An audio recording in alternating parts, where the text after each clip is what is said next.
der Livestream der Nürburgring Langstreckenserie. Präsentiert von Falkenreifen.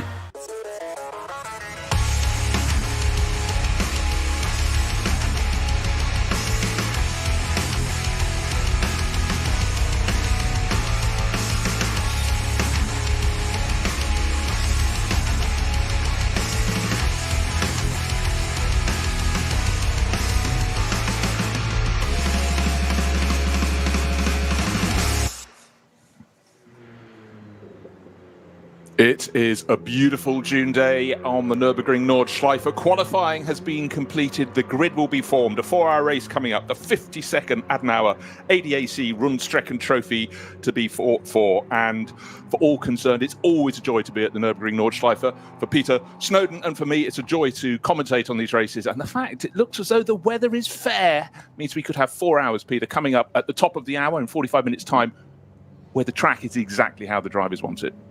Morning, Bruce. I think "could" is the operative word, as in you just never know at this place, do you? You never know.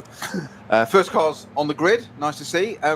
Sadly, we've lost perhaps one of the most interesting cars, or debut car today, the new M4, the 2022 car. So you see, it's not 2022, that's why they can't run it. That's what it is. Yeah, that's it. They've realised, haven't they? Van der Linde damaged that car in qualifying, sadly, which is such as the curse of the commentator that I sat there this week doing a load of research about that car and its development and Augustus Farfus and all that, and was going to wax lyrical about it, and so I'm just going to get my coat and go home now. Over to you, Bruce. Thank you so much. Someone asked me to write a feature about it, and I said, actually, I can't. Haven't quite got the time at the moment, but it went really, really well through the 2 days in the wet and the dry testing at Spa-Francorchamps. And I certainly think a lot of teams up and down the pit lane will be going, oh, could we run an M4 next year? But always good to have new cars coming into the mix. Spare €450,000, then of course BMW will let you run an M4. Look, don't let your pessimism override my optimism. But I think you look at the top class here, of course, GT3 races in the SP9 class in the Nürburgring Langstrecken series. You look at how that's developed over the years, and beneath it, GT4 as well, which again runs under a different name as SP10 here in these races. They've grown and grown and grown, and the balance of performance has been just fantastic. Now, you look at these competitions around the world, the GT World Challenge, you've got 9 manufacturers out there playing, and from a spectating point of view, it's just so much more interesting to have that variety.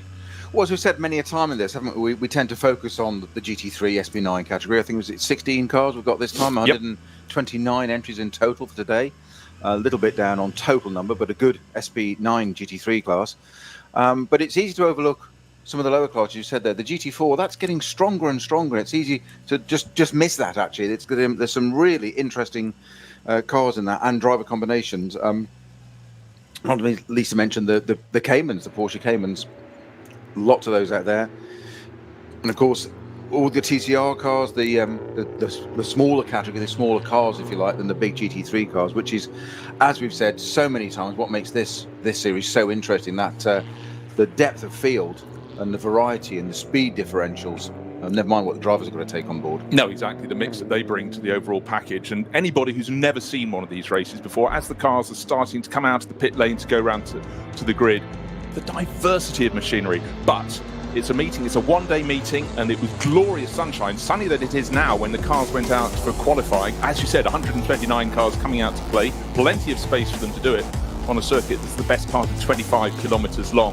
And making your own space as you've got your tyres up to temperature and just concentrating on what you need to do. It's always quite hard. You get the rush of blood. But talk about a rush. Patrick Niederhauser popped out onto the track in the number 24 Audi, and he went rather well. He set a new lap record in qualifying. Okay, as you point out, qualifying not race, 7 minutes 52.374 seconds. For others, there were spins, though, hardly surprising around the circuit. That was Huber Motorsport Porsche, number 80. And then, unfortunately, one of the KTM crossbows stopping at the side of the circuit. Can't tell you yet whether that's been fixed, but for all concerned, it was just a wonderful morning, doing what the drivers do to get their mojo really flowing. And one car that went super well was the number 350 Porsche, and we'll look out for that in the course of the race. But all will be aware, that stunning lap, Peter, from Patrick Niederhauser. And again, trying to make space in traffic. 7:52, you said? 7 minutes 52.374 to be precise. It's just bear thinking about. I mean, that would be an astonishing lap if there were no other cars on the track. But looking at the footage of the replay, drivers have to make their own space. They have to just, as we pointed out, there are many classes here and very, huge spread of performance difference in this. The Walk on Horse Motorsport BMW, the M6s, of course, that's the old guard now. Went out and really gave it their shot. But the Swiss driver Niederhauser, I think he, for the last handful of years, been one of the stars in any time there are Audi R8 LMSs out on the track, and certainly for Lion Speed by Car Collection, they'll be very pleased indeed with that pole position. He's sharing with Patrick Kolb and Lorenzo Rocco di Torrepadula. Got that in before the start of the race. So in fact, we'll get more than one mention during the race. I think there may well be. So the pole sitting car on the pit wall side, there it is, car number 24, Lion Speed by Car Collection. That's Peter Smith's team, and again, these cars, the level of presentation, if these cars had turned up 20 years ago, people would have been absolutely wowed. But such is just the way that these teams, their preparation is just fabulous these days. So there is the grid. BMW did end up in second place with Neil Verhagen setting the time, just 0.3 of a second down. So he was in with a sniff of trying to take that record. And certainly good for BMWs with another one of their M6s up in third place. Christian Cronjes, former winner of the Spa 24 Hours, sitting in third place in that. That's car number 34. Kuba Giamaziak set the fourth fastest time for the Get Speed Mercedes team. And then Nico Menzel in fifth place in the 25 Porsche. That's from Huber Motorsport. And good to see that mix of cars up at the very sharp end of the field. And taking a look at from the outside, GT3 cars, they look as though they've got wings and things, Peter, to make them longer, wider, and with a lot more downforce. But it's when you look inside, you realise the office area is a busy place to be. It certainly is, and ever more so these days. But I know the car's not actually in the race, that M4 BMW. But to the point now that the steering wheel on that M4 you can take off and put straight onto your simulator. And let you transfer it from one to the other. It's what you call reverse engineering in a way, isn't it? But of course, but familiarity as well for drivers, so they can do all the sim work and then just that's the wheel. You can quite literally, whether anybody will actually do that or not, or just as a matter of an exercise to try it, why not? But you can take it off the simulator, put it on the real car, and race, and it's the same steering wheel. That's it is. Art imitates life, and vice versa. It's just extraordinary when you can try and get your head around that. No, exactly so. But also, I think when the pandemic hit last year, very quickly, it was a fantastic series for drivers who wanted to keep their competitive juices going until it returned to the track. And the digital NLS was a massive hit. And if you've never caught that, do go to vln.de, take a look, and you can find the DNLS action on that. And when commentating on that with John Hindhoff, with 5 seconds in, you really thought you were commentating on the real race. And then we had myriad different camera angles. And if anyone had an incident, of course, immediately they could call up, this is what really fries my brain, they could call up the in-car shot, they could call out a shot from above, behind, and underneath, literally. So it was truly astonishing. But we went through that. We had racing on the circuit, of course, last year, which was a major boon, and this year it's really re-establishing itself as we try and work our way through the pandemic. And what better on a Saturday morning to be looking at racing on just the world's greatest circuit. The full length, 25 kilometers. A lot of these drivers have been competing on this many times a year for decades. And it provides everything. And we know it also provides weather sometimes. Today, I think the weather will not be an issue. And that's the thing, there is an incredible draw to this place. And it is, try as we might, we do every round we do this. We've done this for a few years now, Bruce. We still try and convey it, but you still feel you can't quite get it across what there is. It's this, as you say, 25 kilometers. And I often think about it when we talk to people outside of motorsport, and they say, well, what is it about this place? You say, well, and the best way to do it, I do it, is look at the map of the Grand Prix circuit and the Nordschleife combined and say, well, see that fiddly, twiddly little bit at the bottom? That's where they hold the German Grand Prix. Not yes. Then they do that and the rest of this bit, and you've suddenly got 90 or 85%, whatever it is, I know there's a stat on that, of the rest of it, and then that's a lap. Yeah, it's quite. Plus, then, as you say, contours, weather, gradients, dips, blind brows, and then just add into it a whole mix of different classes and speed differentials. Why not? Why not? What's not to like? Exactly so. But it is. You just realise the more people race on here, the more that experience is so valuable, knowing where and when you can potentially pass. So you can imagine, you know, some young buck coming in thinking, I'll have a crack at these. Look, there are drivers in their 30s, imagine that, 40s, 50s, and I'll be able to pass them. But mysteriously, they know where to pass. And you can get it wrong. You think, I can go, oh, hold on, no, there's another corner too soon after that. But they learn their craft. And you think about it, a lot of drivers in their, particularly in their younger years, they may only race on a particular circuit only once a year. So after 3 or 4 years of their career, they're not really that accomplished on these particular circuits. But the Nürburgring, because you can race here so many times through the course of the season, it really does give you a chance to just maximise your experience. But that's where they can come back to the simulator work now, as you do in sim racing, as you said that you were just talking about it a few minutes ago. And it doesn't replace real racing, full metal racing, as you called it last year. I think it was the phrase you coined. It doesn't replace that, but what it does, it can be an aid. It can be, if you don't know a circuit well, those younger drivers, you say, haven't been to somewhere like the Nürburgring, you can probably get yourself to a place where you know what's coming up next, which is a huge advantage in a place like this of all places. You say normally you get a Monza, you've got, say, 9 turns, whatever it is, corners, etc. Don't quote me. I know somebody will tell me it's 11 or it's 8 or whatever, but it's quite simple muscle memory just to do that. Nürburgring, totally different. That's one layer. Then you've got your speed differentials, different classes of cars, and the one thing that controls it all here, the weather. Entirely. So you've got to also not just know the twists and turns, you've got to know where the water sits on the track, where it runs off the curbs. And indeed, first round this year, I had to know where the snowdrifts lie, because of course we came to play and everybody had to be sent home as it started snowing about an hour and a half before the race was due to start. And clearly that wasn't going to be a day for play.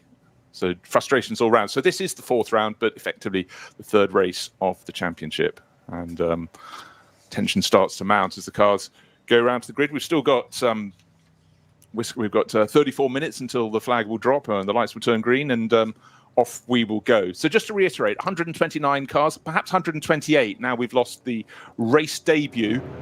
Planned race debut for BMW Motorsport's newest entry.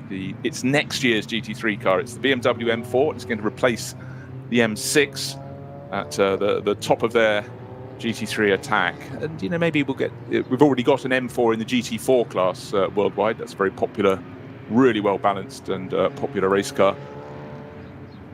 But certainly, having arrived at Spa-Francorchamps, had done some testing, then turned up at Spa for the practice events, effectively, the tests ahead of coming Spa 24 hours, and went out and it was wet and it was dry. Hey, it is Spa-Francorchamps, and the BMW M4 was very, very quick in both of those. So it's clearly got potential, but Sheldon van der Linde, they still haven't worked out what happened with the car, apart from the fact it was crashed, and they need to know the why, and they'll be looking into that. So unfortunately, if you are dialing in to watch and listen to this broadcast, we can't bring you any further news of the M4. Its race debut will be delayed, most likely, I would think, until another one of these events later in the season. Yeah, but it's a technical issue that caused it to depart the grey stuff, but sufficient damage done that decided not to. Its debut, I think, in 2 or 3 races in, they probably would have just done that, no issue at all. But its debut, all eyes are going to be on that car. We would have watched it. We're talking about it, even though it's not there still. But it's a shame there. Tobias Muller, by the way, now joined at Fricadella, and they've not had. They've had some great races earlier this season, haven't they? Had 2 back-to-backs, and then the N24 just didn't. No. But the N24 this year was a completely different thing, 9.5 hours, the shortest one on record. It was a lottery among lotteries, wasn't it? It was, but they just didn't. No. They didn't seem to carry that performance into the 24-hour race. But they qualified well, and they were in the mix, which is all you can ask in qualifying. Of course, the race here really gets sorted out. But they're back, and Tobias started the season with Rutronic Racing, 23-year-old, Turbo, as he's called. Sounds like a name you'd write on the side of your little car you push around. Race, isn't it? No. When you was about 2 or 3, and you're sitting in those little red cars with a yellow roof with your name stenciled on the door. Was that just me?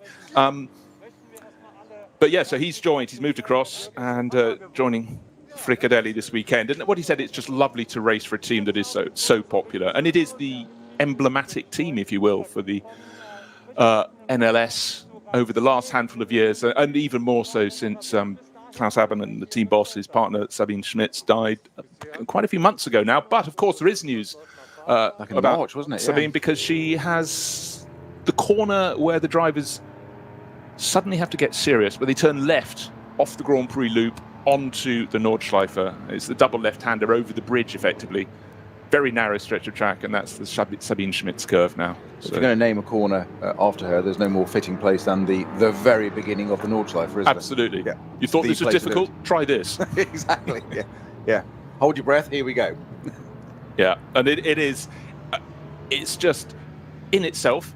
It's a tight, tricky corner. The barriers are the walls, effectively, are alongside the circuit. No more grass verges for you. But at that point, you're going over a very slight crest, and then the second part of the corner is even tighter, and then you drop away, and then the track really starts to just find its nature, and just an explosive debut to that of the Nordschleife itself. You're going suddenly through the hats and backs, and one comes after another before it starts to open out. Well, it's that roller coaster, isn't it? I mean, there's two things. I mean, the Hatzenbach it's fast downhill sweeping. It's very narrow. Tiniest runoff at some of the areas on the right hand side at the beginning of it. There isn't even a car width before the barrier. It's almost like when you're running downhill too fast. Yes. And your body's going quicker than your legs, and it almost feels like that you can't stop. But if you look at that's just the beginning of it, the Nordschleife. If you look at the GP circuit, as with any modern F1 certified circuit, masses of gravel traps of a certain dimension, depth, whatever, and then you turn left through that corner now, so aptly named after Sabine, and all of a sudden that luxury stops. It's like somebody said, "You're still racing, but we've taken away the safety net." Yeah, well, it's a bit like an infant on a bicycle. You're still on a bicycle, but we've taken away the stabilizers. It really is. It's fabulous. But one thing that really gets me is when you see the quick guys or the guys in the quicker cars coming through, and they're trying to plan their overtaking route around there. They have to hope the people in the slower cars have seen them and will stay on their line. Because if you've decided you're going around the outside, when it gets to Kittelbacher Hohe, suddenly you are going to have no options if they move to track right, because then you're going to be on the grass, and we know the grass is often wet here. But and you think of the brain capacity to do that when you're sitting in a GT3 car at the speeds they're doing naturally, alongside behind a pier, and they're only a few feet off, sometimes a tad closer. Yes, hopefully yes. Not too close. But the lead car's got all the work to do, going through the traffic. You've got all these different, as we said, speed differentials. He's got to work that out. Your second of those two drivers is working out, as you say, where he's going to overtake or trying to plan it. But the lead guy's trying to defend it as well and go through the traffic and deal with the Nordschleife. It's chess. It's just it is a video game gone mad, but it's real. It's absolutely real, and we'll see and hear and talk about lots of it today. I'm quite certain, Bruce. Yeah, well, the stage is starting to set, and it's just great to see people down on the grid milling around looking at the cars, and it looks a busy place. Well, so it should be, with 120-something cars coming out to play, split across 3 different groups. Of course, they let them off at effectively timed intervals. The first group will come around that final sweep and just accelerate away, and then there's a gap, and then they're in performance groups, effectively, according to the types of cars. One thing I haven't checked yet today, and I feel bad about only up to this, is the Dacia Logan running, which became, particularly when people clap eyes on that for the first time, has someone just driven through the gate onto the circuit? So you've suddenly got an M3 coming down at great speed, or the fabulous M2 CS Racing class, that's Cup 5. They always hunters packs, and you've got this tiny little car skeetering around and not quite at the pace of the Flyers. But that is always the nature of these long-distance races, formerly known as the VLN, but now this year known as the Nürburgring Langstrecken Series, the NLS.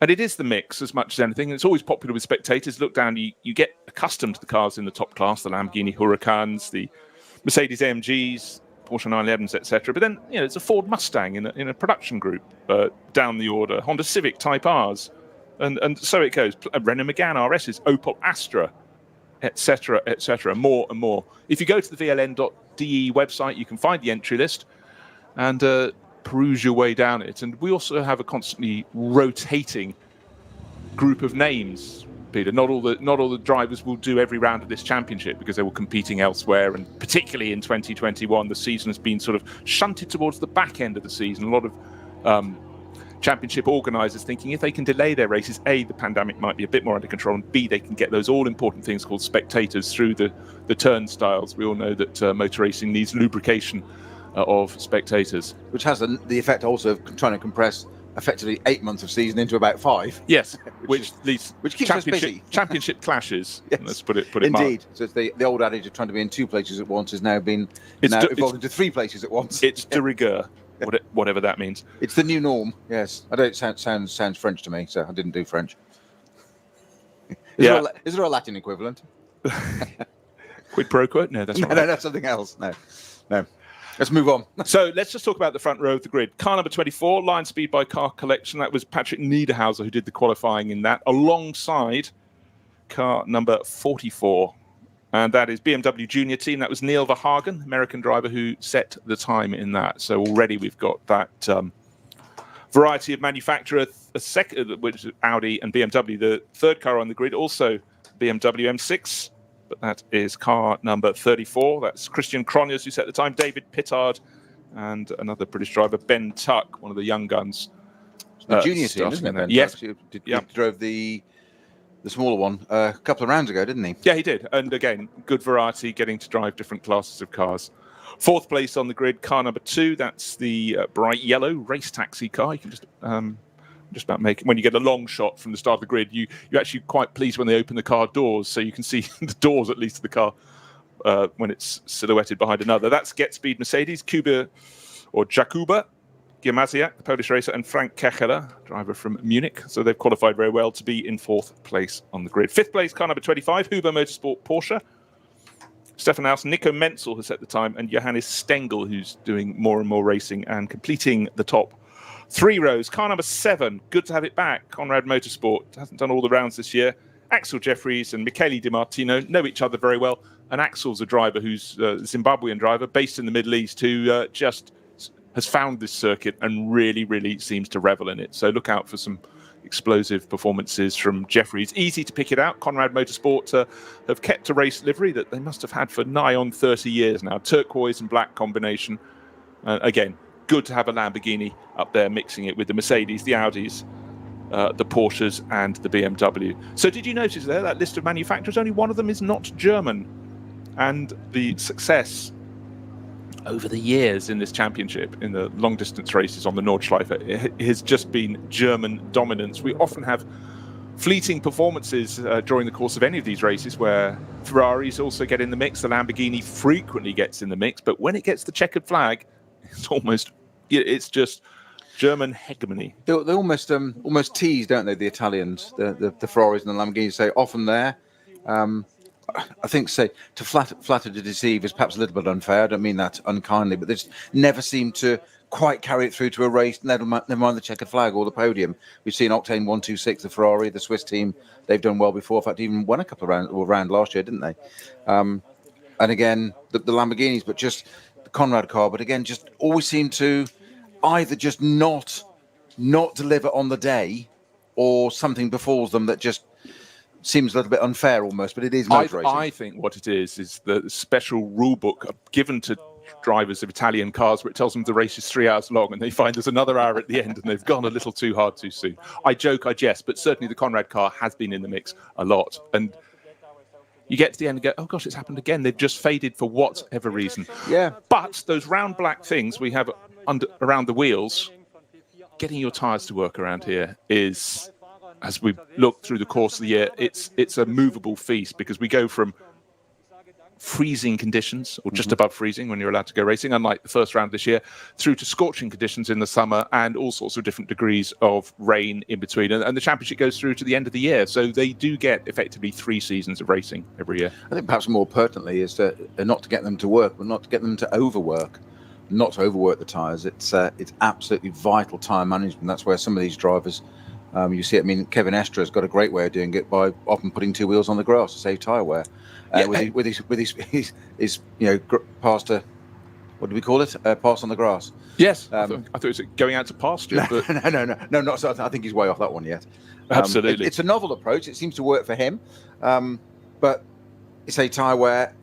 It's a long lap with lots and lots of variety in terms of the corners. I mean, there's some very high speeds up. There's some slow technical stuff.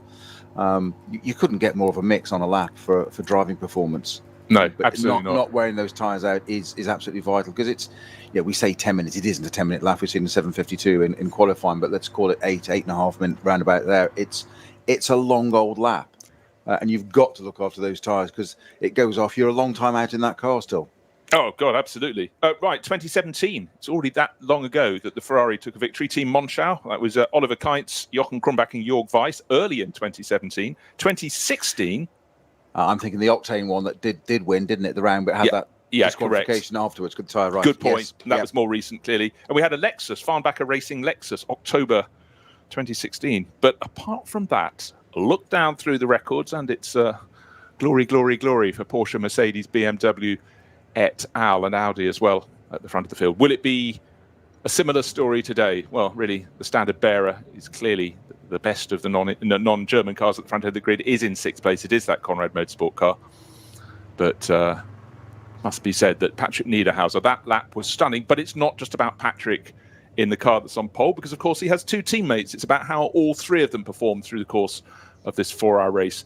And one feature we will be talking about, well, particular Peter will, because I gave him the chart, is it's a dreadful thing. I see what you did there. You brought the cake. Oh, no, I've exposed my tactic. But we have, as the 1-minute board is held up, so the drivers are going to go around on their, not the full Nordschleife lap, don't worry, the short lap round to the grid. And according to when you make your first pit stop and your last pit stop, the minimum time of your pit stop changes. We'll get to that later. So it's not just a case of 4 hours, 3 pit stops, bang, bang, bang. It's a tactical race as to how you split those through when you have your final pit stop. But more of that anon, as they say. So basically, I've got 3.5 hours of the race to gen up on that and revise, because I'll be tested, will I? Yes, you are, because I'm going to take the chart away. Just when you're looking down in it. Is it 360 seconds or 300? Bruce? Yeah, well, hey, we've got to have our entertainment. Not always at your expense, though. Just mostly. So conditions absolutely fabulous. And what I do like, I love the different liveries of the cars, but actually I'm quite a fan of teams having something that's traditionally their livery. In Huber Motorsport, bright blue cars, they always rather stand out, and certainly they can be a commentator's friend. Not so much on a day like today where conditions are bright, but on gloomy days, and there are some of those, in fact it's clouding over a little bit now, when you have a little flash shot. What was that going off in the background? Not that I'm wishing Huber to go off, but it's just easy to go, well, that's probably one of the 2 Huber bright blue Porsches. Talking of commentators and spectators, friends, no Foxtail this race, no Opel Manta. No. I don't know why that is for this particular race. I think it was lightly damaged in the N24. Yeah. It went off. I think it was the Get Speed Mercedes that had gone off That's quite right. heavily, and it went off at the same point. And it did collect it, but it was back in the pits, and it was relatively minor damage, and certainly in terms of a race car it wasn't, but wasn't big damage. So, but no shame not to see that car out here. That's our famous Opel Manta 400, which is a very, very popular entry, but not here today. What is good to see, though, just as the cars were leaving the grid, was seeing fans in the grandstand, so a limited number of spectators allowed, and it's just great to have them back. And for a lot of the fans, they've come a long distance to get to the Nürburgring, and it's in such a glorious area. The roads around the Eifel region are really fabulous, so you can have a good drive to and from the circuit, which just adds to the whole experience. Now, having been gloriously sunny when the cars went out to qualify between 9 and 10 this morning, there is still light bouncing off the wings of the car, but certainly light cloud in the sky, but good dry conditions. And now as the cars go around their formation, that 120 plus cars was originally 129 cars. We were really excited about the world racing debut of the BMW M4, the new GT3 car for next year. It's starting practice and testing at Spa-Francorchamps during the week. Came here, and unfortunately something went awry, and Sheldon van der Linde went off in the car, so no race debut. So disappointment for Sheldon and for long-time BMW Works driver Jens Klingmann. They were due to be running not, of course, in SP9, because the car is for next year, so it was in the special SPX class, but that unfortunately has had to scratch. And as I talk about the clouds, the weather starts to improve as the cars go up towards the Vidal chicane. And a little easier today to get heat in the tyres than it certainly has been in the earlier rounds of the championship. But we should be starting at the top of the hour. It's a long start procedure, of course, all these cars to be put into position. They've done their qualifying, and I don't suggest the track has changed. It normally to be slightly warmer than when they completed those qualifying laps early this morning. But it's always I'm quite a fan of qualifying and race on the same day, particularly if the weather conditions don't change, because you're already in the groove. In theory, that's the plan. That's the script. I'm putting it out there. That's what the teams give to the drivers. Drivers are known to perhaps do things differently.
Zwei Familien. 40 Jahre Firmengeschichte. Unsere Produkte entstehen zu 100% in Deutschland. Mit Herzblut und Hingabe. Wir schaffen den Technologietransfer von der Rennstrecke auf die Straße. Handwerkskunst, Erfahrung für diesen einen Moment. Das ist die Nürburgring Langstreckenserie. Das ist H&R. Performance made in Germany. Sicher ans Ziel. Auf allen Straßen, bei jedem Wetter. Mit den zuverlässigen Sommerreifen von Falken. Jetzt Falkenreifen kaufen und Tankgutschein sichern. Weitere Informationen auf tankgutschein.falkenreifen.de. Falkenreifen.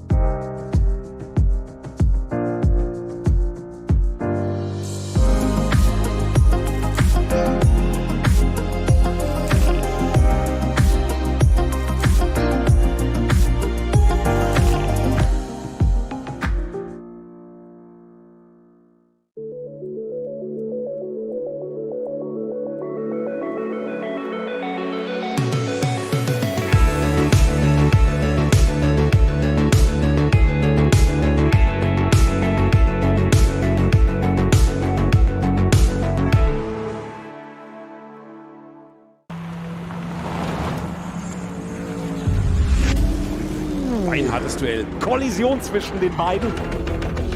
Damit ist das der Führungswechsel zu dritt nebeneinander. Before that, 4 rounds of Maximale racing, Reaktion. the third round of this year's in terms of racing.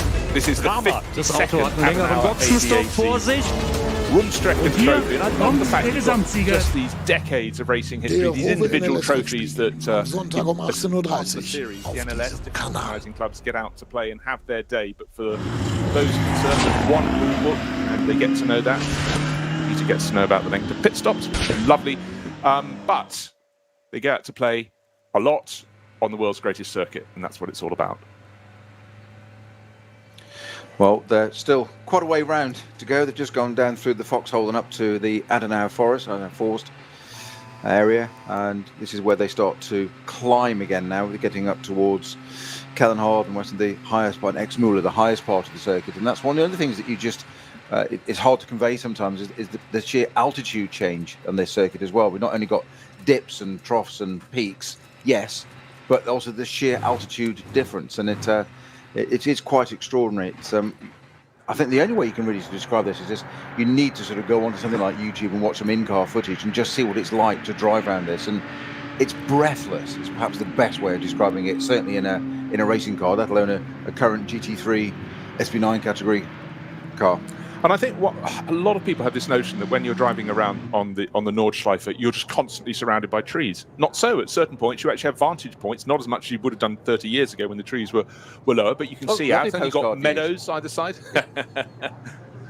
But it is a track of constant change. And for those watching for the first time, it's a pack of constant change because the different groups of cars go around. And this race will be started, like all of the others in this series, with 3 batches of very, very different machinery, with the slowest batch starting last. And it does mean, because of the staggered start, that the fastest of the front runners get onto the tail and start lapping in very, very short order. So I was just going to say, it's usually, because of that staggered start, those batches, it's usually about a lap in, isn't it? I think they get the first batch, the SB9 car, they get about a clear lap. Even though it's a 4-hour race, there's 2 schools of thought to this from the driving point of view and the team and strategy. One thing is, it's a 4-hour race, so it doesn't matter. It doesn't matter if you're on the front row, second row, not as much. It's not a sprint. But of course, there's always the bragging rights of that, the Audi being on pole at the moment for this race. But then you've got the other opportunity is, you're never going to get an opportunity like the first lap, the first corners. That's where you get the chance, and they get clear. So the SB9 cars, the front leading pack, they actually basically have a 1-lap race on their own, effectively, where they can capitalise on that, see those opportunities, and lay some foundations for the rest of the team, the other drivers' strategy going out throughout the race. Put yourself in the mind of the person making their debut in this series in something like a little Renault Clio RS or something, and the leaders come up to start lapping them, but it's not one car coming past, it's bang, bang, bang, bang, bang, bang, bang. The first dozen cars going through, 16 cars from SP9. The age-old rule that you mentioned earlier, Bruce, stay where you are. Stay still, stay with them, let them get around you. It's always, I hate to repeat it, the risk of sounding boring, it's always the faster car's responsibility to get around the slower car. And then when they've got past that other little rule, and breathe. Remember to breathe. You can imagine your heart in your mouth and so easy to say sitting here in a commentary box comfortably. Absolutely. With a glass of water. Just go left, go right, don't worry, go for it. It's a little bit different when you're in the heat of battle, sitting there in a GT3 car, and of course you've got one sitting behind you where it's so close behind in the mirror you can probably see the roof.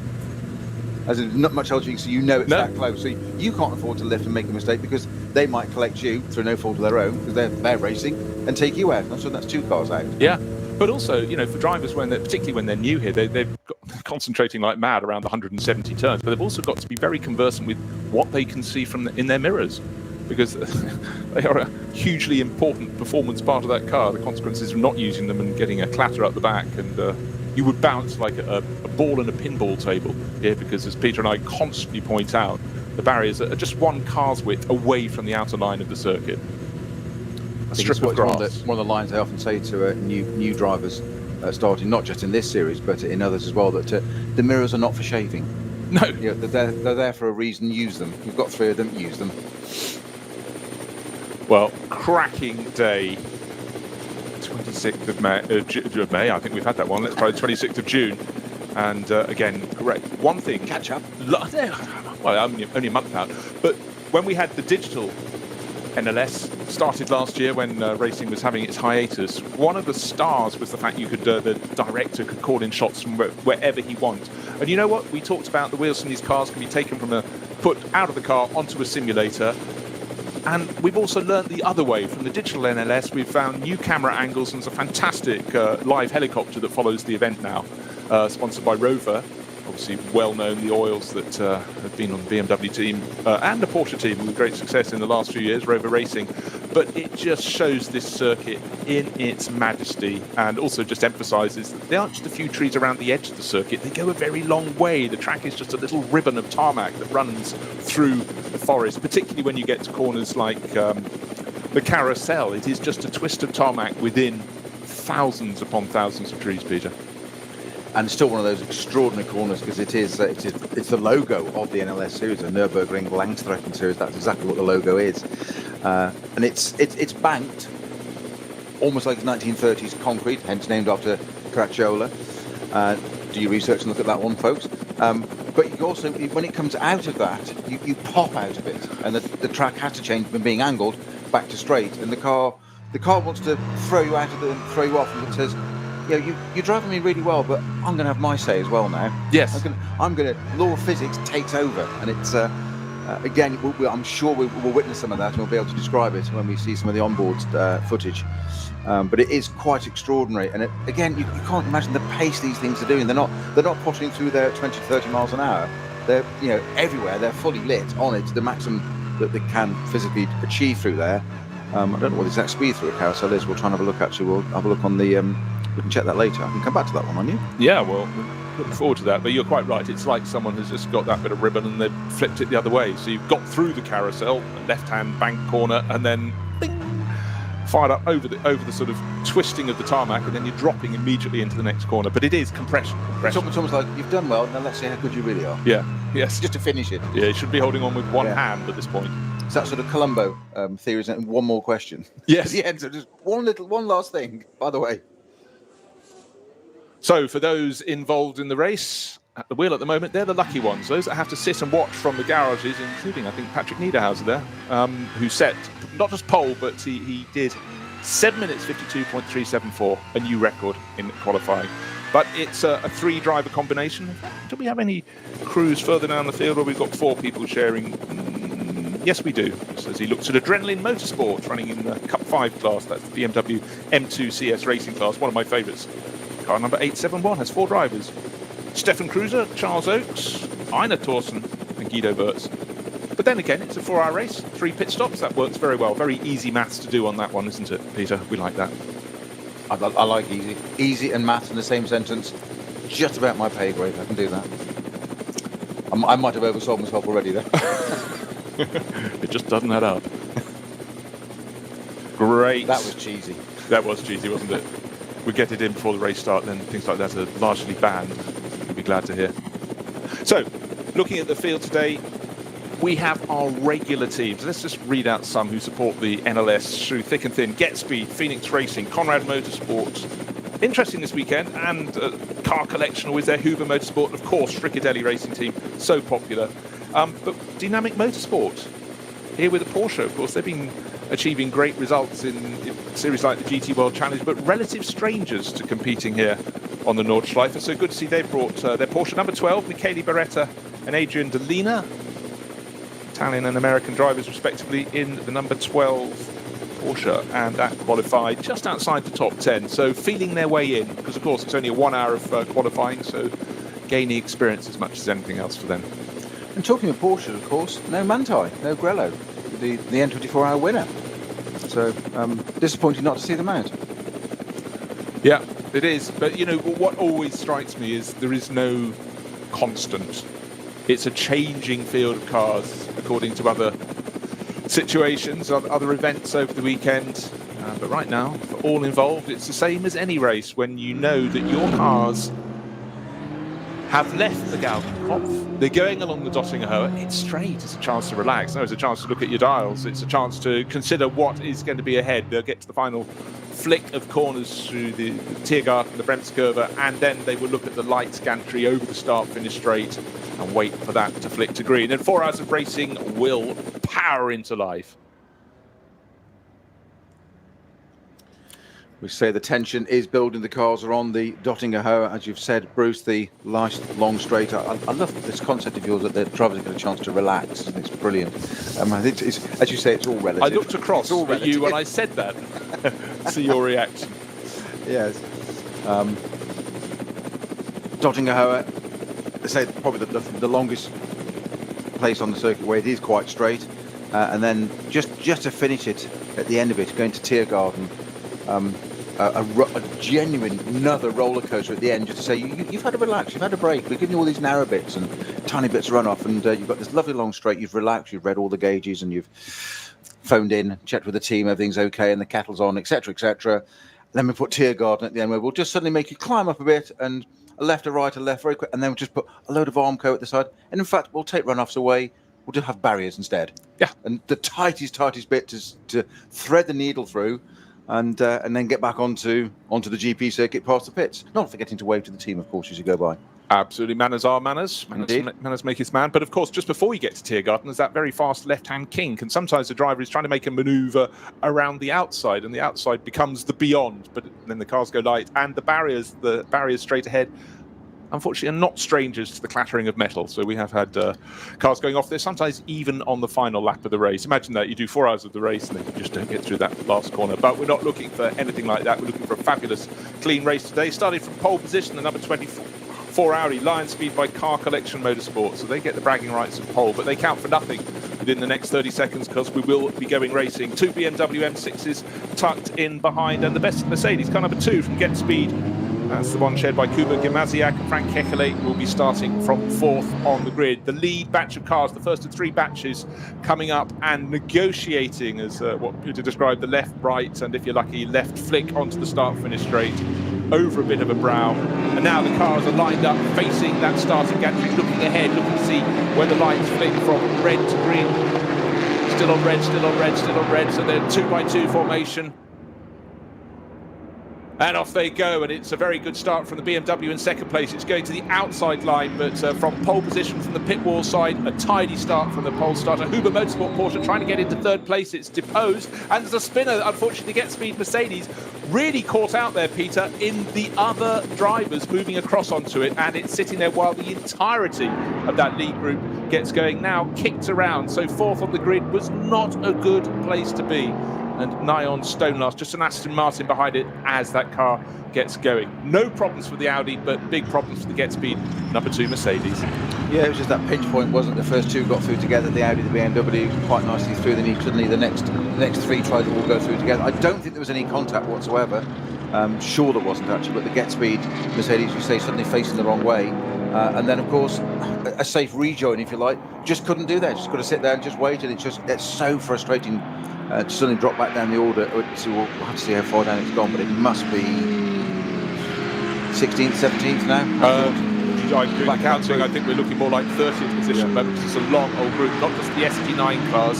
So, cars that gain, Uber Motorsport, number 25 Porsche, up from 5th place. And the Conrad Lamborghini also has moved up. That wasn't in the top 6. In fact, it was in the top 6. It was 6th. That's gone up to 5th. So the loser, unfortunately, the number 2 Get Speed Mercedes. That will work its way back up the order, I am sure. And as soon as the dust has settled, just about the second batch of cars with the KTM at the front of it come up to that final sequence of corners, having run up the Dottinger Hoa through the twisters up to Tiergarten. They will echo the first start, hopefully with no spinners down at that first corner.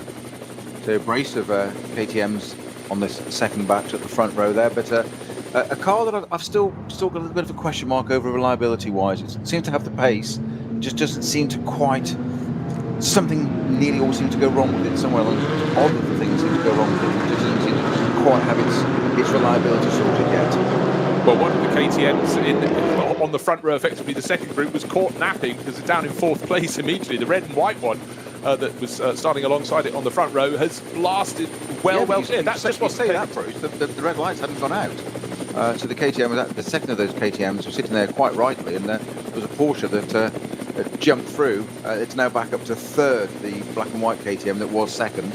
I think he did the right thing, personally. Looking up at the lights gantry, the lights weren't out yet, so positions shouldn't have changed. Okay. I'm not an official, I'm not an steward, but just my observation. But you're a racing driver, Peter, and when suddenly a car from the row behind starts coming, charging past you, you must think, have I not been paying attention? Did I not see something? I didn't get to see the lights on the gantries. They were still red at that point.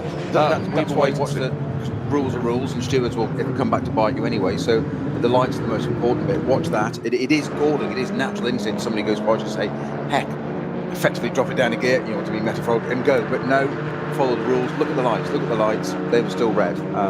So I would. I'm sure that they'll be on the radio saying lights are still red and so-and-so has come past me. So let them deal with that in the background. It'll be resolved afterwards, or 4 hours time, or maybe some penalty. I don't know. We'll see. And it is a 4-hour race. So indeed. There you go. Just consider that. We've got 4 cars in the Cup X class for KTM crossbows. So 2 of them now, 1st and 2nd in that grouping. Others back in the pack, but nice, apart from maybe potential flummox. Start for the second group of cars going through the Sabine Schmitz curve at the moment. The left, over the little brow, down the next left. and then they go on down. And at the very moment, we still haven't got our first cars from the SB9 class through even the first timing section of this circuit. So long is the 25-kilometre long lap. And the third group of cars, a real mix. Lots of Porsche Caymans, lots of BMWs of various vintages, Toyota GT86, et al, but two BMWs at the front of starting group number 3. A lot of these from the M2 CS racing class, but again, all eyes on the light as they wait for it. They're on the start-finish straight, almost coming to a stop. It's a long holder now, that time, waiting for the lights to turn green, and they delayed, and then they charged. The first 2 cars pulled clear of the rest. Down to the first corner they go.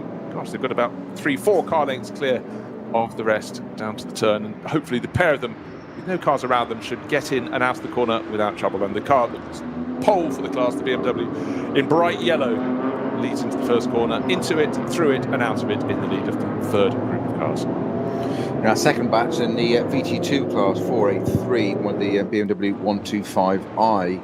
I think it was Matthias Muller that had issues on the Grand Prix loop on its formation lap already. So drama at the very beginning, a little bit further down the order. So that was in batch 2. So keep an eye on that with that car. Had to see.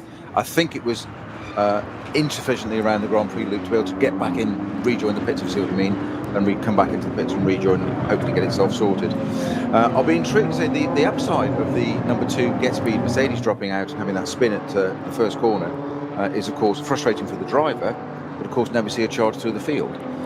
So it's a 4-hour race, and I always find it's slightly odd from a team, a driver, or a commentary point of view that we have all this build-up and we go with this culture of pole position, fastest time and all that and so. And then you watch something like that happen, which can't be helped. First corner, drop down to wherever it may be, a long way down, certainly the back of your peer group. And then they come back through the field again. It's a 4-hour race. And you just reset your brain, recalibrate.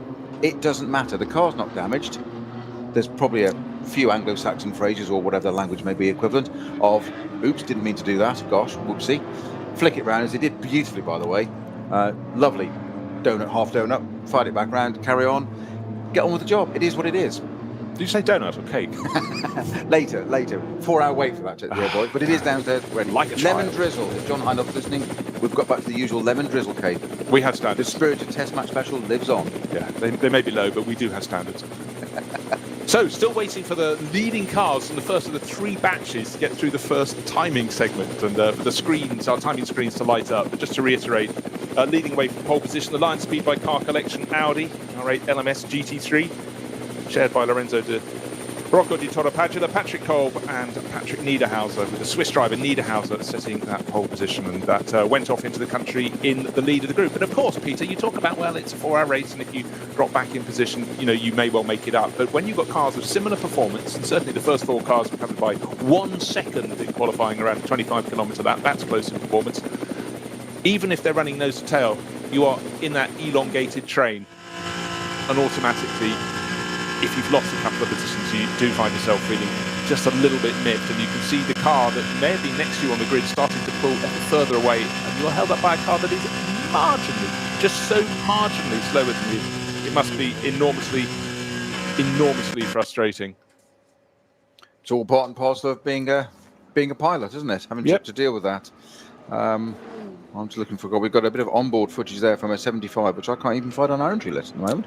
No. I'm glad it's not just me. I can see you're looking perplexed as well. It's not just me. Okay. I am. Well, we've had to change at the very end of the opening lap, because the 24 pole-sitting Audi has just been picked off by the car that started second on the grid, which was the old BMW. I still think it's current. You're just trying with your modern ways. But at the end of lap number 1, it's car number 44 by, a whisker under half a second. And the Huber Motorsport Porsche that went up from 5th down the inside into the opening corner probably set the stage for the spin for the number 2 Get Speed Mercedes, comes through in 3rd place. So the Lamborghini up to 4th, so that's gained a further few positions. Started from 6th, gained 1 position at the first corner, and the number 7 Lamborghini from Conrad Motorsport is nearly 5 seconds down, but in 4th place, just ahead of the number 5 Audi in 5th place, which is Phoenix Racing.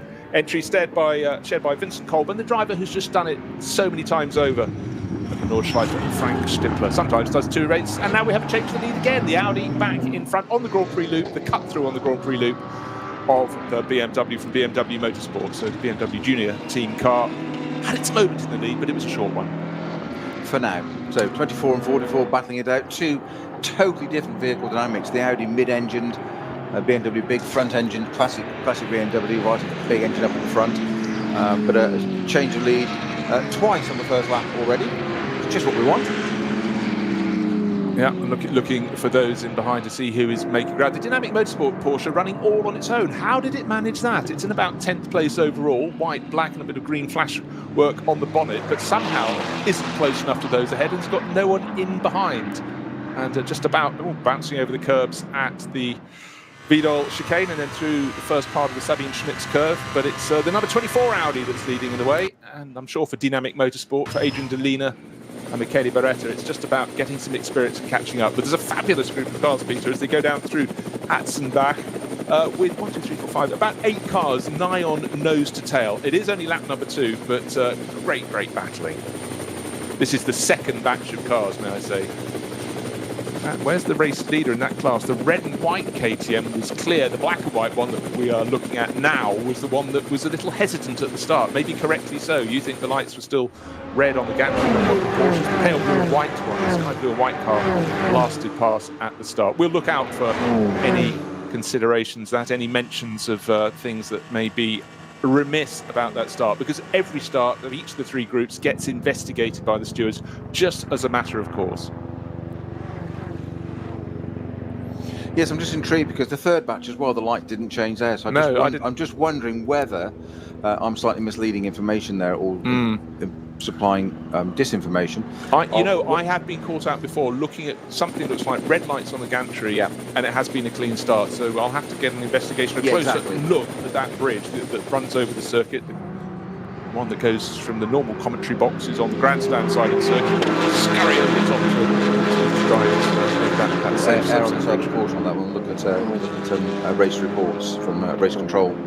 Will soon tell us whether that's right or wrong. But that second batch, the third batch, the KTMs getting away nice and cleanly when they did that. Apart from that first corner, the get speed Mercedes is definitely a car to keep an eye on. It'll be charging its way back through the field of its misdemeanor, as he'll probably, I'm sure he'll think it himself, of spinning at the first corner. Just it shouldn't really be cold tyres at that point, having done a whole formation lap of the Nordschleife.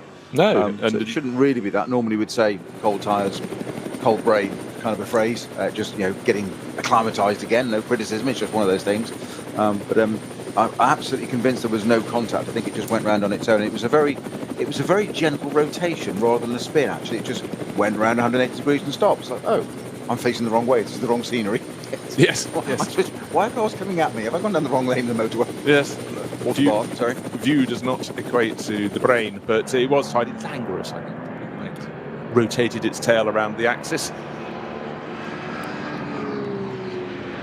But fantastic scrap at the head of the race, fantastic battle at the head of the second batch of cars, waiting to see some race action for the third group. But today, sunshine on the Nordschleife, plenty of grip, something that isn't often a facility in the Nordschleife races. And the red and white KTM Crossbow that was leading the second batch of cars has disappeared as far as I can see. Black and white KTM got a little bit engulfed in this gaggle of cars going down into the Grand Prix loop, but has got back up into second place. So I'm going to try and find out what has happened to the red and white KTM, because it certainly started well. We've got a car off at the side of the circuit, facing the right way, but diagonally off the circuit, nose into the barriers. Mercedes AMG by the looks of things. Like the Mercedes, didn't it? Yes. If it's black and white, that could be car number 9. Get Speed entry of Janine Schaffner and Moritz Krantz entered by Get Speed, as I just mentioned. So trying to get to the foot of that.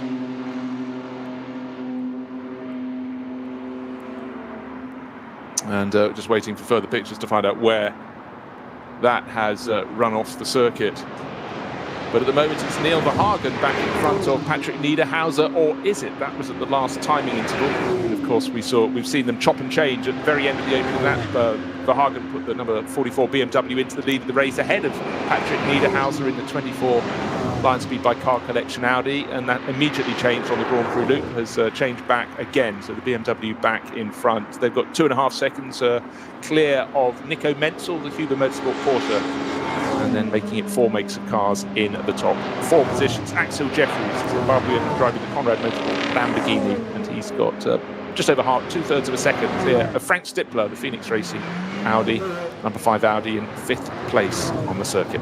I think it may be number 880, the youngest motorsports team, BMW actually, that's gone off there at just after Schwalbenschwanz, just beginning of Dottingerhoe, quite literally approaching the Dottingerhoe. Okay, that would explain the camera angle, but it was a very, very long shot. You can imagine the cameraman was trying to get his zoom to haul it in. But 880, you say?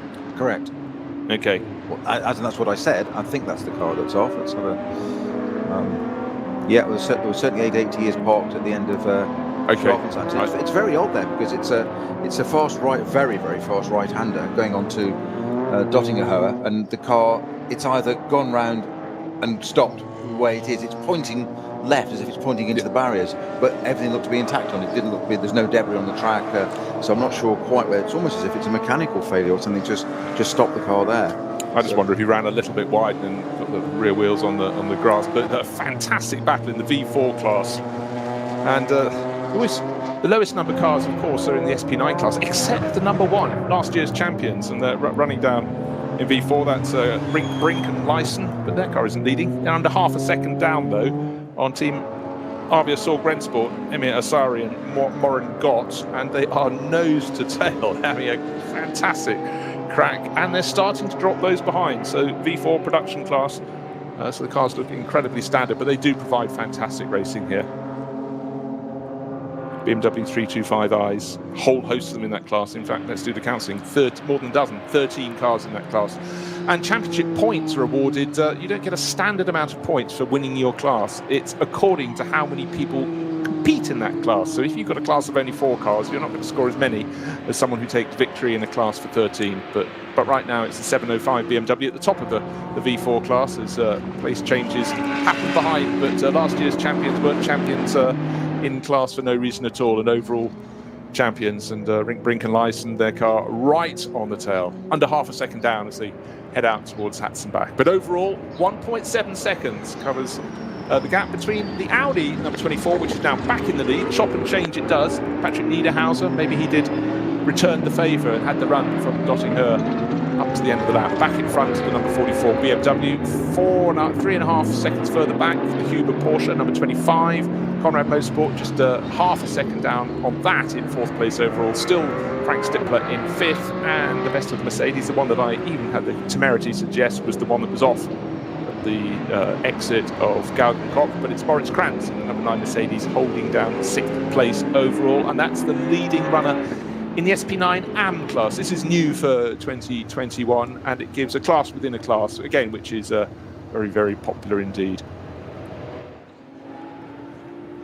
And just looking down through the classes to see who's leading the other classes. SP4, 5 and 6. That's a bit greedy. One driver competing in all of those classes. That's the number 253 BMW 325i, which is running in that class, leading the way in 14th position overall. Top car, an SP Pro. It's a Black Falcon Team Identica BMW Cup class car. That's in 12th. That's going very, very well indeed.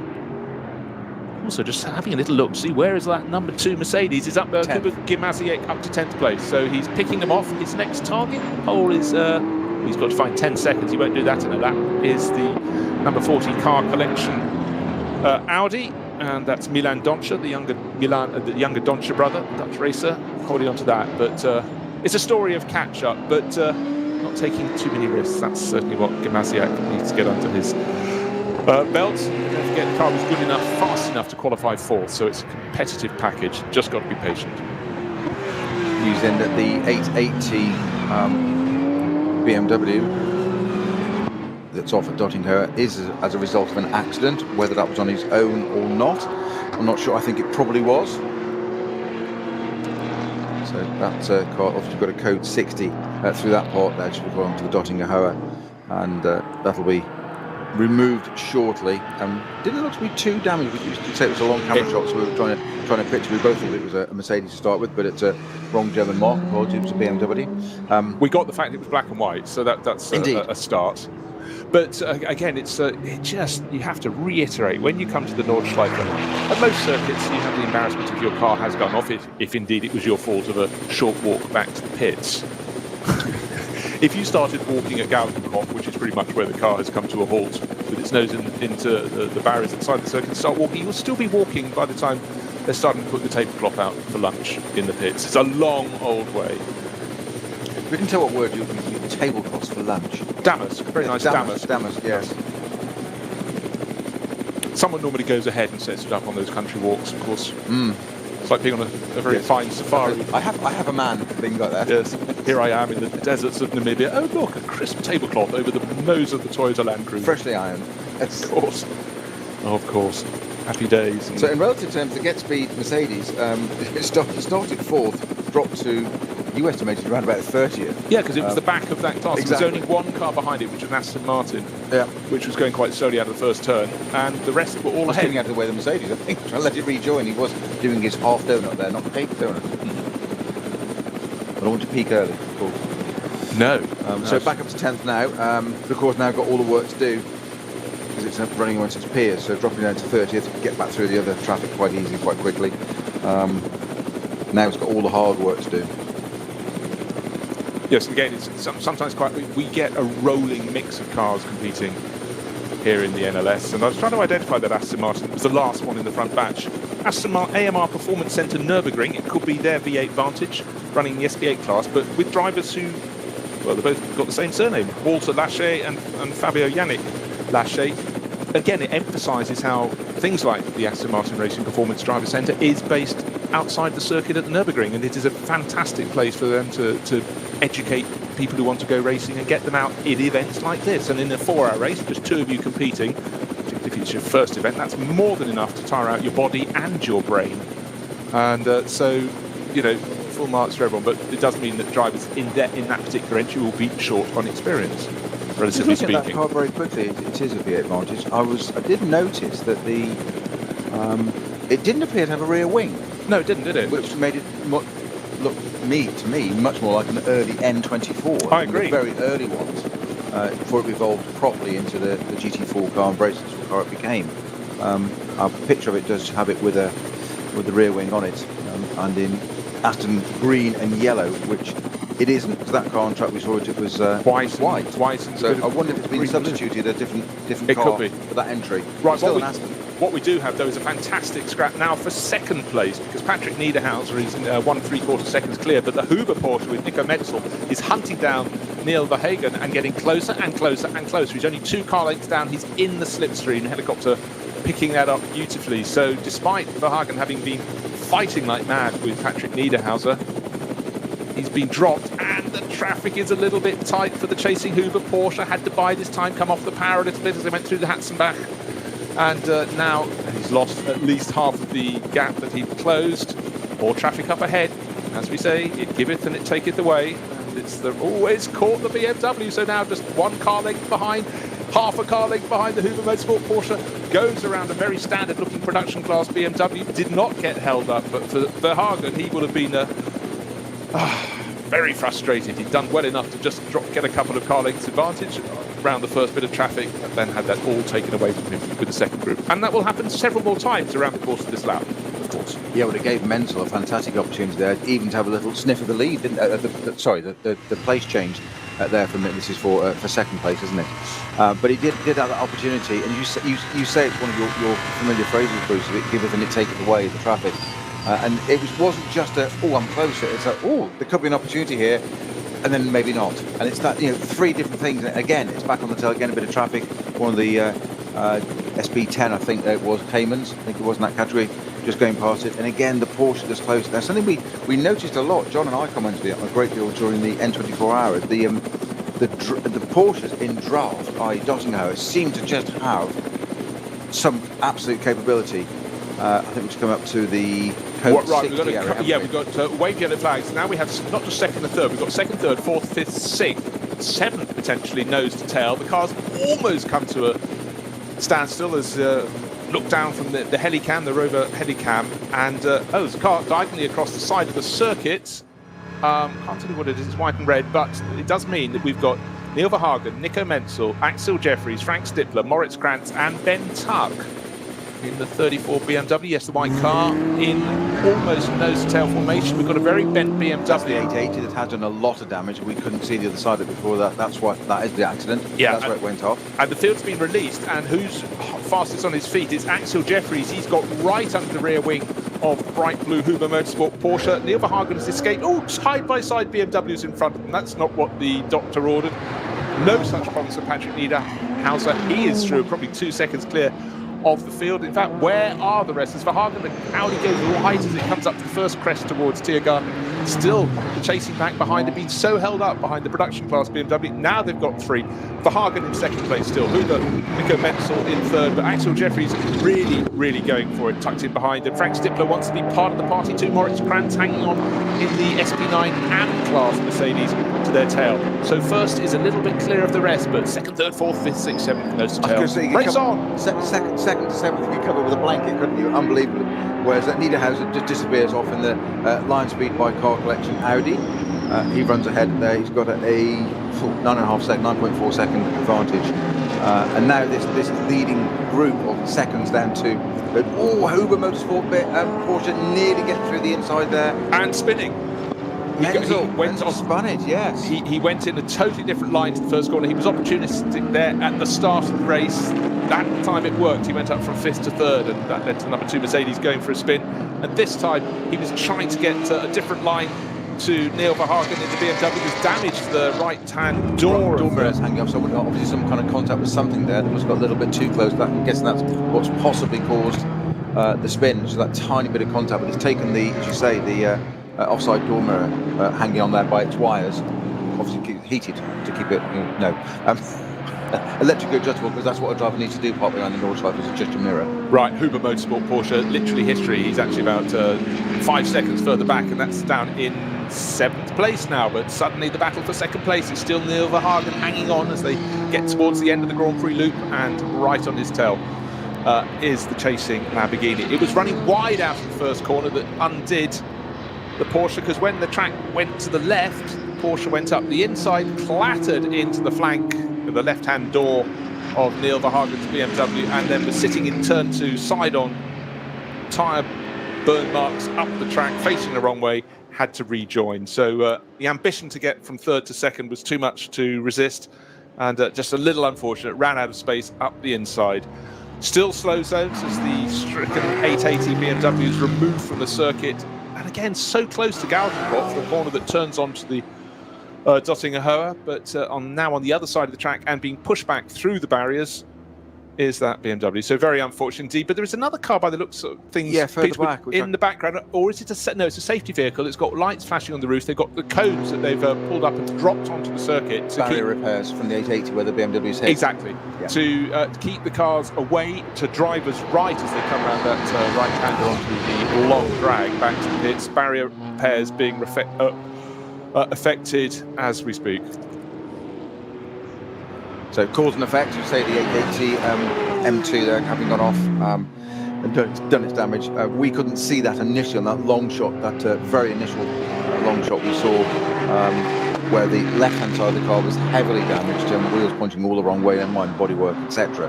So obviously he clattered the barriers pretty heavily there.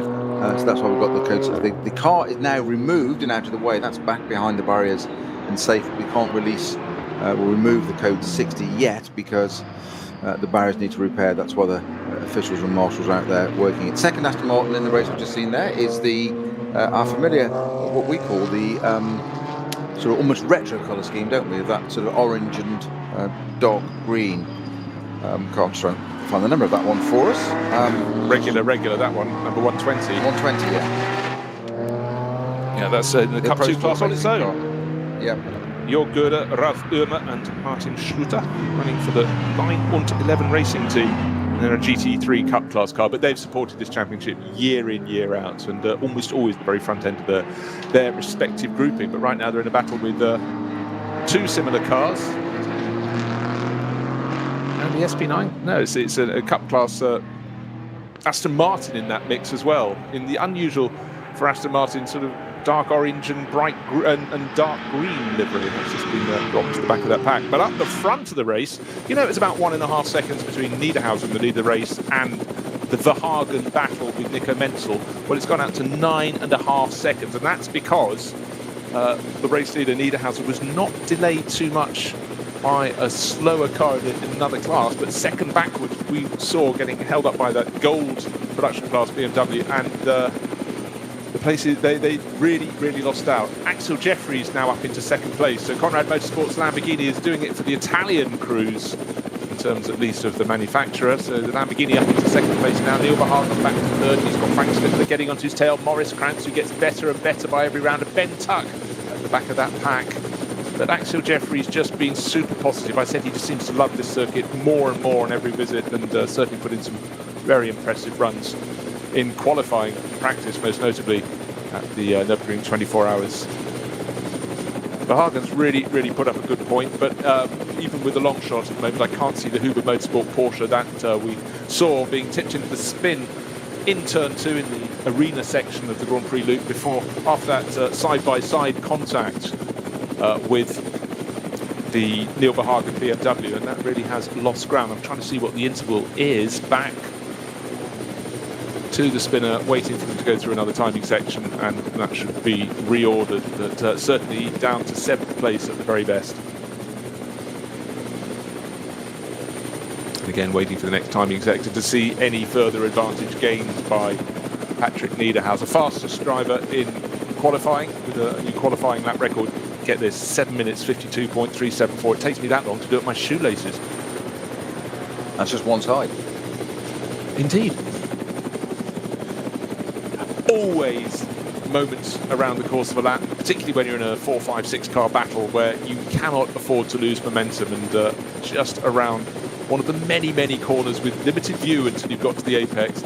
Much slower car, but Jeffries had an advantage of about 6 or 7 car lengths, which was enough to mean he could pick his line, because Neil Verhagen is now starting to struggle's a relative word, but he's going back onto the nose of Frank Stippler. Stippler, who knows every twist and turn of the Nordschleife, will be choosing his moment at the moment. He'll be using his long distance vision to look up ahead and see where it gaggles slow as cars, work out if he can get an advantage. Knowing a sequence of corners can give him a good line if he holds fire. Don't pass at the first corner, wait for the second one. You can have a cleaner exit and gain an advantage. But Verhagen, for now, hanging on, in fact doing a really good job, but certainly feel he is the hunted rather than the hunter. Absolutely, and Frank Stippler had an extraordinary season last year in the Phoenix Audi this year. Extraordinary pace at some points. Some points we're literally holding our breath, watching some of his antics and performances and passing manoeuvres. Almost with a bit of caution as well sometimes, and again just seems to have, I think you used a phrase earlier for some of the other cars in the series, some of the Porsche that faded a little bit, and just doesn't, it's not being negative, it just doesn't seem to carry the pace through into the race. Well, here's an opportunity. That's it, of course, yes. Well, you suddenly get a slow zone. It's coming through Galgenkopf. It's the course, is it? Yeah, no, it's further earlier in the lap. But the back of that pack, second place, Axel Jeffries to 6th place, has the BMW of Ben Tuck at the back of that, and he very nearly overtook Maurice Krantz, and suddenly thought, oh gosh.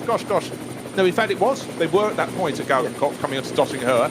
Axel Jeffries has read it well, but certainly Ben Tuck had to put the brakes on very heavily indeed to not pass the car in front with a yellow flag being waved up ahead.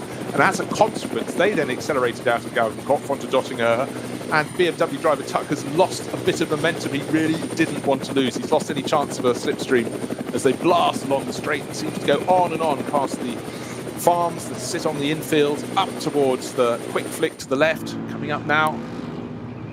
Pass a little Clio in the way. Yeah, he's lost that advantage. And just managed to get to that back mark and just stay on the coattails of that train. As you say, that would have. He's in 7th place. We said this 2nd through to 7th place train we've got here, and Ben Tuck there just fell foul almost of the back marker. Managed to get the Volkenhorst M6 through. now into 6th. Build your advantage if you can in the lead of the race. It was 9 seconds. It's now 15.3 seconds. Patrick Niederhauser ahead of the driver that's leading the main gaggle in the SP9 class. It's the Lamborghini in second place, 15 seconds down to 0.6 of a second up on Neil Verhagen. Frank Stibler, he's hunting. He's only half at 0.6 of a second down behind. Moritz Krantz, another great race for him, tucked in behind. Then Ben Tuck in 6th place.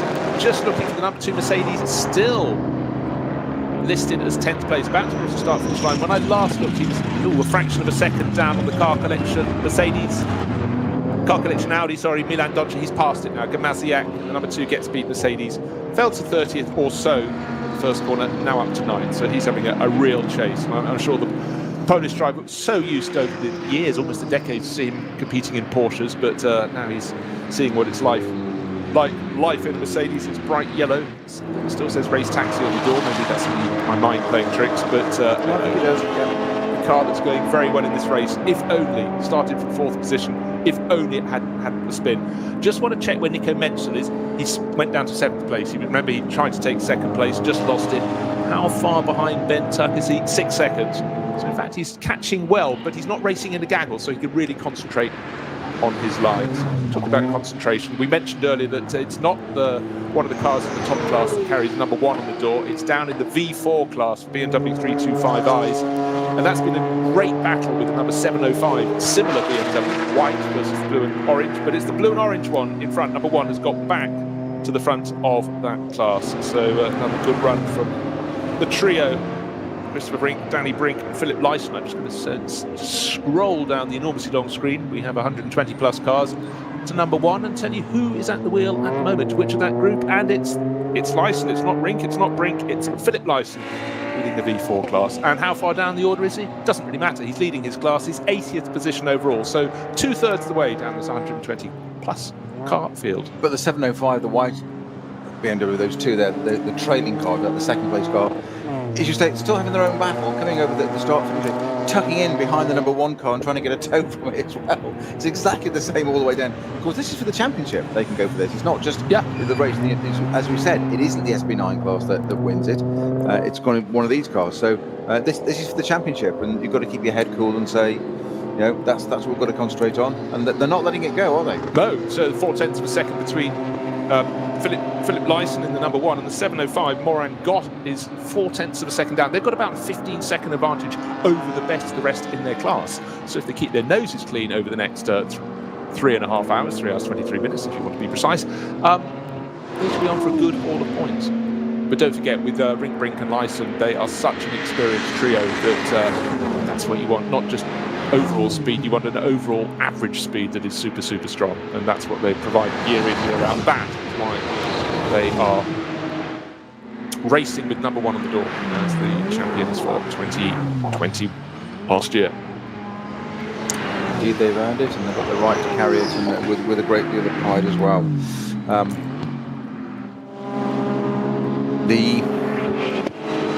was going to say that, wasn't I?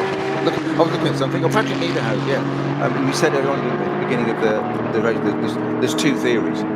Go for it or be careful, that first lap. Patrick Niederhausen, foundation. I don't mean makeup. He's building that foundation to bring it in. Great job done. If he can maintain this and hand it over at the end of his stint, which is not going to be that far away now, we're 4 laps in, and hand it over, that is a really solid foundation to hand over to you and say, done the job there. Absolutely, but he's had the advantage that he's been racing on his own very much, so he hasn't had to be compromised by someone being right in under his tail. He's been able to pick his moments, and he's clearly done it immensely well. Schnitzel and BMW, Mercedes, first of the pit stoppers. We've actually got other cars coming back out of the garages, but we have a car from the SP9 class. It's the BMW that I think, let's just double check, quite a few BMWs from Walkenhorst Motorsports. 3 of them from Walkenhorst this And I weekend. think it's the 3rd of the trio, if you will. 36. It Yeah, is. which would be Henry Walkenhorst. That's in the AM class. Friedrich Bohlen and Jörg Breuer. So they've gone for a really early pit stop. Yeah, that was the 3rd place car at the start, so that's obviously dropped down a little bit, one of the earliest. Not the first. No, 34 was the one in 3rd place. That was one of the 3 cars from Walkenhorst. This was the AM entry, and that started outside the top 10, but going through their rotation early on. My apologies, right, 36 was the P3 car, wasn't it? My apologies. Just checking you were on your toes. I try my best. I try very hard. I'm getting in now before we get on the aggregator to me later, so I'm getting I'm my bits in looking while at it I can. across the desk. I'm thinking that'll be coming out soon. I'm going to turn it over so it's like at school and stuck in copying. Right, fastest lap of the race thus far is the car in third place, Neil Verhagen, 8 minutes 4.825 seconds. So just to put that into, that's 12 and a half seconds slower than the qualifying lap. But obviously it's a busy day in the office out there, so to do that, and in fact, the Verhagen car has been in the heat of battle ever since the start. It's always had someone to fight with, hasn't been able to keep up with the race leader, Patrick Niederhauser. But it should be pointed out that Patrick Niederhauser has to be the hare at this point because he's in a pro-am combination. Obviously, Patrick would want to gain another outright win, but his experience is far greater than that of particularly of his two teammates, Lorenzo Rocco di Toropadula. Just doesn't have the years of racing, doesn't have the ultimate pace, but going better all the time. Patrick Kolb, known experience, but it's a pro-am combination, so necessarily there will be a slower leg being produced by that car. So trying to constantly stretch the lead. Patrick Niederhauser doing what a good pro should do. But what's interesting is, though, Niederhauser, say that stonking time of a 7:52 in qualifying, 8:05 in the race now, so less than a second off Verhagen's fastest lap at 8:04.8. Put those two to one side now, Bruce. We've got to go down to Menzel to be the third fastest at 8:07, and then we're into then Jeffries, Axel Jeffries in 8:09, 10s, 11s. They're really quite out there, those two. So that's third place car and leading car, Niederhausen and Verhagen. Only ones dipping under the sort of, the 80, before we can step there against a shorter circuit. A lap time always starts 1 something, doesn't it? Normally we forget it's 8 minutes here. But we forget though that quite often the fastest lap for a long time in this race is the opening lap of the race. The second lap they start to get up to traffic, and also when you get traffic you get incidents, and you've had quite a few slow zones, and that just takes the lap away. I think clearly in terms of the ultimate pace, Patrick Niederhauser has got it, and he's not got anyone in his tail, so he can concentrate on exactly what he needs to do at any given point around the circuit. He's trying to build that lead, but there have been incidents. There always are. There is one exception to the rule, and it's usually Nicky Team, who did that in the Audi on his birthday. Remember the last round he did of this, and he set the fastest lap of the race on the last lap of the race. It was his birthday to say, happy birthday to myself. Parked, fastest lap, parked, job done. Time to celebrate, I think. No, I think he just needed what they euphemistically call a bathroom break. Dottinger Hoa is going to be overtaking when they get to Tiergarten, because Axel Jeffries has got company, but he's very cleverly put a BMW Junior class car further between him and the chasing Frank Stippler now, who's got ahead of Neil Verhagen.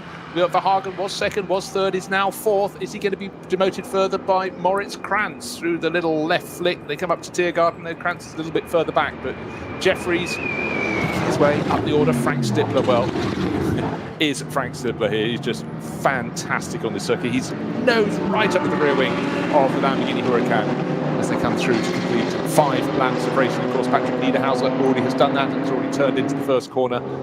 He's turning right there, nose to tail over the start finish line. 23.884 seconds. That was an astonishing lap from the race leader. And again, you make your advantage. If there isn't a yellow flag when you go through, you don't have to slow. If there is, when the next group go through, they lose out. In the background of that battle from second right through to now 7th is Nico Menzel, is on the tail of Ben Tuck now.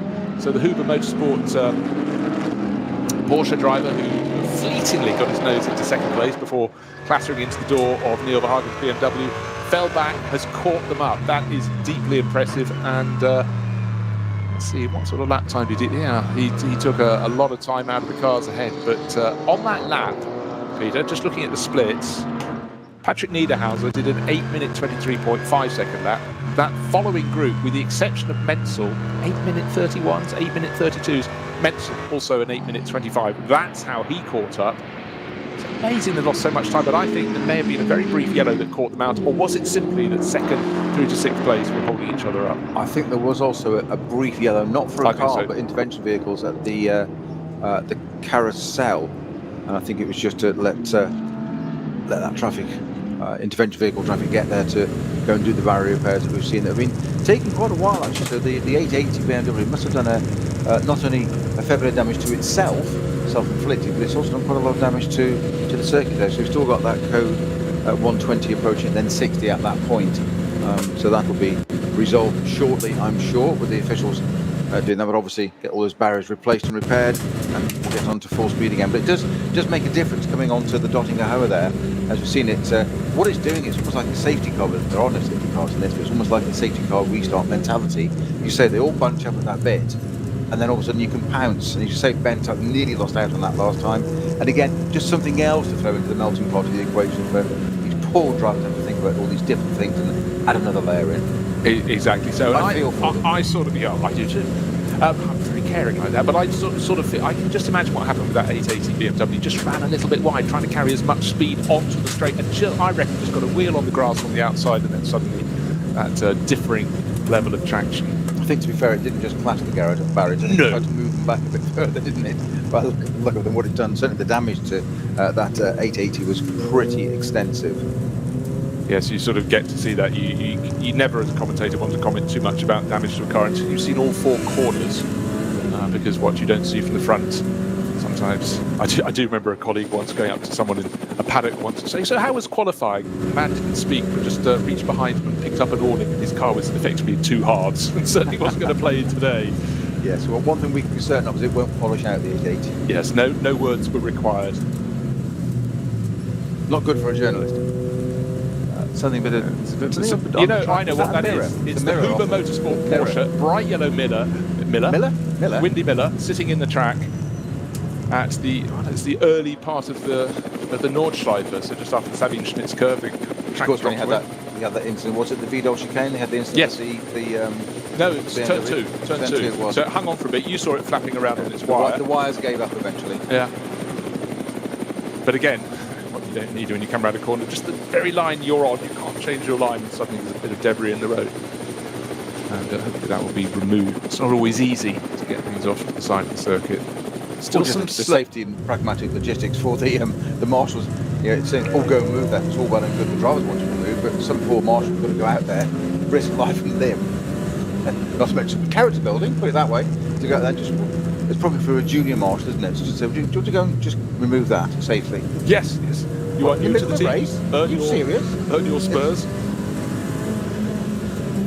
Think a large schnapps first, and then a little bit of bravado and go for it. A bit of Dutch courage. Yeah, but safety paramount. Now, battle for second place continuing, and it's still Axel Jeffries hammering the anchors. Right in behind, though, Frank Stippler in third. He's definitely got his tail up. Neil Verhagen hanging on in fourth place. Moritz Krantz just there or thereabouts, a couple of car lengths back in fifth. Ben Tuck just sort of out of the image at the moment. He was just about there, and we saw him lose momentum.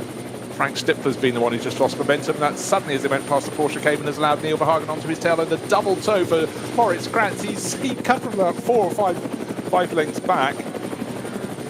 The wartime pilot just came out of the sun, didn't he? There, just saw the opportunity, and there it was. And suddenly, it's back in touch again as they're approaching, coming up to the carousel. You said this is how it can ebb and flow and change so much there. Frank Stippler just got caught behind a back marker, just couldn't go through the left-hand kink, had to sit behind it and just hold station for a minute, and all of a sudden that puts 2 cars into play now as they drop into the carousel. Yeah, we're not complaining. Great to watch. There might be it was just simply looking at a gap that suddenly was no longer there. I think the racing.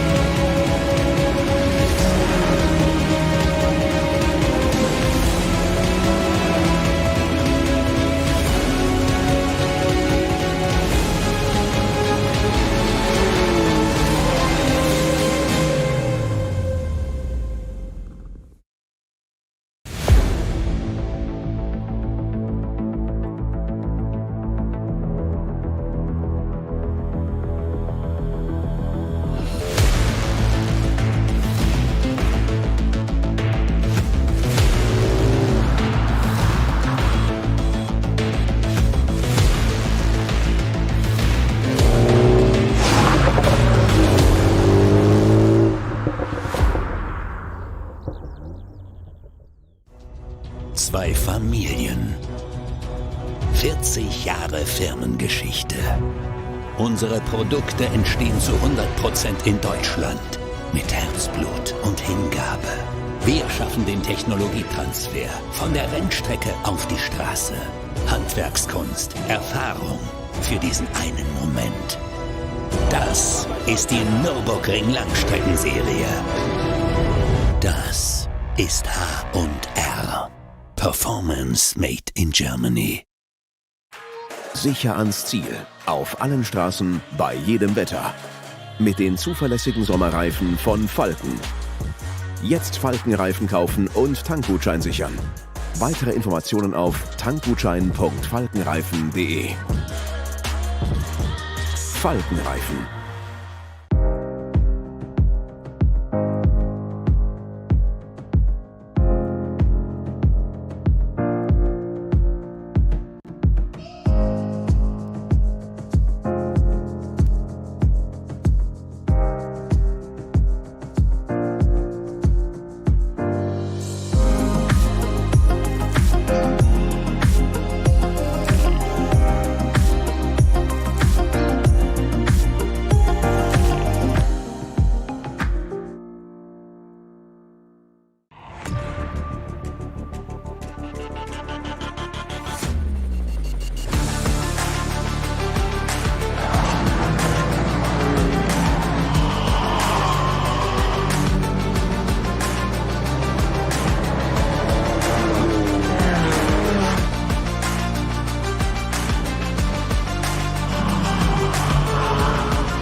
Ein hartes Duell. Kollision zwischen den beiden.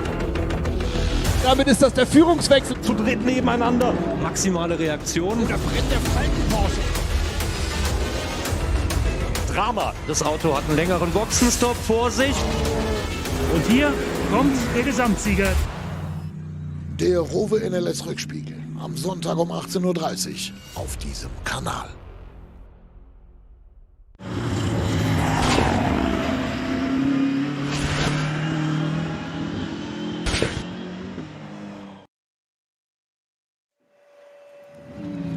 The battle is really being rejoined. Neil Verhagen has got a new rival. He's suddenly got Moritz Krantz right in his tail. Both are being caught by Nico Menzel, but second place definitely in the hands of Axel Jeffries now.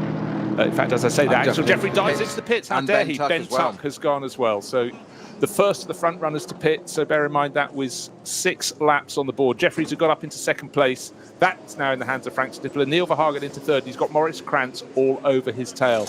A little bit of bodywork repair going on the Conrad. Has he damaged the underside of the back of the car? Is that the rear splitter? Trying to have a look, and bodywork's hanging a little bit loose. He's obviously had a little clatter. Effectively the left rear corner is loose. It's no longer attached at the foot, and Franz Conrad himself is getting in to try and help out, seemingly bereft of any tools, changing the left rear wheel.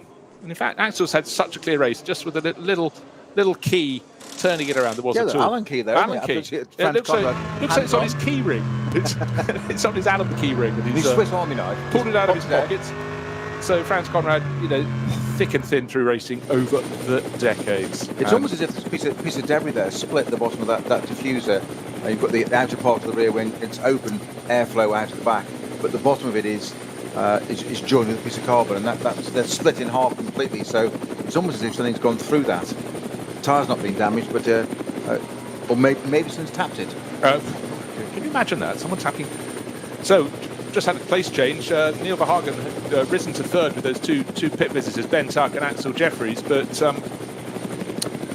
just had a place change because Moritz Krantz has demoted him. And I think that was actually as they went, shortly after they went past a car that had a slow zone very early on the Nordschleife with a sort of mid-blue, looked like a Porsche Cayman. Again, I'll have to check that, at the side of the track at a diagonal angle, but certainly when racing was rejoined, Moritz Krantz seemed a little more switched on, and he's or just got the run, and he's now moved up into third place. The BMW driver, Neil Verhagen, hanging onto his tail, still with the fastest lap of the name, lost fastest lap of the race to his name, but Frank Stippler making good his escape in what is now second place. But he needs to press on because it's nearly 29 seconds down on Patrick Niederhauser.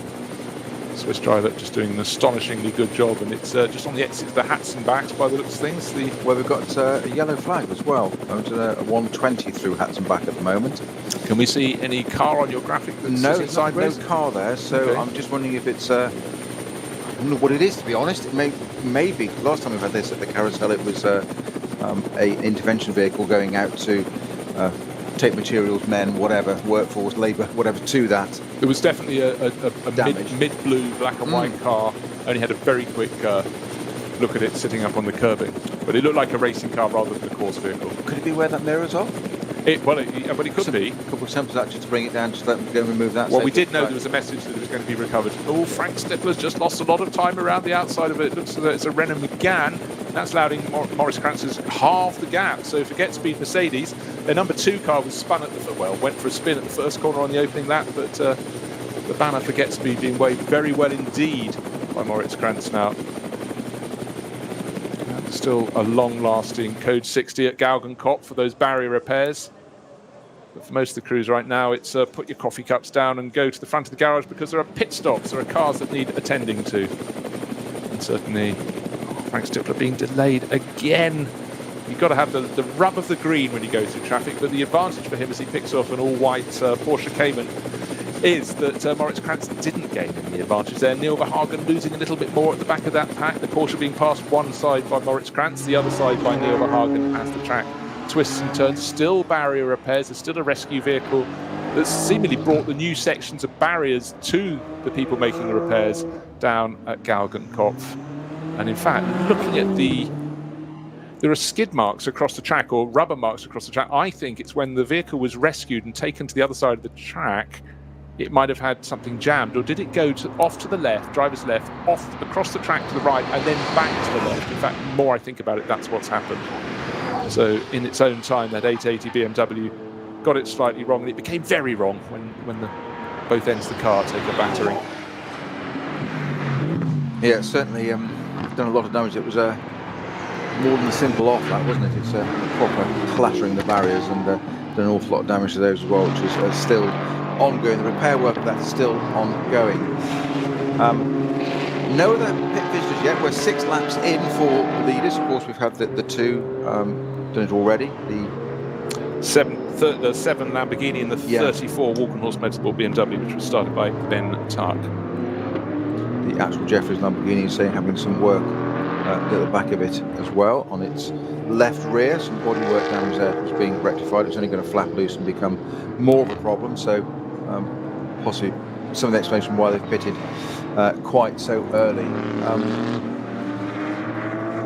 As Bruce was saying, lap times have changed quite dramatically. Quite often the fastest lap set on the first lap of the race when they got clean traffic, clean air, etc. The 804.825 set by the number 44 car. That being the Verhagen-driven BMW Junior M6. And the difference between that is now that we're sort of 25 seconds slower than that. They're doing 830s at the moment, and that's the difference of traffic. It's over 25 seconds. It's quite extraordinary, isn't it? You just have to recalibrate your mind to intervals. So let's just point out the first 4 cars in qualifying were covered by just around a second, but that seems a lot. It's over 25 kilometres, so factor that into a normal circuit. It's only a fifth of that length, and ergo you find that that's the equivalent of being covered by effectively 0.2 of a second. So close, but qualifying for here doesn't count for much more than grid position. But again, as we saw with the sort out on the opening corner of the first lap of the race, that still it's better to be starting at the sharp part of that grouping. KTM crossbows look great. Number 927 going very well in that grouping at the moment, and they're just something different. 927 is Teichmann Racing. They run all 4 of the cars in the Cup X class. That one's driven by Stefan Brodmerkel, Karl-Heinz Teichmann and Michael Monch. And these are effectively like GT4 class cars. They, if you've never seen a KTM crossbow, do go and look at them. They are just something different. And I'm a big fan of cars that look a little bit different from the rest of the pack, and then they crank up the roof to get the driver out. Sort of Canopy. A canopy, yes. I was going to say roof doesn't sound quite right. It comes up on a hinged opening, and you pop the driver in, or the astronaut, or whatever. It's a schoolboy's dream, isn't it? Because it just looks so different. And then that opening, it's spaceship. It's we'd say Star Trek, but it's probably the wrong generation. But those of us are old enough to remember what I mean. But that whole canopy lifts up, and it is like getting into a space capsule. Quite extraordinary piece of kit. Now, Right, I think now comes the rush through pits, because Niederhausen is in, and then Stippler, Verhagen, Krantz, bang, bang, bang, or they go, or I should say, Stippler, Krantz, and Verhagen, because of course we had the place change, and Nico Menzel from the car that got up into second place. Top 5 straight into the pits. Yeah, basically. Yep. So Niederhausen, Stippler, Krantz, Verhagen, and Menzel, as you say, Audi, Mercedes, BMW, and Porsche all into the pits at the same time now. And indeed, we've also just got the Berettas in the Dynamic Motorsport Porsche as well, and indeed the Get Speed Mercedes, the car, the yellow one, correct, the number 2 car that had that spin at the beginning, was down to 7th place. So we've got the top 7 cars in actually at the moment. At the same time. Yeah, there will be others following, of course. Much earlier we had the number 36 Walkenhorst BMW came in. I think it was after 4 laps, so it did something very different. But the first of the main front runners were 7 and 34 in last time around. That was the Axel Jeffries Lamborghini and the Ben Tuck BMW. That's been handed over to David Pittard. Pittard's gone second, but Jeffries is in a 2-driver lineup, so he's obviously doing a double stint, and then Michele Di Martino will do the remainder of the race. Looking to see if any of the others are doing driver changes. Most of them in 3-driver lineups. Tends to be those in a 2-driver lineup that don't do it. Now, there's a minimum pit stop time that must be adhered to, and it's a sliding scale, isn't it, Peter? Bit early for that yet, isn't it, Bruce? Well, it's in many ways. This a test? No, it's a sliding scale at the start of the race and the end, your first and last pit stops. I do feel very bad doing this, but it's no, you don't. Quite entertaining. Your face betrays that. You don't feel bad at all. You feel empowered. I'm a happy, smiley person. There we go. It's your resting, smiling face, is it? I've worked on it over the years. It's coming on. Work in progress, I suggest. You're so very kind. You know we love you, really. So, just trying to see, actually, if anybody's going to be able to go through for a further lap. Will that put the Cup X class car in the lead of the race? Cup X is the KTM Crossbows. It's 9:20 leading the way, and that's Reinhard Koffler. If it's KTM and it's going fast, it's always got Reinhard Koffler. Fabulous Austrian driver at the wheel. Next car that may dive into pits, so Milan Doncic's Audi gone out, in. first line speed by car collection, Audi straight out, number 24 car. Just remember that was sitting on about a 25-second advantage, so that comes as no surprise. Just trying to see if car number 50, that has in the SP9 AM class, that hasn't made it to the pits yet, but I sort of feel that's about to happen. Vincent Cole at the wheel of the that car now. Right. Neil Verhagen's car came in from 4th, effectively, and has just regained the position from the number 9 Get Speed Mercedes. My apologies. Patrick Cole, Vincent Cole's in the Phoenix now. I know. My apologies. Well, I didn't know, but well, look at the top of the time chart. You do now. It says Kolb and Kolb. Which one's first? Come on, come on. Of course we know it's Patrick.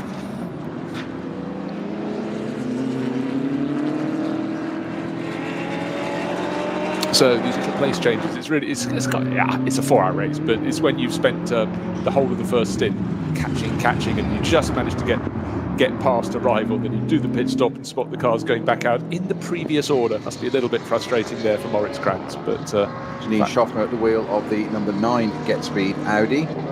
She's actually lost a few more seconds just getting around the first part of the Grand Prix loop. And again, it's these little things, and that's where the pros really show their mettle. Get down through the first corner, no disasters, and then you've got to be right on it. You've got to be on it before then. So let's take a look at the standings at the moment. It's the number 5 Audi that's listed at the top of the class, but of course with the pit stops coming on different laps, that's not entirely representative, but just by 1.6 seconds from the number 44 BMW. That's the one from the BMW junior team, started by Neil Verhagen, and now with Max Hess on board. So Hess is taking over the different stint. You might go, what happened to the number 24 Audi? but now it's got Patrick Kolb at the wheel. The timing screens will still tell us that is at the top of the charts. So that was came in with a 25-second advantage and has restored. But the timing screens get a little bit jumbled according to where your garage is in the pit lane relative to the start-finish line. Yeah, and just driver changes we've just gone through there, Bruce, and just interesting that at the moment might be the screen hasn't quite updated yet, or the device, but I'm quite surprised that Michele Beretta stayed in the number 12 Porsche as well at the moment. It appears to have. But it's a two-driver lineup, so I think a lot of them. I can now see the metallic blue, black and white BMW on the flatbed. That was the one that was off at Hatzenberg that might show on your screen. It might show now. Can you open out your magical map, circuit map? You can find that online as well. And then if you can pull your screen open. Maybe it's still not there, but anyhow, my eyes do not deceive me. First, I saw the blue BMW at the side of the track. I think it's BMW. It was a long shot. It was. I saw it too. Then it's on the back of a flatbed. So like an M4. To me, I shall look through the list of cars and see what we can find. Always the way. If it was an M4, well, it could have been quite a choice. We've got 3 of those running in the SP10 class, plus the Aston Martin Vantage, number from Pro Sport.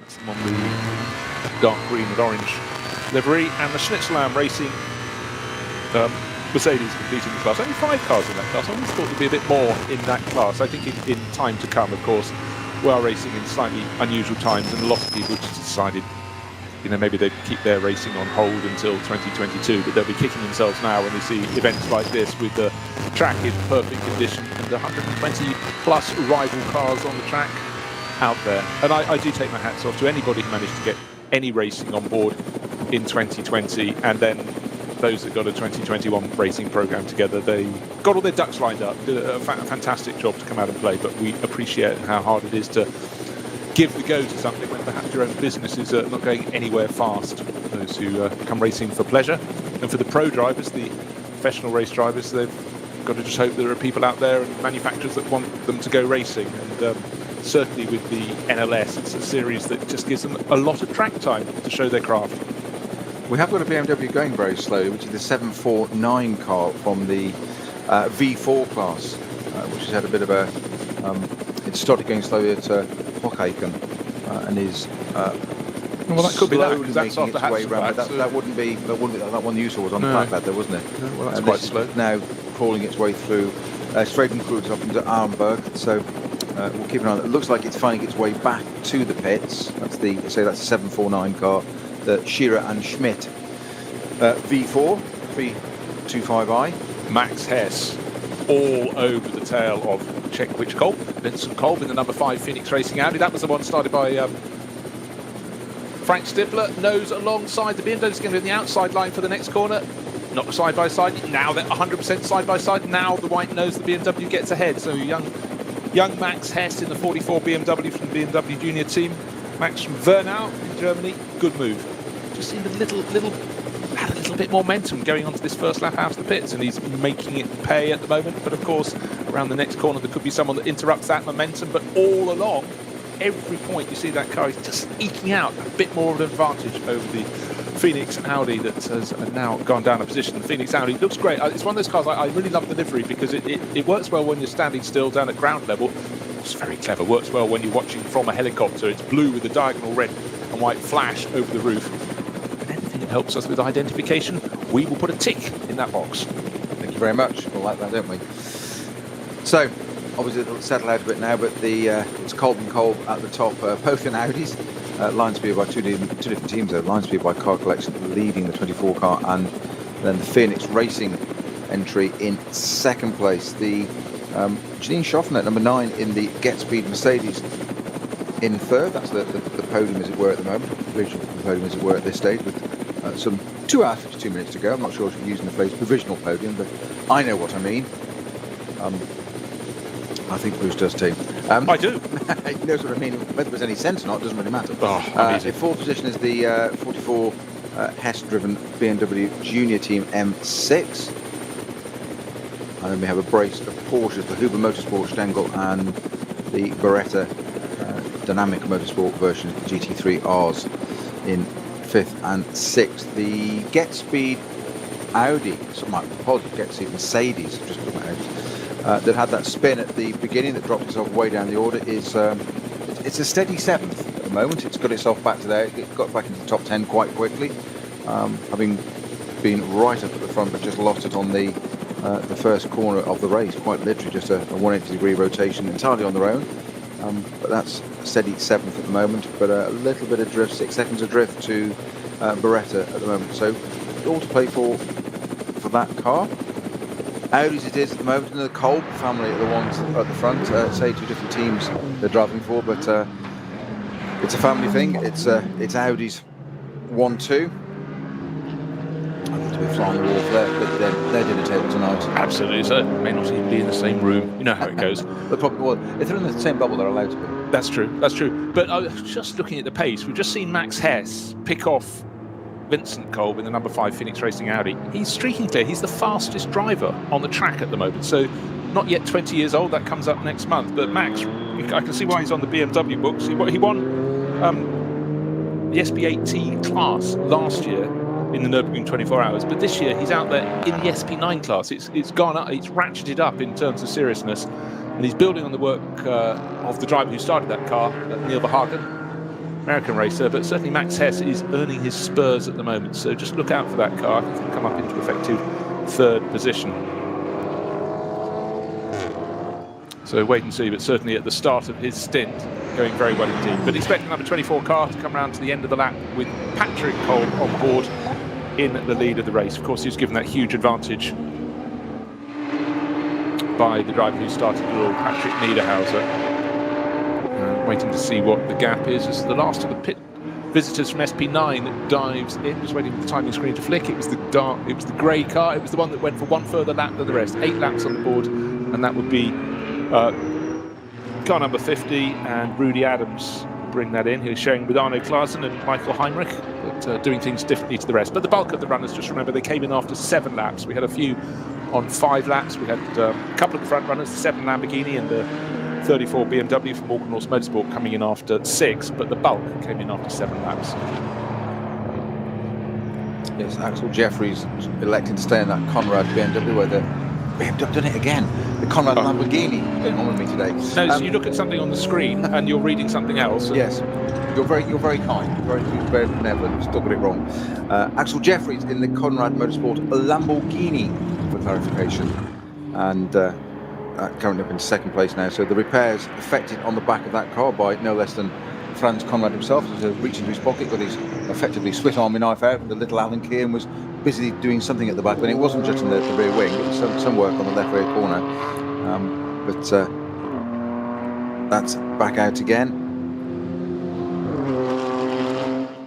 Yeah, just looking to see the gaps. Okay, at the end of that lap, it's Patrick Kolb leading the way, but only by 4 seconds, 3.96 seconds. Axel Jeffries stayed on board for Conrad Motorsport with the repairs effected by the team owner himself, and closing in all of the time. So that good opening stint, picking off a position here and position there. Axel Jeffries got it up to the position he wants to be in, and now he's got 2.5. No, he hasn't. He's got a 6.5 second advantage over, at the moment, David Pittard, who's really starting to go well in the 34 Walkenhorst Motorsport BMW. That was started by Ben Tuck, was running in 7th position, which became 6th after Nico Menzel went for that spin, but Pittard putting in some good lap times. He's got a little bit of an advantage over Max Hess, so there's another BMW coming behind Pittard and lapping at the moment, it seems, better split. But Max Hess, you never know.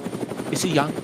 Yes. Is he taking too much out of his tyres? Who knows? But let's take a look. David Pittard's got more mileage under his belt the last few years than the bulk of his rivals. And we've got a crabbing BMW. I think that's number right rear 35. It's the Alpecin car. Sorry, place. It's one of the Walkenhorst cars, and that should be the 35 car coming in. Let's have a look. Yeah, in a sidewall failure by the look of that. It's turned itself out over the tyre, the rim. It's still mercifully, most of it is there, but just that's Thomas Neubauer bringing that in. So it sort of seemed out of order coming in at that moment in the race, but certainly out of order physically.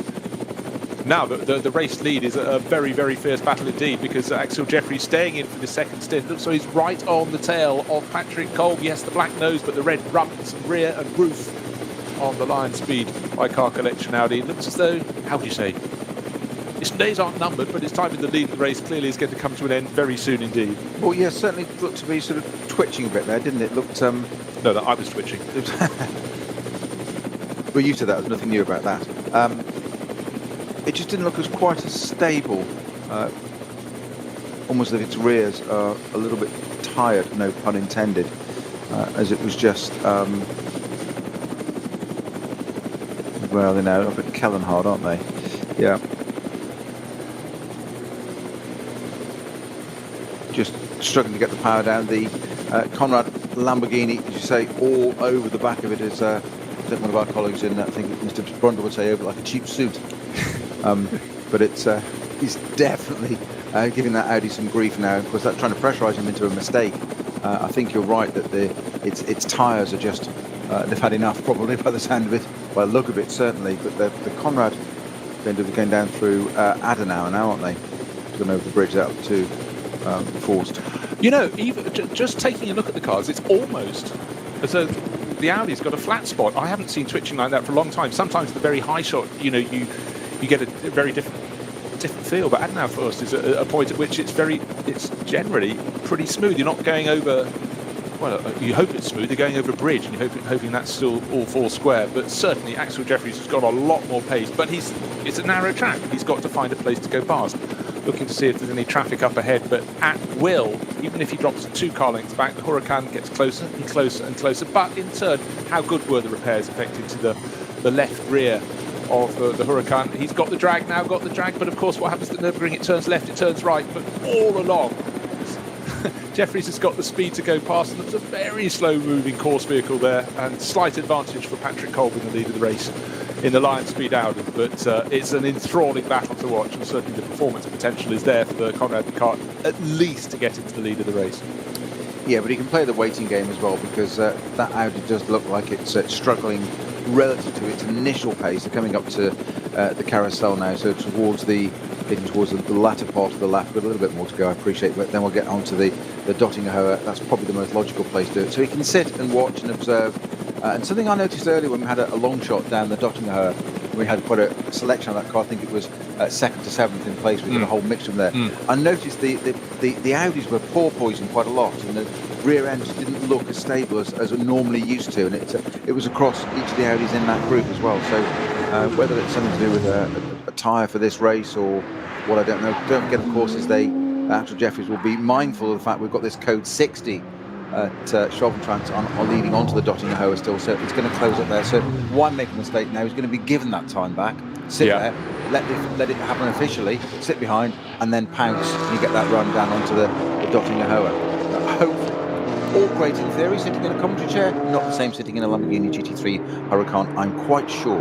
And probably getting a little bit warm day in June. Just having a little quick flick back down to the V4 class, because that's always a great one. We had the number 1 car just ahead of 705. Now it's 707 that's moved up to second in class, and dropping back a little bit in third place is 705. So the number 1 car had Lyson in the first stint of the race, and still in the first stint of the race for them, because they go much longer than the SP9 class cars.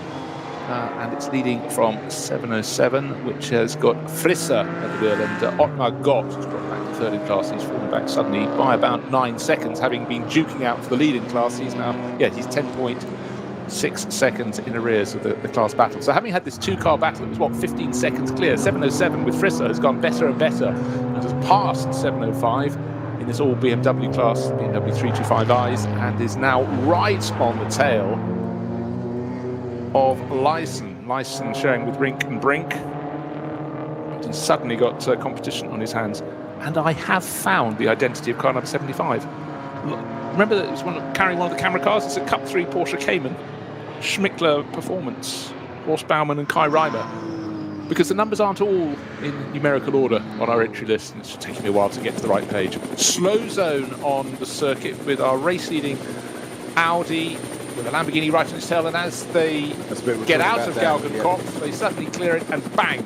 Well done by Patrick Kolb. He just managed to drop Axel Jeffries, but Jeffries is close enough up the straight to start to get closer, to get into the toe, which we're getting closer and closer still. There's the left flick, then up the rise to Tiergarten, and the track goes left more, right very sharply, and left again, and bit by bit, half a car length gained, another half car length gained. They're coming up to the little kink. Welcome home, it says on the bridge over the circuit. They're not looking at that. They're looking at the slow-moving junior class car up ahead of them. Will there be an advantage? They're side by side. The Lamborghini's got its nose in front. It's a Cupra in front of TCR class car, and the move has been made by Jeffries before they even got to Tiergarten. But he's now bottled up behind the Cupra. What can he do? The Leon's got to go to one side or the other and go to the pit wall side and making it stick. So new leader of the race, Axel Jeffries, but actually lost a bit of momentum now. And you know what? The Audi is getting into his slipstream as they cross the start-finish line. May be able to make a move into turn one. I think will be just a little bit too far back to do that. Yeah, and totally unnecessary as well. It's it's a different stint, different strategy. At the moment, one of the KTM's pulled off at the side of the road. Their driver just getting back into it again. That looks like it's just about going onto the Nordschleife at It is. It's Sabine Schmidt's curve. Yeah. It's 920 or 930. I can tell you no more. One of the Teichmann racing cars. They're all Teichmann racing cars in that class, but we will confirm that it's one of the Teichmann cars for you later. Again, barriers just in the wrong position for us to judge that. So again, that will lead to flags being displayed at that corner, Peter, won't it? Just as drivers trying to gain an advantage. But this just back to this Conrad Lamborghini and Audi battle. The Audi just going through the hairpin back on the GP circuit there, just washing out a bit at the front end, and it's struggling on the exit again. It just looks like its tyres are pretty well exhausted. And under braking into turn one, you can see it's really quite loose. Right, great BMW battle for us to enjoy. It's David Pittard, car number 34, Walkenhorst Motorsport, being hunted down by Max Hess, who's having a drive the like of which I haven't seen from him as yet, right onto its tail. There's a phrase you don't use very often. David Pittard being hunted down. No, I know. It's the other way around, isn't it? Absolutely, but you know what happens? And suddenly, of course, they've got to hit the brakes because that KTM is right there between the turning of the first part of Sabine Schmidt's combination and the second part, effectively, where there's a bridge. It's just on the exit of the bridge. So it's between the Sabine and the Schmidt. It is. We're right in the middle. Yes. Were she hyphenated, it would be right on the hyphen. But that's, I mean, motor racing never stands still in terms of machinery, in terms of drivers, and just when a driver's feeling as though I'm one of the quick young guns, they have to constantly look over their shoulders, and that's why, David Pittard, great young British driver, Max Hess, younger German, going very, very well indeed. But I've been there, I've seen it, I've done it. Not me. I'm pretending I'm Frank Stippler for a second, if I may. And there he is, 45 years old and as quick as anybody out there. No wonder all the Audi teams want to have him come into play. Looks as though that KTM crossbow is still waiting to be removed. Nose of the car is up, nose of the car is down. I think they've just been attaching it to a rescue vehicle actually there, but of course it's a KTM. It does things differently. It's like owning a TVR. I sometimes have to remember how to get out of the car. Where's the door handle?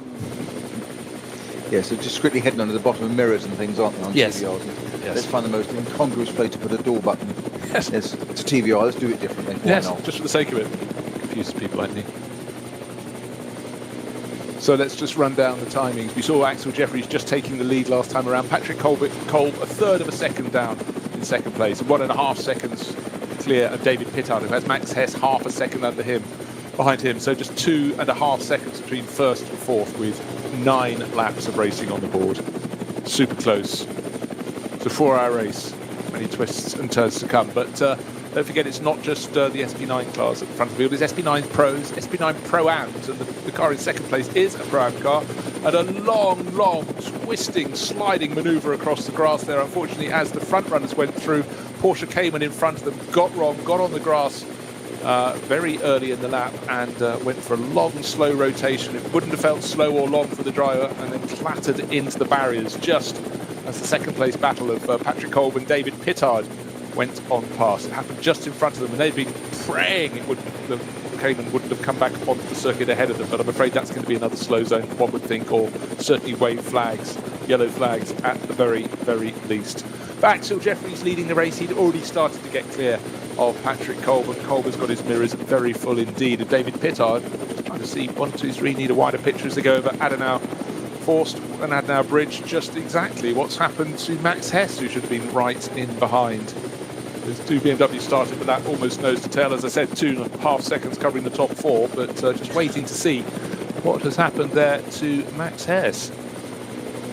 And I confirm the KTM that's off at Sabine Schmidt-Cove is the 927 Teichmann cars. You said they're all Teichmann cars, quite rightly in that, but it's the 927 car that's gone. That's ended its run for the moment. I think it was Metzgersfeld where the long moment for the Porsche Cayman was. I'll try and confirm that from some angle or the other, but just one of those moments. Just tucked a wheel on the grass, just ran a little wide, couldn't turn in. Wheel on the grass, round it went. Very, very tricky indeed. And again, that's the sort of the peril that faces a lot of the drivers who are having their own battles in the junior classes.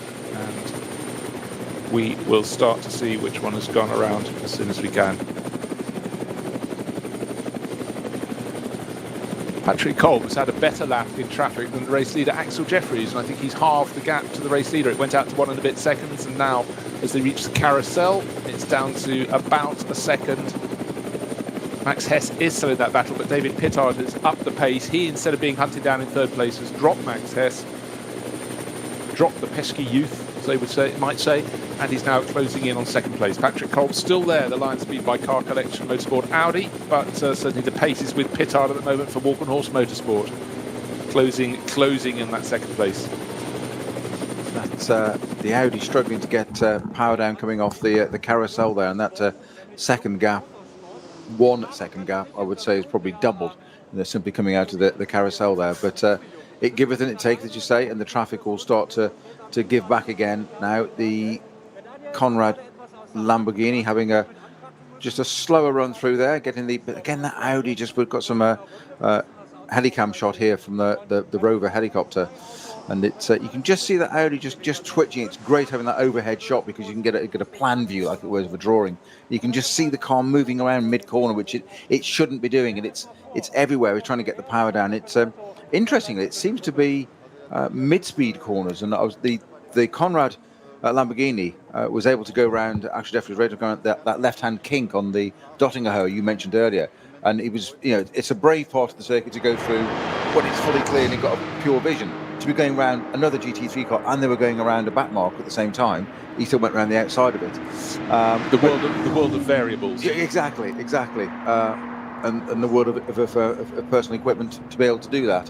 And he got around the outside, and that's where he did it. But that Audi just seems to be struggling a little bit on grip, if I'm honest. Just looking at it certainly from above there, it just doesn't seem as planted as they are normally. No, I agree, and it's totally true. You can see sort of almost imagine the yaw and the whatever as you're looking down from above. But no problems at the moment for Jeffries. But it just seemed to actually, I thought he got clearer with Pittard all over the tail of Patrick Kolb for second place. I thought the Lamborghini would be able to get further clear, but that doesn't appear to be the case at the moment. So we'll wait and see if maybe Axel Jeffries is now starting to find the tyres are not as sweet as they could be on the Lamborghini. But for Franz Conrad and the gang, their car is at the front of the race. 9 laps completed and working their way around towards the 10th, and now he's re-established his pace in the 4th sector of the lap. We've got 5 timing sectors around the lap here this weekend. He's suddenly found 2 and a bit seconds again, so the gap will stretch to the advantage of the Lamborghini. SP9 AM, haven't talked too much about that, except to say Moritz Krantz was leading that early in the race. He handed over to Janine Schaffner, and she's leading the task still. Number 9, Mercedes for Get Speed, is now down into 9th place. Don't forget that was up in 6th place in the clear running in the early stages of the race, but it's sort of how we expected. Max Hess has suddenly, I said he was being dropped by David Pittard, and suddenly he's all over his tail down Dottinghoe through Tiergarten, suddenly 2nd, 3rd and 4th, which is Patrick Kolb, David Pittard, and the chasing Max Hess. I think a second will cover them, but importantly they've fallen back from the race leader Conrad Lamborghini, 3.6 seconds clear. The car, Max Hess, you say, the car that set the fastest lap of the race on the first lap, 8:04.825, but its last lap was 5 seconds quicker than 8:20 as well. It was a really quick lap. Not that particular one, just across the lines in 8:35, so it's back out of the order again. And again, just that ebbing and flowing. And I think the Audi's just been passed actually by, yes, indeed, it has. So the Audi's now the meeting the BMW sandwiches. It is here, one in front, one behind, and it's lining up to do that. This is again We're just coming through the loop, and again the Audi, it's the front end more than anything else. The Audi just understeers. You can see it mid-corner, just at the apex there. The number 24 Audi struggling, and again the number 44 Hess-driven BMW all over the back of the 24 Audi, just because the car's struggling on tyres. So that's the time when the thinking driver doesn't push it, doesn't look looking for the opportunity, but you've got the whole lap to do this on. I know it sounds silly, there's 2 hours, 31 minutes to go still, but Grand Prix circuit, possibly a good place to try and make the opportunity and turn it into reality. And again, that Audi is really struggling again. I lost it again mid-corner. Can the BMW go around the outside? It just does, just make it. That was close. It was just there. I'm not sure that was quite my cup of tea there. It was very brave to get that done. I did say try and get it done on the GP circuit where it's wider. If you do make a mistake, you've got a bigger safety net, either a bigger runoff, you go onto the grass, you lose pride and position, but you don't lose any bodywork, more importantly. I think that was a case of not a lack of imagination, but just I'm going for it. And you said on the Grand Prix loop, it was actually as they left the Grand Prix loop, the last 3 millimetres of the Grand Prix loop, and Max Hess went around the outside into the Sabine Schmitz curve. And just to reiterate, the track's narrow most places around the circuit, but it's super narrow there. And unfortunately, as they get, the move was made, but it took complicity from Patrick Cole. We didn't see the point of both of them going off into the barriers. There was a big twitch between the first part of the corner and the second part from the BMW, but Max Hess got that move done. And then they got embroiled in. They had to snake their way through probably the slowest cars on the track, 3 or 4 of them all together. But Hess has got that done. Patrick Cole, yeah, the front end of that Audi does not want to turn into the tighter corners. He's going to have to do his best to hang on. He's got nearly 10 seconds over someone else called Cole, his brother Vincent, in the number 5 Phoenix Racing Audi that he shares with Frank Stippler. But, well, you say it might have been a lack of imagination, but it was a sense of determination. Max Hess there to get that job done. No, absolutely. As you said, going onto the Hatzenbach there, or going onto the GP circuit there now, the Sabine Schmitz curve. It's not just a lack of runoff. There is no runoff. No. It's not just narrow. It's just barrier. It is track and barrier at that point. So it's the very definition of a pinch point. Yeah, talking of barriers, it's not often I get excited. Well, maybe I can own up to this. To a yellow Unimog. With a trailer, but that was leaving the barrier repairs at Galgenkopf. They are now complete, which means the cars can have a clear run onto the Dottinger Höhe, which will make it far more exciting down that wonderful drag back towards the end of the lap. So that was a long barrier repair. Roughly an hour and a half, because it was the first lap of the race, wasn't it? Was it first, second? But certainly right. Yeah. But again, logistics on a circuit that is 25 kilometres around, you will have spare panels, barrier sections, but they may not be just kept out at every corner. Of course they're not. So they had to get a vehicle to deliver them to the point of impact, or the points of impact, and also, perhaps. Of course, depending what they're going to mount them to as well. Because if the posts are severely moved, then they've got to do that as well. So not just a question of bolting on a piece of arm coat. A great job there by the officials as ever. And talking about a great job, David Pittard, obviously stunned by the fact he saw his junior BMW racer Max Hess catching him, has now got his ears right back, and he's chasing down on the race leader. The gap to Axel Jeffries in the leading Conrad Motorsport Lamborghini was 3.6 seconds. It's not that now. I'd suggest it's maybe 2 seconds coming down. Pittard off Radnau Bridge just gets past Porsche Cayman. Now he's looking for more traffic up ahead, hoping it might find an advantage for him, but Axel Jeffries has picked another one off that's gone on through. Yeah, the gap is about 2 seconds now, but Pittard is definitely on the charge. So Walkenhorst Motorsport looking for glory. It's been a while, actually, for them by their standards. They've had some great runs on the Nordschleife. And in fact, I apologise to all fans of rescue vehicles. It's not a Unimog, it's a Mercedes high-up truck with trailer that's replaced the barriers. That's being driven behind by a course vehicle with flashing lights right towards the end of the lap. This is the point where drivers are really, really trying to get a slipstream, but that vehicle will pull off as soon as it can. But the barrier repairs have been made, so that is very welcome indeed. Just a top 10 update there, whilst that's been happening. The Car Collection Motorsport Audi that was car number 40, it was in 10th, has also pitted and just rejoined, and that's had a driver change from Miloš Dončić to Klaus Kork in that car now for the second stint of the race. Right, thanks Peter. David Pittard has a taste of victory in here, but actually hasn't won, nor has Walkenhorst Motorsport since this very weekend last year. Shared victory with Mikkel Jensen, their BMW M6, so looking to try and repeat that. But this time around, David Pittard sharing with Christian Cronjes and Ben Tuck. Ben did the first into the race. David's taken over for the second.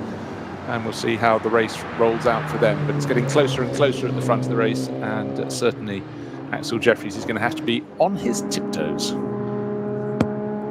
It is quite incongruous, and how well also that the organisers managed to facilitate this. You say of a huge four-wheel drive truck on the track with trailer, with all its bits of equipment and machinery and tools and requisite bits and bobs in there, just going through the Tiergarten, and the whole stream of cars. I know it's the slower class cars, but they just all drive around it, and nobody runs into the back of it, nobody bothers, just all nice and carry on racing again. On we go. And all part of the program that you do to learn to drive the circuit. You can't, as we've said before, I think John Hindhaugh said during the Nürburgring 24-hour that, you know, Lewis Hamilton, 7-time world champion, cannot turn up at this race and say, I want to have a go. If Mercedes said, we want to put you in a GT3 car, let's see what you can do, he cannot do it. He has to go through the training program as everybody else does here, and quite rightly so, such is the nature of this place. We're blessed with beautiful Eiffel sunshine today. It wasn't the case a couple of weeks ago at the N24-hour, to the point where we had so much fog it was reduced from a 24-hour to a 9.5 hours. Shortest one on history, on record. A lot of tyres were put back in the truck at the end of that meeting, weren't they? Always the upside, you see, the team managers there. Yeah. Well, there's safe fuel, there's safe tyres, safe wear on the car, you see. Everything's lifed. The coffee and biscuit Every bill cloud went is up, silver though, lining didn't and it? all that. People Well, hanging yeah, around the garage. The biscuits will have been depleted quite a bit. Again, just looking to see what the gap is at the very front of the field. Conrad Motorsport still leading the way, but just waiting for the next timing interval, because definitely it's getting closer and closer with David Pittard trying to hunt him down. That's more like it. That's a correct sentence, that is. Yes, David Pittard tried to hunt him down. That's what he did. I called him the hunted, not the hunter, but now he's definitely the hunter.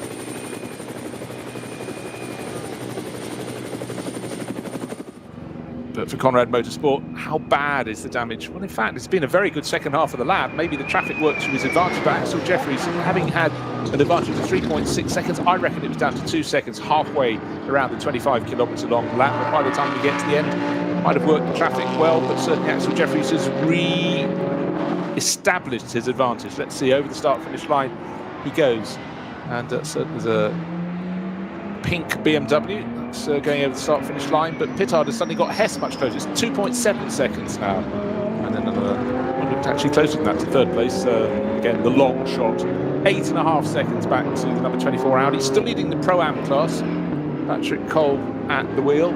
But what we saw last time around, suddenly we had a handful of cars, must have been a clear lap without yellow flag interruptions, setting their fastest laps of the race. Snowy, look, the race leading Axel Jeffries, 8 minutes 6.344, that's the best lap for that car. And chasing, closing, 8 minutes 5.3 for David Pittard. So still the fastest lap of the race set by Max Hess on the opening lap of the race, possibly lap 2, still waiting to establish that. You say David Pittard only half a second off that now. So finally a bit of clear running, and all it takes. Well, we say that we've got a code 120 at Exmouler straight away, right on cue. That's for the 870 car, which I'll just find for you, which is the BMW, the Adrenaline Motorsport 870. It's the Cup 5 BMW. That appears to be stopped at Exmouler at the moment.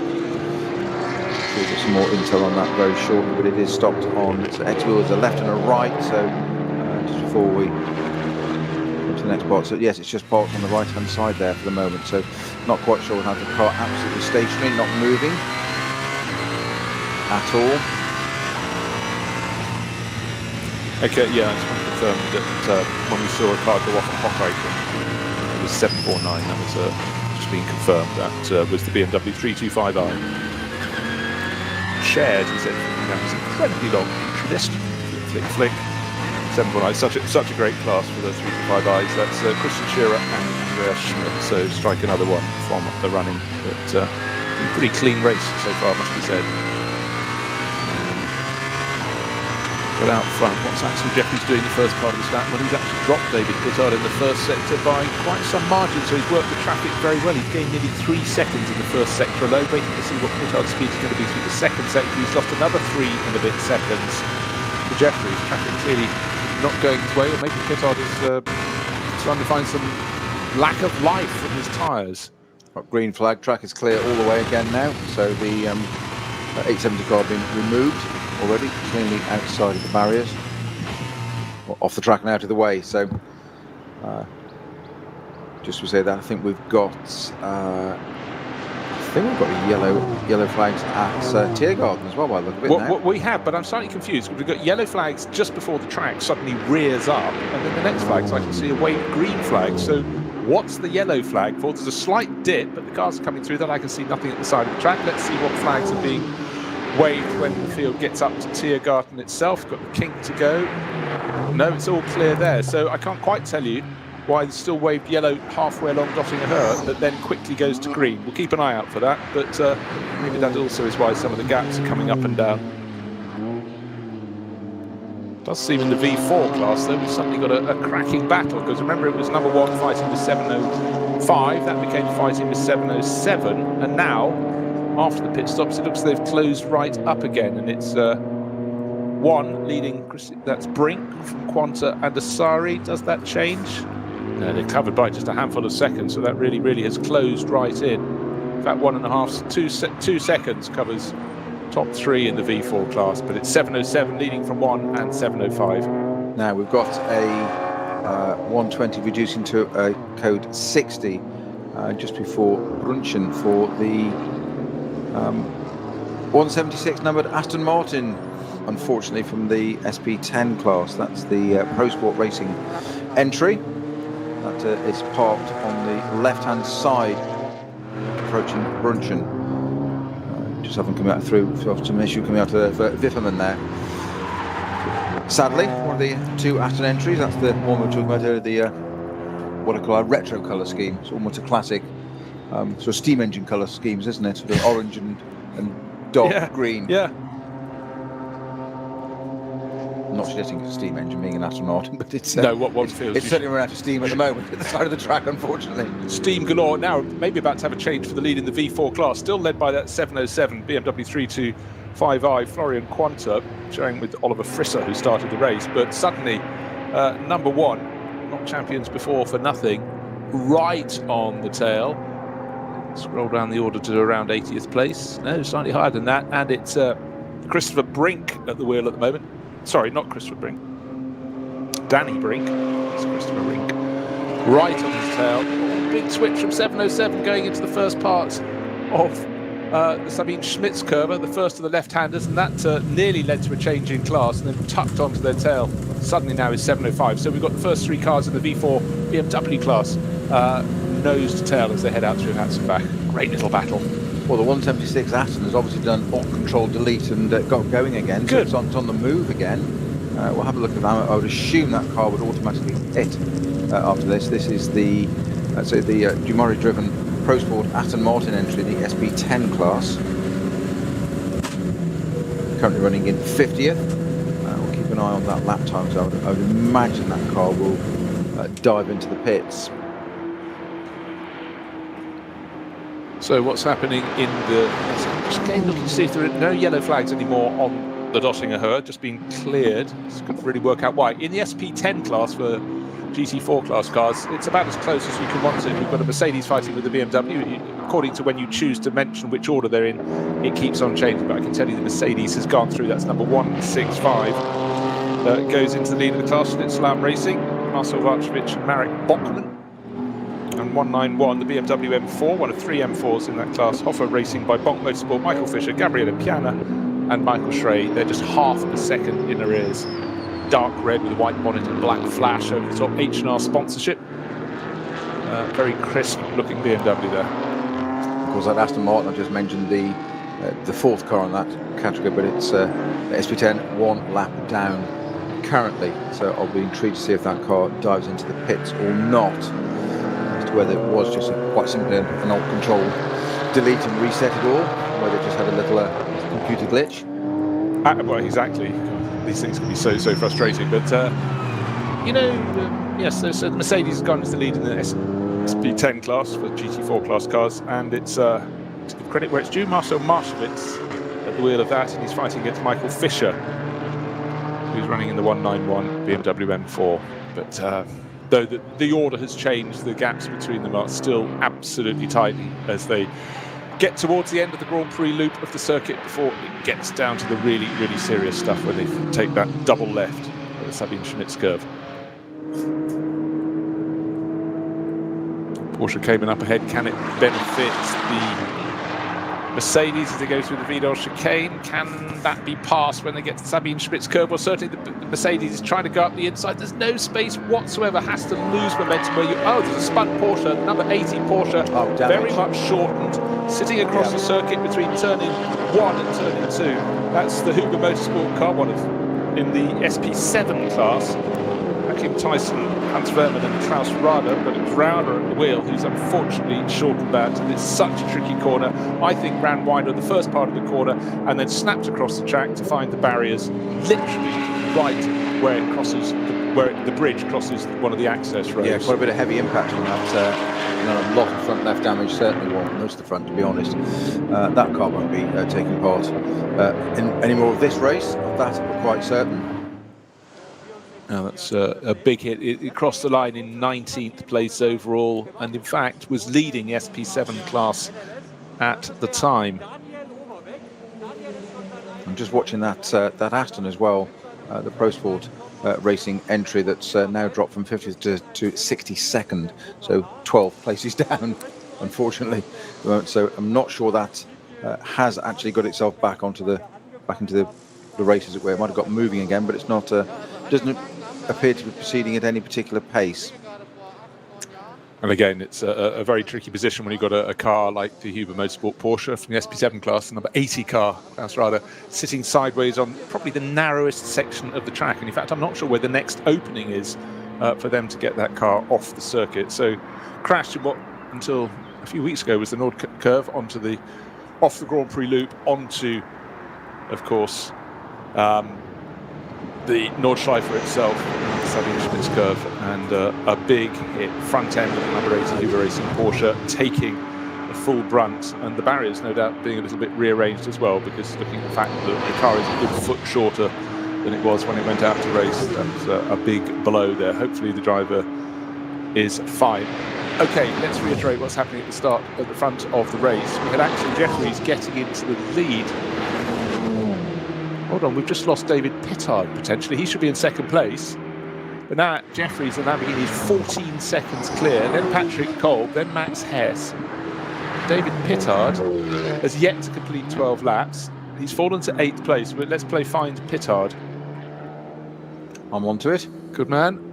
Let's take a look across the screen. How far through that? Oh, I'm way further down the order. Yeah, Pittard going very, very slowly. Coming into Tiergarten, I think it is. Yes, it is. So it's on the Hatton back. Yes, there it is. So just confirmed visually at the same time as well. So a number 34 Walkenhorst BMW with David Pittard at the wheel in limp mode by the look of it. So if this doesn't dive into the pits, then I would, as you would say, bet your house on it, Bruce. Yes. Well, it's got 4 wheels. It's going in a straight direction, but straight into the pits. So Snow, he's absolutely right. What is the problem? See, there's no external clues. It's like it's on its almost on its limiter already. It has a flashing, which usually comes on with the limiter on that car, but it's into the pits. You say some gremlin underneath there. All 4 corners in the right, wheels pointing in the right direction. All bits on it. So not quite sure why that car's in.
Zwei Familien. 40 Jahre Firmengeschichte. Unsere Produkte entstehen zu 100% in Deutschland. Mit Herzblut und Hingabe. Wir schaffen den Technologietransfer von der Rennstrecke auf die Straße. Handwerkskunst, Erfahrung für diesen einen Moment. Das ist die Nürburgring Langstreckenserie. Das ist H&R. Performance made in Germany. Sicher ans Ziel. Auf allen Straßen, bei jedem Wetter.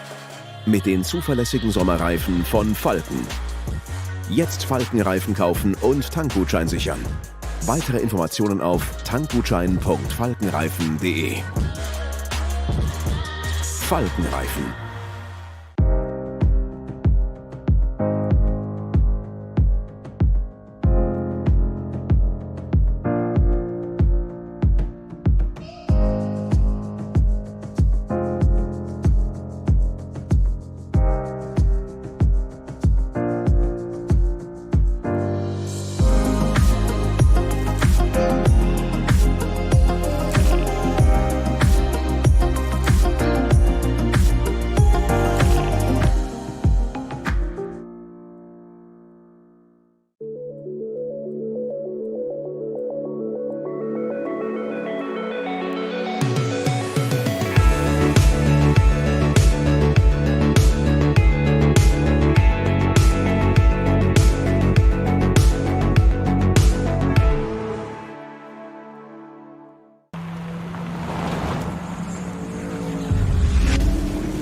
Ein hartes Duell. Kollision zwischen den beiden.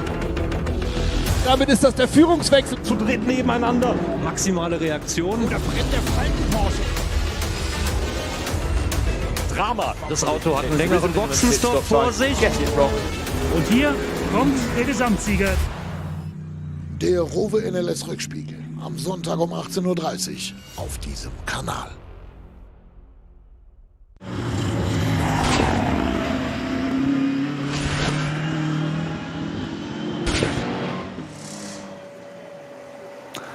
Back at the track, and there is a damage. Well, there's a lot of oil on the inside of the right rear wheel taken off the Pittard Walkenhorst Motorsport BMW. Sister car's got a time penalty. Pittard out of the car already, talking to his teammates, but clearly, to my untrained eye, it's anger and frustration from Pittard, but something untoward there in the right rear corner. Yeah, I think it's both sides, especially I think it's probably a diff failure or something there. Perhaps it looks like gear oil or something. If we were there, we could go and smell it. We could tell whether it was gear oil straight away or not, or wheel bearing failure. But so Call Bradley. He'd know. He probably knows anyway from wherever he is, without watching it. But you say that right rear wheel taken off, and the inside of that rim absolutely coated in some kind of oil, which is why the car has slowed itself down and brought itself in the pits out of the way, sadly. Just very quick, just have a quick look at the lap time of that. The last lap time of that Aston Martin, it was a 14-minute lap. She's explained why it's down there in 65th or whatever it is now. But whatever it was, seems to have rectified itself and seems to be back on the pace again. But that's unfortunately the fourth place car that was looking to be quite high on to the podium at SP10, but not going to be at the moment. It's got a lot of work to go. That said, there's 2 hours 8 minutes left of running. So it's only fourth in the class. It only takes one more to come out. Yeah. And that's it. No, entirely so. But what's happened now, as we suddenly get Max Hess into the pit, so he's pitting the 44 BMW Junior Team car after 13 laps. Okay, he first stint when he did pit, he did a 7-lap stint and then a 6-lap stint. So maybe just trying to find position on the track, but the 44 BMW Junior car into the pits. And unfortunately into the pits, but staying in the pits, one would suggest, is the car that David Pittard brought in. And getting to visit the pits again, presumably with a penalty, would be the 35 Walkenhorst Motorsport car that didn't manage to stay in a standstill of the pits or pit in to pit out for the minimum time. So frustrating for them, they will get a penalty. So what does that mean for the race at the moment? 17-second advantage between the race leading at Lamborghini, Axel Jeffries and Patrick Kolb, who's putting in a great run, number 24. leading the Pro-Am class of SP9. He's 6 and a bit seconds clear of Max Hess, but that time is inaccurate because that was Hess slowing to go into pit lane for the BMW Junior team. And the other Kolb, the Vincent Kolb, number 5 Audi, he's sharing with Phoenix Racing's Frank Stippler. It's now up into effective 3rd overall. Quietly, slowly, catching up. 4th place overall now, Michele Beretta in the number 12 Dynamic Motorsport Porsche.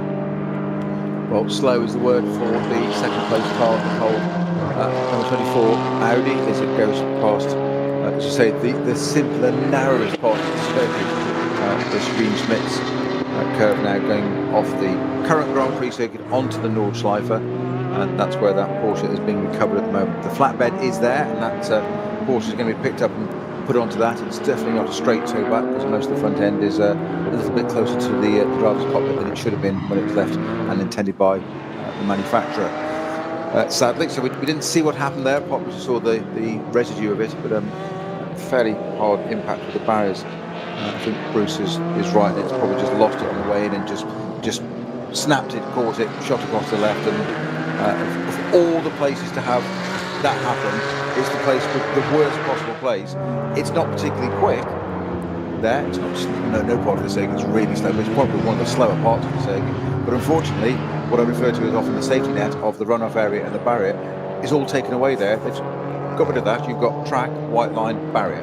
Yeah. End on. Nothing in between. If you have a car parked absolutely sideways across the circuit, it'd be very hard to actually get it out of there. There's not much space behind, not much space in front. It is that narrow where it crosses the bridge and goes onto the Nordschleife itself. But most of it, there's a bit of open barrier there because there's track the opposite side. They can just take it straight across the track and get it that way. But of course, that takes a moment or two with cars slowing down. It's a braver marshal than me dragging that car across the track and walking across there. I'll just move this Porsche if you don't mind. Do you mind just holding it? Yes, just hold, stay your hand. Yes. So let's reiterate, as we've got various slow points around the circuit. Code 60 still at the Sabine curve, start of the lap as we've just been talking about, while the number 80 Huber Racing Porsche is cleared. Axel Jeffries now leading this race by 17 and a bit seconds from the number 24 Audi. We feared for a second it was running quite slowly, but that's because it was going through that slow zone. That's the car that started from pole position with Patrick Niederhauser at wheel. Patrick Kolb now doing a very good job indeed, but just looking for split times around the lap. Yeah, Kolby's losing ground all the time to Axel Jeffries. Jeffries will hand over at some point, well, at the point of the race, one would feel, to his teammate Michele Di Martino, and maybe, just maybe, we will have an Italian car winning a round of the NLS for the first time since, what did I say earlier, was it 2017? I think it was Jochen Kronbach, the Monschau car, Jochen Kronbach, Oliver Kainz and Jörg Weiss. ADAC H&R Cup, June, well, almost precisely 4 years ago. It's interesting you say about the differences in times. Axel Jeffries stayed in that Lamborghini, that Conrad Motorsport Lamborghini, from the outset. 6 laps in his first stint, his best was an 8:09.7. In his second stint, his best was an 8:06. With the 7-lap stint, he's done Niederhausen in the pole-sitting number 24 line speed by Car Collection Audi did an 8:05.3. Bear in mind the fastest lap of the race is Max Hess in the BMW with an 8:04.825, but an 8:05 for Niederhausen. But then he's dropped to an 8:11. Kolb, sorry, replaced him, has taken to an 8:11. That Verhagen started the BMW M6 junior team car with an 8:04 in his first stint, but Hess on 8:07s now. I have found out the answer. Gearbox was the problem for the stricken Walkenhorst Motorsport. I can smell gearbox oil. You did? Yeah. I refuse to believe it. Extra century, so you didn't believe me. Have faith. Well, occasionally drivers should be accustomed to seeing yellow flags and yellow flags being waved at points of where security is required and something's cleaned up. But one of the drivers on the track very nearly dropped it going to the Vidal chicane, driving, I think it's a Hyundai. Which Hyundai is that? It's like the Elantra.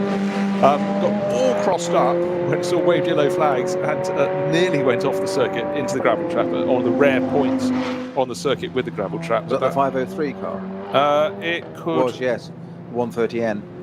Oh, the 130. Okay. The Rojo Motorsport Yeah. car. Yeah. But that would be certainly the officials wouldn't be very happy. You know, they like to pay Well, as you attention. said quite rightly, that drivers are reminded often enough, usually by the officials. It's often referred to in the drivers' world of a chat with the clerk of the course, no tea and biscuits. Yeah, absolutely. No, yes, none whatsoever. As much as you profit the fig rolls or whatever, but and also it must be said in that instance there wasn't much that could be offered by way of an excuse, because on the Grand Prix circuit it's wide, it's open, the marshals' points are clear to see, but certainly very heavy braking in the I-30N Elantra, snaking as it tried to get the braking done and not past the car in front. It was a tight one. I have to say, he did a good job of actually avoiding it. It was close. It was a whisker, but he did do a very good job of avoiding the potential penalty. Yes, certainly caught the driver's full attention. So probably at that point, some team manager or whatever's got on the radio and just said, "Can you just give us a diff temperature?" Or yes, and you're busy trying to scroll through the dashboard or whatever. And yeah, it's no excuse. But say the safety of the track workers and the marshals are paramount. Okay, well, interesting. See, that's listed as a new slow zone at the Vidal chicane, so it wasn't there the last time around. So obviously they've extended the slow zone ahead of the Southern Instruments curve, where that number 80 Porsche is, I think, still being cleared up. But maybe that's what caught them out. And maybe, as you said, the team manager said, "Can you just check you've got in the glove box those travel sweets? You've got the tin of travel sweets. It's a long race. Don't lose your voice. It's a bit of barley sugar. Very nice." I love your ideas of notions of driving in an endurance race. Boiled sweets in the glove box. What's a glove box? A racing car?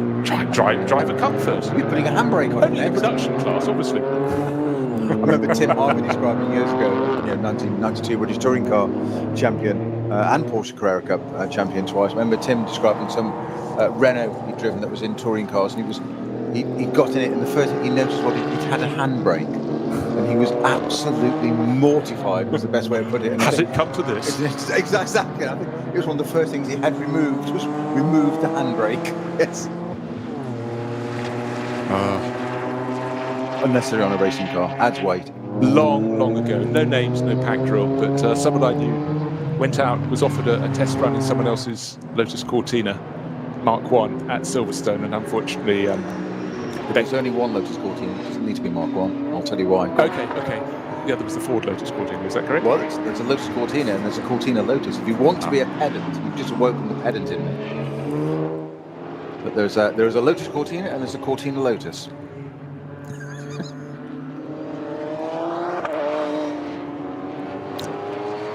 Going back to that, yes. Said driver went out and didn't get it right at Maggots, and front back. The car was then towed back to the pit lane with a very angry car owner waiting to receive said friend of mine who, as the tow truck stopped, he went to find the handbrake, and there was none to be seen, and he crashed into the back of the tow truck. I think was last seen hurdling over the fence to leave Silverstone at that moment. Yes. Not ideal. Compounding the problems, but no problems at all if you're running.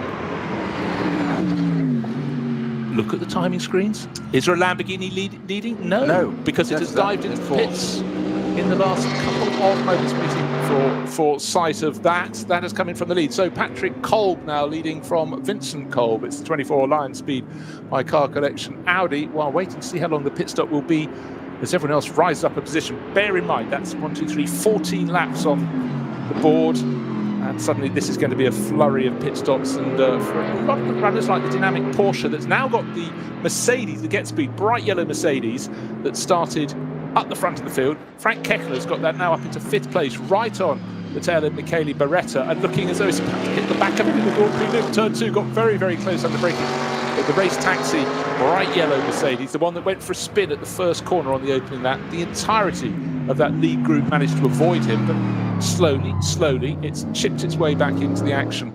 And if they achieve a top 3 result in this race, it would be astonishing. A top 6 would be amazing, but they're doing the right thing. Well, such was his pace on the gain of Beretta there.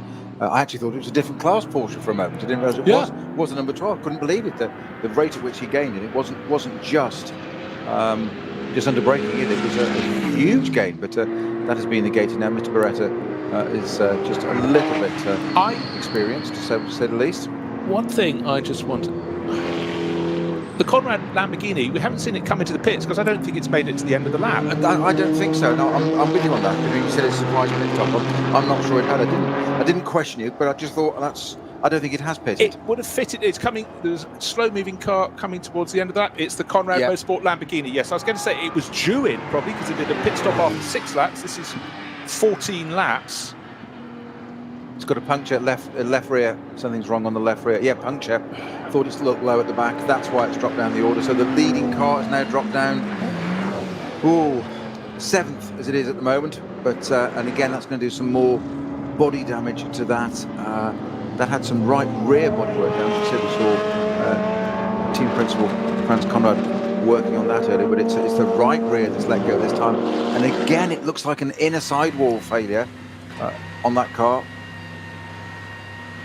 Well, just Gordon, I'm trying to see, it was obviously quite early in the lap, but, quite late in the lap, but just trying to see the split times through the various sectors and to work out where it went wrong in sector 4, the 4th of the 5 sectors. The Conrad car's back in the pits now. Now we've got a code 60 at Adenauer Forst, and from what I could just see very, very quickly, a bit of onboard with our line speed by car collection number 24 Audis that went past. It looked like it was a BMW at 90 degrees up the barrier, as in the top of the car is looking 90 degrees. It's on the barrier, so it's almost as if it's kind of cartwheeled around there. The Lamborghini of Axel Jeffries is in the pit. That must be not only a tyre change, but a driver change, I would say, at that point. We've just passed the halfway point in this race. I'm sure that was in that, but I wonder for how long, if there was any warning of that tyre going, how long Axel was thinking, I've got to keep pressing on to try and extend my lead, but how hard can I press? 12 minute 4 second lap for that Lamborghini coming back in, and there's inner edge completely rooted.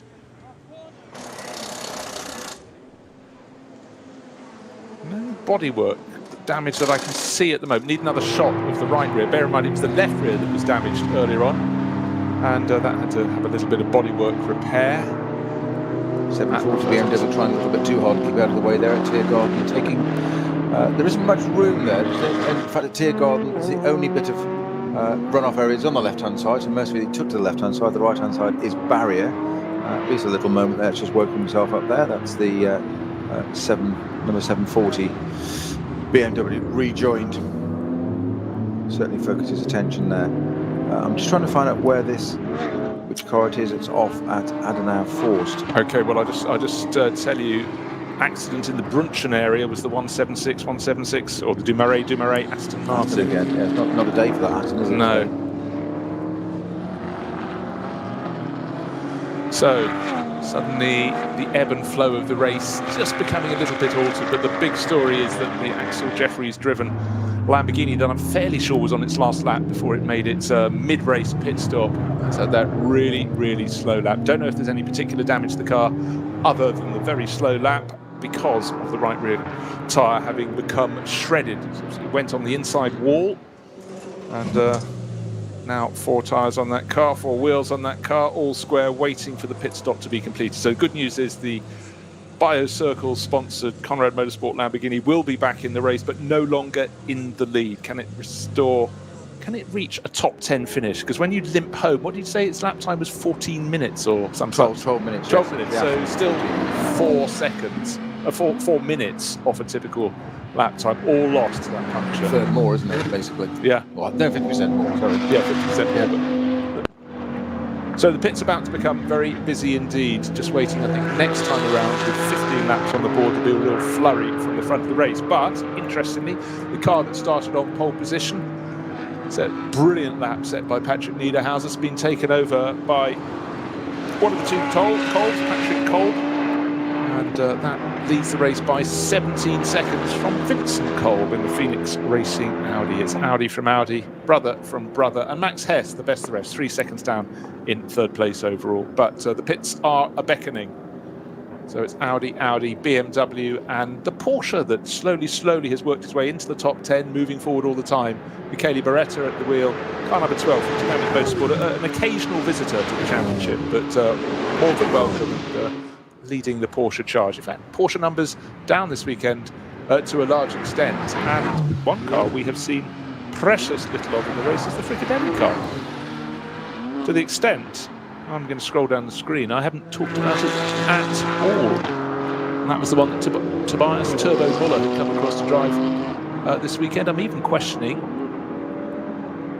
whether that started the race. Talk among yourselves. It's a very long screen to scroll down, but we've still got effectively 100 and... Working in harmony. I'm doing exactly the same with you, Bruce. Not more than 100, about 108 runners in this race. So we've lost nearly 20, which is actually quite a high number, bearing in mind that it's a dry circuit. But sometimes a dry circuit... the only Fricadelli entry I can find is the 962 entry, Cup 3. Von Danwitz at the wheel of that at 106th at the moment. Yeah, no, that's all I could see on a very quick flick down the order. So, in fact, it's rather embarrassing. We talked about it before the start of the race, before we'd even seen it, and maybe there's a reason why we didn't see it. So that should have been driven by Klaus Avelin, the team owner and boss, and Tobias Muller, who thus far this season has been racing for Rutronic, moving from one Porsche team to another. Cars serving penalties in the pit lane, and bright yellow and easy to pick out, 975. That's one of the many cars in the Cup 3 class, one of the best supported classes in the field, 16 runners. The one that's not running because it's at a standstill is 975. So as I look down my list, it goes 976, 977, where's 975? Is it 875? Was it 9? I thought it was 9. Let's have a look. Anyhow, penalties have to be served. We have had various misdemeanors. It could be 875. If it's also a C2S. Yes, FK Performance. You're right. Mark error, yes, sorry, it's the BMW seat. M2 CS Racing class. And that is, of course, the nine numbers. As the pit lanes become busy, are the Porsche Caymans in their own class. So suddenly 24 in from the lead of the race. The Lion Speed by Car Collection Motorsport Audi with one Kolb. The other Kolb, Vincent, comes in from second place in the Phoenix Racing Audi. And then Max Hess comes over into the pit lane for the BMW Junior team. We've already had Neil Verhagen run that car, so expect another change, either this one or the final pit stop. They've got a 3-driver lineup. And over the course of the lap, the number 2 gets speed.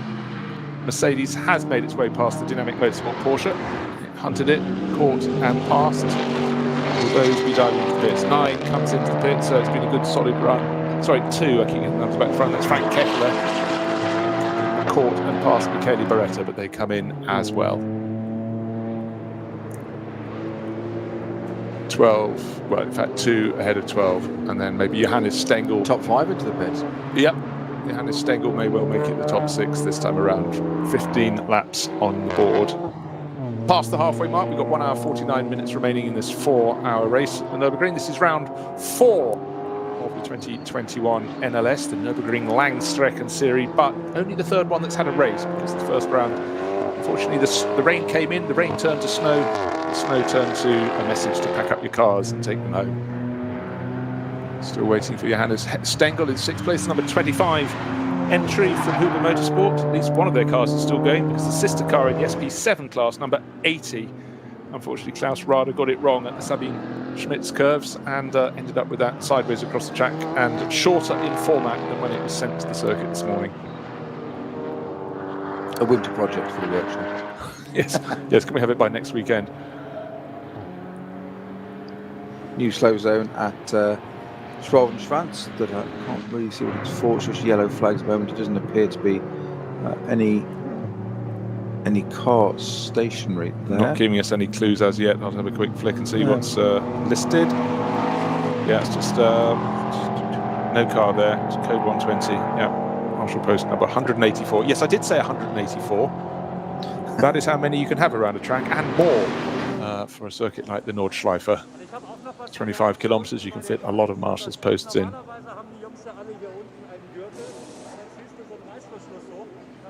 And actually, weirdly, tomorrow I'm going to be commentating on an event that has a climb and a lap length quite similar to the lap length here, with 156 turns. Quite easy in comparison. It's called the Pikes Peak Hill Climb. I'm very much looking forward to that, but it's a similar concept. Though, isn't it? You learn it. If you don't learn it, your peril. Now, cars leaving the pits, and it does seem that the number 5 Audi has advanced a position ahead of the BMW Junior team.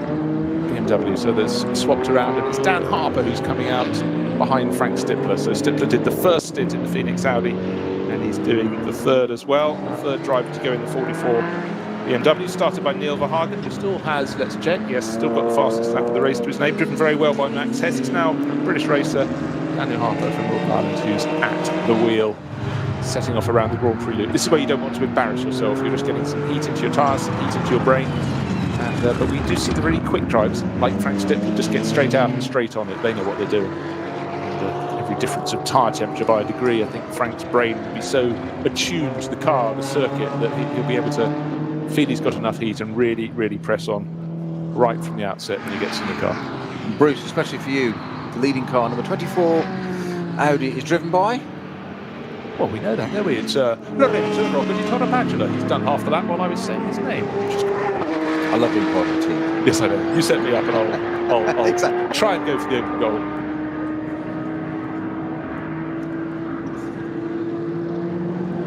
Well, suddenly Dan Harper decided to just cut across your bows, which is very much what Frank Stippler did across the bows of Dan Harper there. And I was saying that Stippler was finding an advantage in the very early stages of the lap because he knows these cars so well, knows these circuits so well. But Dan Harper obviously thought, well, yeah, I'm getting in on the act.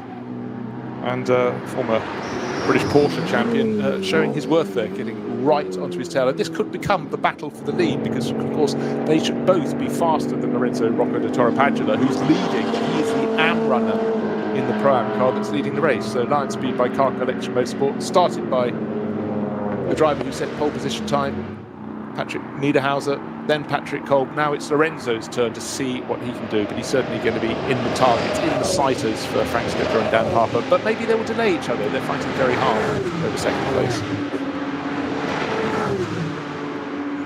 Other drivers who've changed, finally Adrian Delina, American racer, has got his run in the Porsche, entered by Dynamic Motorsport. Great run from Michele Beretta, got it up to 5th place, and now let's see how it can go in Adrian's hands. He's listed as just a couple of moments, about 1.5 seconds roughly behind the recovering number 2 Get Speed Mercedes. It's the bright yellow one that went for a spin in the first corner of the opening lap of this 4-hour race. Somehow the field divided, split around it, and there was no contact made, but effectively all but stone last, one car behind him in that lead batch as they accelerated through the Grand Prix loop. But ever since, that bright yellow, acid yellow Mercedes has managed to get closer and closer to the front, and Gimasiak, former Porsche racer, Polish Porsche racer, into 4th place at the moment. I just very quickly had a quick look at that on screen from a minute ago. There was the Aston that we thought was almost like an early spec, and it did look like it again. Unfortunately, it just disappeared off my screen in time. We know it's not the 176, obviously that's the car that's retired. That's a modern V8 Vantage, the current shape one. Previously, it just looks like an early N24 that was named after this circuit back in Kermit was the original car, wasn't it? Back in 2005. When they decided to, in those days, just before ProDrive took over the Aston Martin racing contract. Of course. It was an Aston Martin entry at the time, led by engineer then Graham Humphreys at Aston Martin. They took a road car and said, right, we're going to put the safety equipment into it, so cage, seats, etc., tank, belts, whatever that's required. And we'll take it to the Nürburgring, stick it on the Nordschleife, and see what it does. And it was more of a sort of an exercise of interest and engineering a little bit to see what it would do. They didn't expect it to finish as high as it did, let alone win its class. And that spawned all of a sudden the great idea of let's go and build a GT4 car. And that's exactly what they did. But unfortunately, Aston Martin had to relinquish making those cars because ProDrive had the contract to produce all racing Astons, and Dave Ritchie said, well, that's what we do, and that's when it very quickly spawned into a ProDrive car being the Aston Martin GT4, which has now got the newer version of it. But that one, just going around, it just still reminds me, it appears to have no rear wing. It looks like a Vantage road car. It just looks like one of those very, very early cars. I'd like to get to the bottom of what the history of that car is and why it's out there. I'm having my Aston Martin message. I'm done now. No, you can put me back in the box now. No, very happy. No, it's adding enormously. But at 20 past the hour every hour, the Aston Martin. The Aston Martin update. Yeah, why not? Why not indeed? Right, lead of the race. It's just trying to see it in the tracker around the lap. Is it still Lorenzo Roccaditore? He's been caught by Frank Stippler and Dan Harper, but they're fighting very, very hard indeed. Looking at the splits later on the lap, they're both catching him for sure. Oh, in fact, Lorenzo had a really, really slow first sector, he did have some slow zones. I'm trying to keep up. There was one recently at Adenauer Forest. Did that catch him out? We could well have a change of the lead, just waiting for cameras to pick up whether it's the 24 Audi, 9-speed by car collection, or the number 5 Phoenix Racing Audi, or indeed the 44 entry from the BMW Junior team with Dan Harper at the wheel.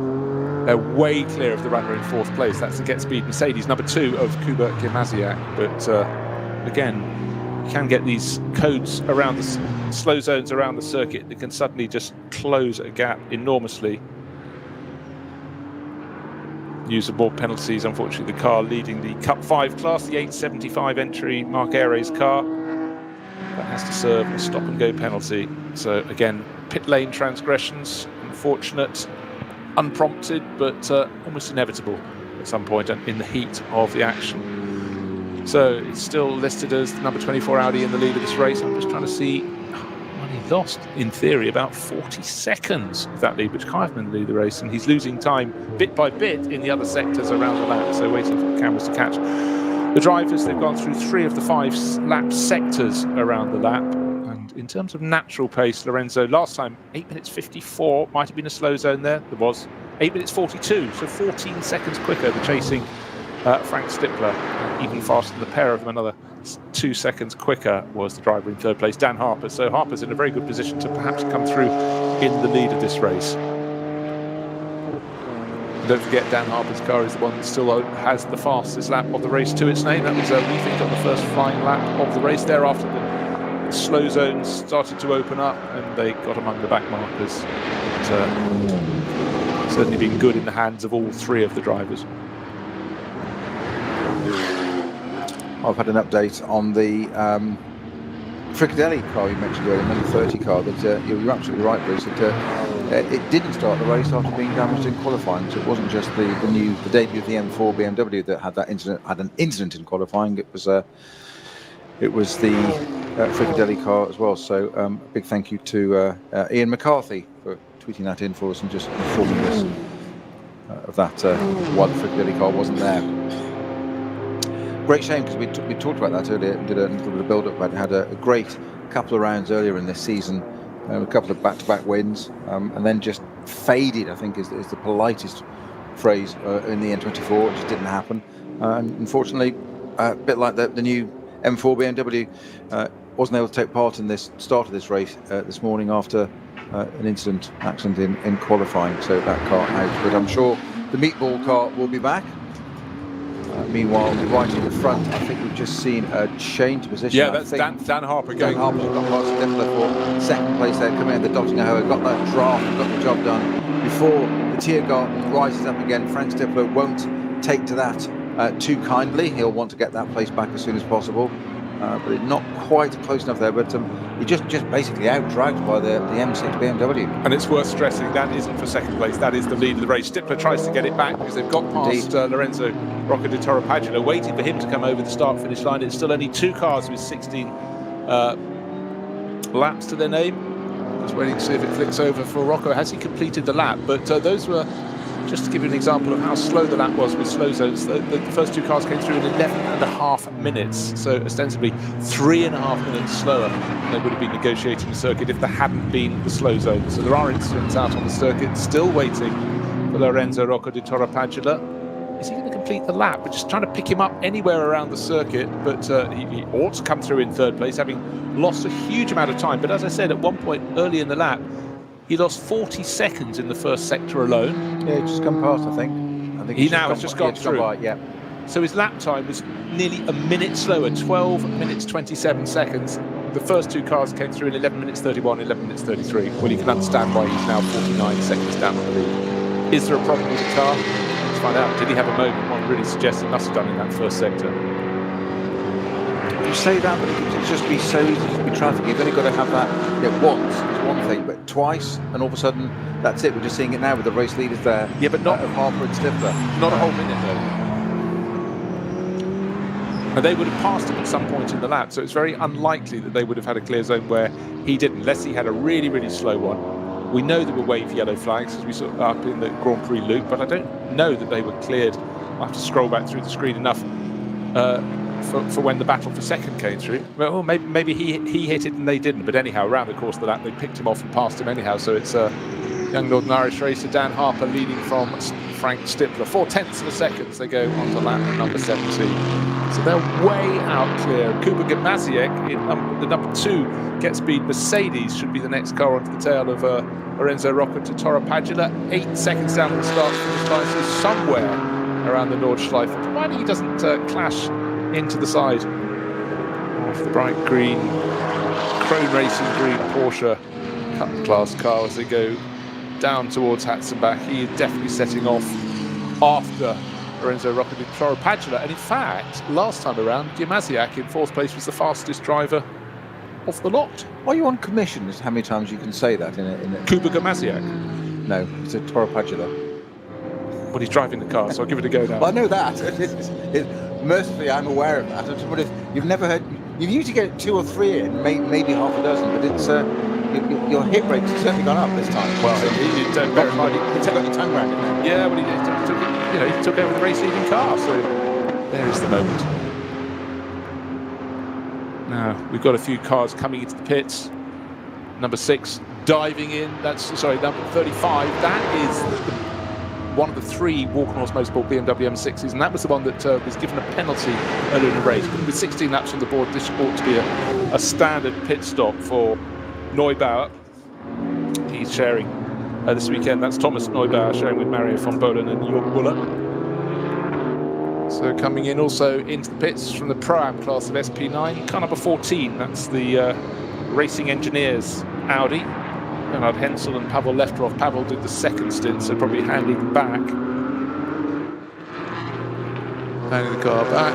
And also into the pits, one of the Weiss father and son combination, so I don't know if it's Leo or Jörg, Leonard or Jörg, but they're sharing with Jochen Krumbach, and it doesn't say Krumbach, so it's not him, but that's come in from 11th place overall. And then another car running in the that's the Pro class all round. But way out clear in the Pro-Am class of SP9 is still the number 24 Audi that started from pole position overall. Running down the order, looking for people who are leading their class. Maurice Krantz is leading the SP9 AM class. He's just taken over again. That was run by Janine Schaffner for a while, but that's served its second pit stop. That came in, I think, last time around, number 9. And leading the way in Cup X, it's Teichmann Racing. It's as it would be, because they run all the cars in the Cup X class. It's car number 920, Konstantin Scholl, Austrian driver, sharing with Hendrik Still and Reinhard Kopfler, other Austrians. So that's leading Cup X, leading SP10 class. That's the Schnitzler Marek Bock with Mercedes. We saw that going to the front of that class, and it's still leading quite comfortably now. Cup 3. That's the really, really competitive class for cars that are all 900 and something. Those cars running in the special class for the Cayman GT4 trophy by Manthey Racing. And it's being controlled very nicely indeed at the moment by 960, which is WNS Motorsport, Daniel Bickel at the wheel. So there's sort of the leading classes and the leading class runners at the top of the field. But outright, at the moment, it's still the 44 BMW from the BMW Junior team. Dan Harper overtook Frank Stippler last time around, 0.4 of a second clear at the start-finish line, and is stretching it very, very impressively through the first few sectors of this lap. Actually, as soon as he gains a little bit, he loses a little bit. That's the nature of traffic as well, but I think it might be a bit more than a second come at the end of the lap. But that's a bold statement. There are many cars that could get into the path, or slow zones that just bunch up the field a little bit, or wave yellow flags, and people always interpret those in different ways as to how much they slow. Slow zone, there is no excuse. You have to go down to the mandated speed. It's quite a reality check for you when, in my position sitting here, Bruce. I know we've been around motorsport a long time, but looking at our current race leader, Dan Harper, was born a few months after I first took part in this race. 1812? Yeah, something like that, yes. Gordon Bennett. Some people know what that means. Yes. That means I know you will, Bruce. The great trophy races. Indeed, yes. Yes, I said those early photographs in sepia. Yes. Red flag meant a different thing then. It was the waved in front of the car as it came along, wasn't it? Well, that's why I could manage it, because it was only 4 miles an hour, so I was fine. It was completely within my comfort zone. But yeah, that's... He was a few months off being born when I first took part in this race. That's quite scary. He's sitting here and leading it now. Yes. Yes. This is when you pin a date. Well, it's actually when you talk about something thinking it's recent history and realise that was 28 years ago. I know. How did it happen? Well, Dan Harper does appear to be stretching. I'm just waiting for the 4th sector time around this lap to find out how much he is, if he indeed is dropping a second place Frank Stippler, which is an ultimate accolade for anyone around this circuit.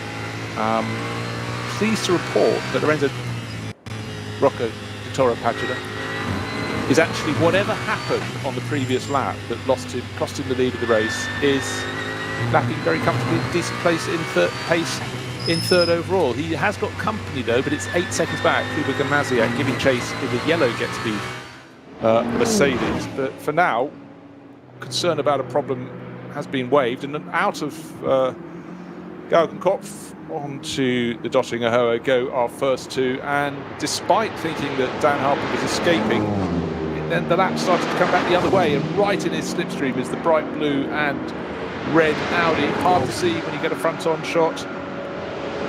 He's got a fantastic toe. There is a bit of traffic up ahead as they get towards the kink that fires them up the hill. Really sharp rise to Tiergarten there. The trough now, up the crest they go. I think they'll get through Tiergarten without quite catching traffic up ahead, and we're talking by about 1 metre, but it's still the BMW just in front of Frank Stippler. Frank Stippler looks like a slightly better exit from the final corner. They sweep past the junior class BMW, and there may be a move down into turn 1, Peter. Well, it certainly looked like, didn't it? That Audi at Frank Stippler looking considerably more planted than its line speed by car collection version a little bit earlier on, which does indicate that we thought the tyre wear there. Did Frank Stippler have a little look down the inside into turn 1? He certainly definitely had a look.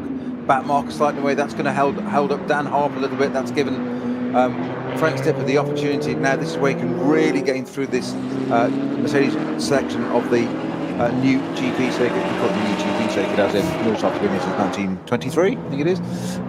Relatively new. And Frank Stippler doing the intimidation bit, putting his lights, flashing the lights, looking down the inside of the hairpin with a loop back onto the second part of the modern Grand Prix circuit, and he's all over the back of Dan Harper.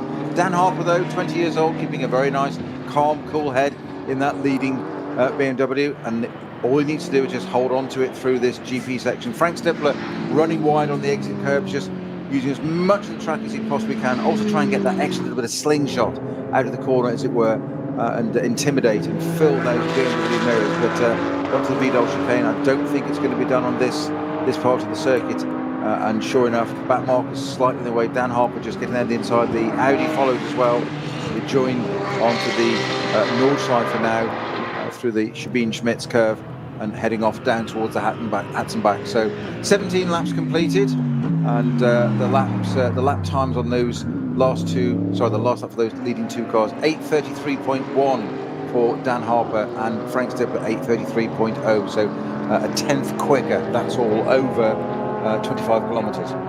And 4 seconds quicker than the pair of them. 4 and a bit seconds quicker was the car in third place. Kubica Maziak has now moved the car that spun on the opening lap of the race. The number 2 Get Speed Mercedes up into third place, and the line speed by Car Collection Motorsport Audi in fourth place and falling away. That was lapping 11 seconds slower that time than the race leaders, and certainly a lot even slower than Kubica Maziak. So that's been demoted, but it's still leading the SP9 Pro-Am class. So there is something to aim for. The car that started from pole position, the line speed by Car Collection Motorsport Audi. Looking to see next in that class he's in fourth. Next in class is in 7th place overall. It's Jörg Wieber in the number 40 SP9 Pro-Am entry, and that, we talked about that. It's another Car Collection Audi. Particularly, we talked about Milan Doncic driving at the start of the race. Klaus Koch did the second stint, and now Jörg Wieber. It's quite strange to see Jörg not in a Porsche really across the years. So accustomed to him driving Porsche Caymans, but he's racing Car Collection Motorsport, an Audi team through and through, and is running 7th overall, and it's only 4 seconds clear in the Pro-Am class of the number 14 racing engineers Audi we talked about earlier. Bernhard Henson at the wheel, other left her off the middle stint of the race. And keeping an eye out too on where exactly is the number 7 Conrad Motorsport Audi Lamborghini. I can tell you where, it's in the pits. And it's pitted from 7th place, so that was the car that, of course, limped in with a puncture only 3 laps ago, but with 17 laps on the board, back into the pits. Limped in from the lead as well, didn't it? Yeah. Also a slower lap for 4 9 speed by a car collection there for Rocco Lorenzo de Toro Padula with 8:44.444. So I'm not quite sure what's going on there. So that's some 11 seconds out compared to Harper and Stippler, as you say. But the important thing, there is the cars at 2nd and 3rd in the Pro Pro class. The number 40 Jörg Wiebahn Car Collection Motorsport Audi, and the number 25 Huber Motorsport Porsche. That was the one that got in the action early on, lost a wing mirror. Now it's got Stefan Oster at the wheel. They're not lapping a great deal faster than him, but that's the class battle that one's got to be involved in. Got some side-by-side action there between Porsche and Mercedes coming up into the Tiergarten. I think it was a little bit further down the order to see how that one panned out. Indeed it did, in Mercedes' favour. The Porsche that led going into Tiergarten, but the Mercedes got a run on it, and I'm just going to catch the number as it goes by, if we can admit. That's a Cayman at first, but we'll just see if we can catch which one it was. A great little bit of drafting there for, that's our number 9 car, which is the Krantz Get Speed, the other one of the Get Speed cars, getting past. I think they just crossed the line. I think it's just the way around, actually, from the Uber Motorsport Porsche. Yeah, it's yo-yoing the number 9 Get Speed car, because Moritz Krantz, remember, he was in that top 6 battle, a really tight battle. In fact, it was a battle over 2nd place, 2nd through to 6th, with Patrick Niederhauser pulling way too into the race. And Janine Schaffner's driven it. It's now back into the hands of on its attack with Moritz Krantz, and picking up places as it goes. He's able to lap the pace of the fastest runners in the race at the moment, but he's got places to gain.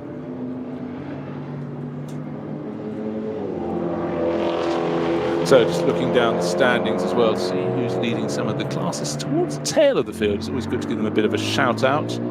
How about class H4? Let's go for that. Car number 610 in the top 100, in 85th position overall, but you have to give shout outs to people in all sorts of classes. And it's just check which of the princes it's it could be Chantal or Alexander Prince in the car at the moment. Husband and wife combination, sharing with Michael Kroll. Offer Racing, but that's BMW M4 GT3, lovely car to drive around here, and that's leading its class, so they're leading that by some margin at the moment. Up at the front though, we know who's leading overall. It's Dan Harper, or is he? Frank Stippler right from his tail, 0.3 of a second on the start-finish line. Comparing and contrasting their times through the various sectors, there is nothing in it. Last time around there was just a 0.1 of a second, wasn't there, between the race in terms of lap difference. And this time around it looks to be the same. 0.3 of a second between them in terms of track position. But it's the BMW leading the way for BMW Junior Team. And Frank Stippler for Phoenix Racing, his Audi is in 2nd place, but they've got nearly 50 seconds, or over 50 seconds on Kuba Gimasiak. But if that car, the bright yellow number 2 Get Speed Mercedes, finishes in 3rd position, that would be astonishing, having been spun down to the back of batch 1 on the opening corner of the race. And you can imagine some of the risks that they'd have had to take playing catch-up after that, trying to come back through. To Kuba Gimasiak did a very good job. Now it's already running higher than it started. It started P4. Yeah, you're right.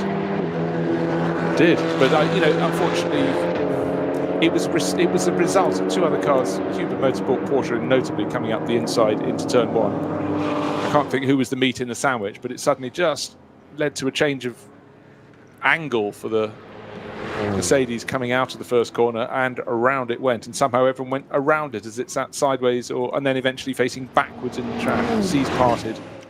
Horrible moment when you say, it's happened. As you say, you're just facing the wrong way. You're sitting duck, and you've just got to stand there and just stay composed. Whatever. It's the the last thing on a racing driver's mind at the first corner of a race, let alone a 4-hour race. The big advantage of it being a 4-hour race is you've got the time to sit there and go, fine, we can recover this, it's fine. And that's just been proven. They started 4th, spun, dropped down to, we think, around about 30th, certainly way outside the top 20 outside of their class, and there's 16 in this class, and back up to 3rd now. So they're now higher than where they started. In the meantime, Mr. Stippler is again determined to have a look at the inside of the boot of Dan Harper's BMW. See what's in there. He's got his golf clubs in there. He seems to be getting that close.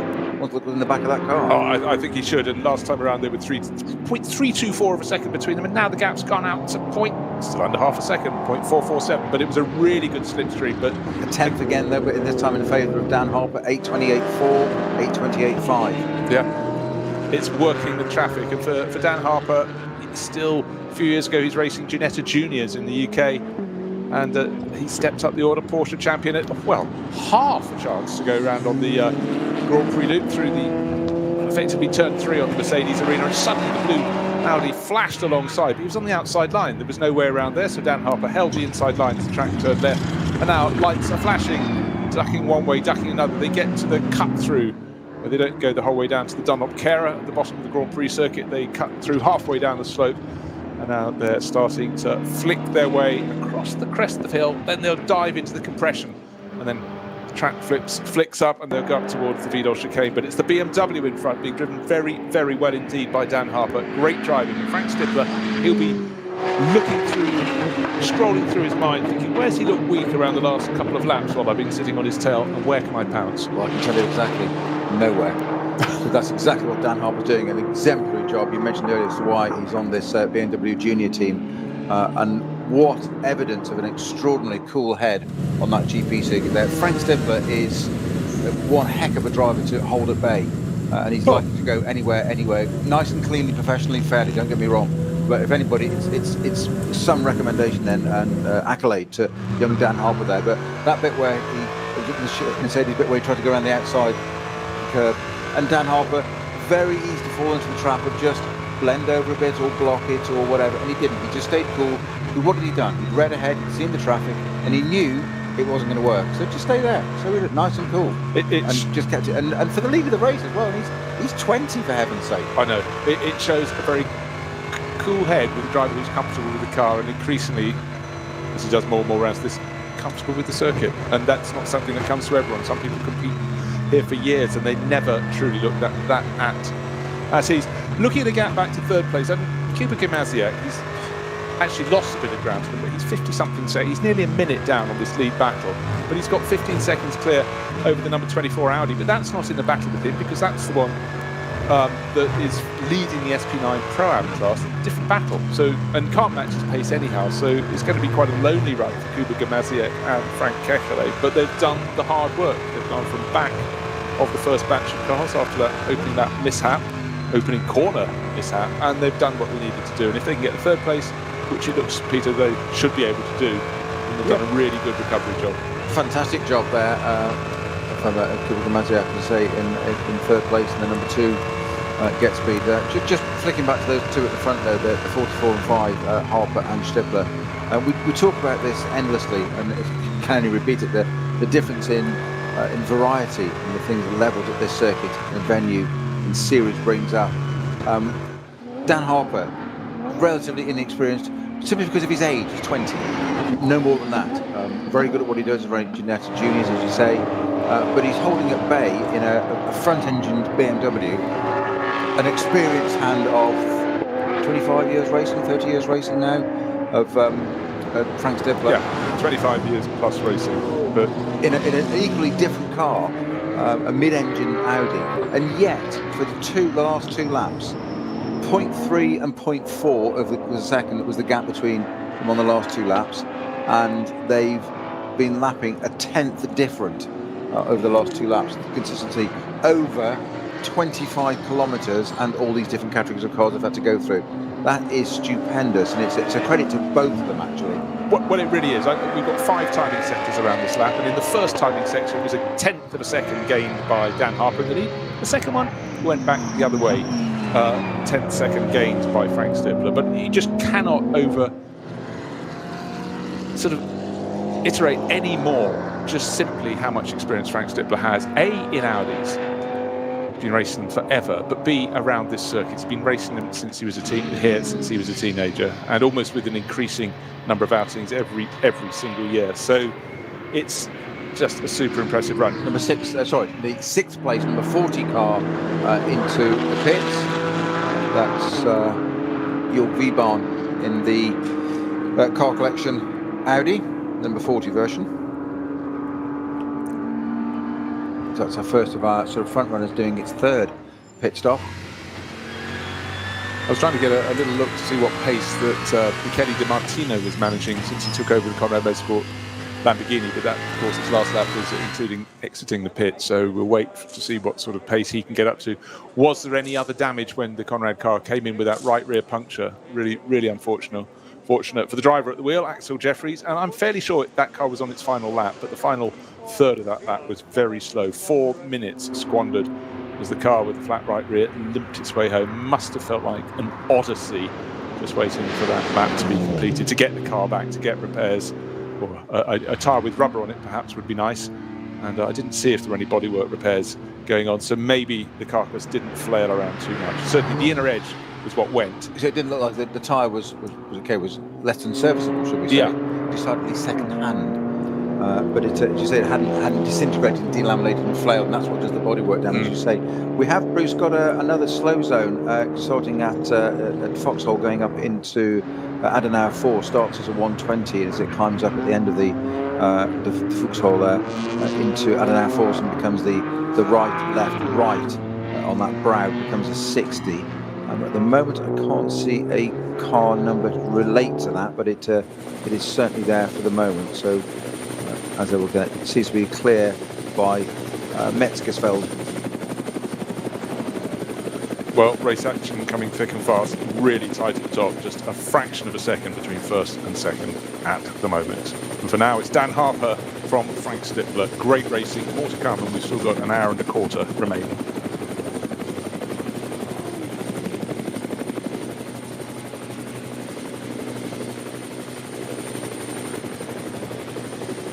At the top, Cooper Gamazzi, I'm looking at his split times. Yeah, he's not got the pace. In certain sectors, he's losing out a little bit, but I think he's very safe in 3rd in that number 2 Mercedes from Get Speed.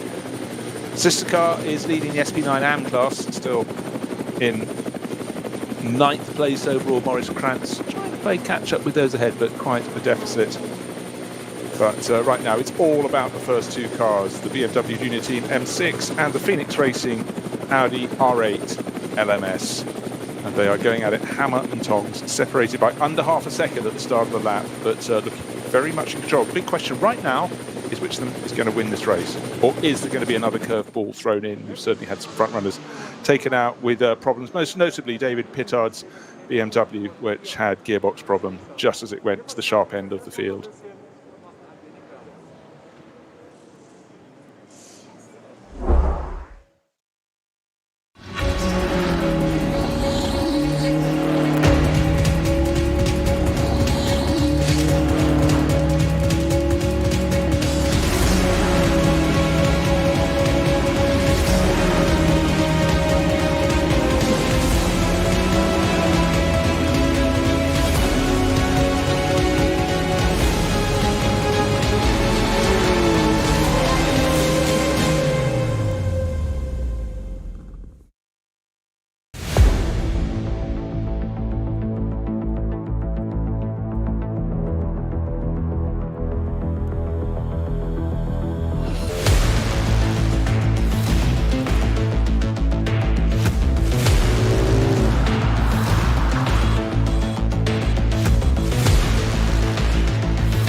Zwei Familien. 40 Jahre Firmengeschichte. Unsere Produkte entstehen zu 100% in Deutschland. Mit Herzblut und Hingabe. Wir schaffen den Technologietransfer von der Rennstrecke auf die Straße.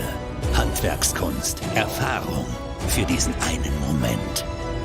Das ist die Nürburgring Langstreckenserie. Das ist H&R. Performance made in Germany. Sicher ans Ziel. Auf allen Straßen, bei jedem Wetter. Mit den zuverlässigen Sommerreifen von Falken. Jetzt Falkenreifen kaufen und Tankgutschein sichern. Weitere Informationen auf tankgutschein.falkenreifen.de. Falkenreifen.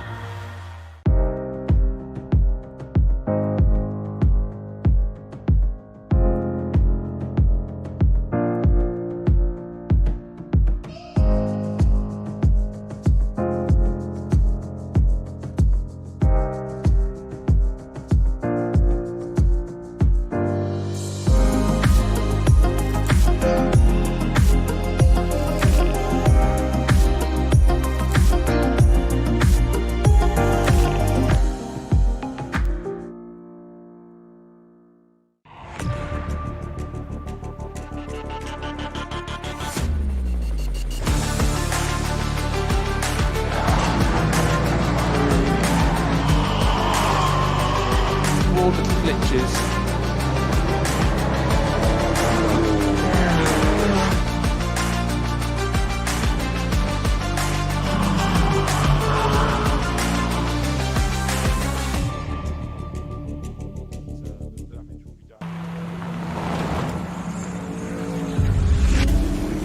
Ein hartes Duell. Kollision zwischen den beiden. Damit ist das der Führungswechsel zu dritt nebeneinander. Maximale Reaktion. Da brennt der Falken-Porsche. Drama. Das Auto hat einen längeren Boxenstopp. Vorsicht. Und hier kommt der Gesamtsieger. Der Rowe NLS Rückspiegel. Am Sonntag um 18:30 Uhr auf diesem Kanal.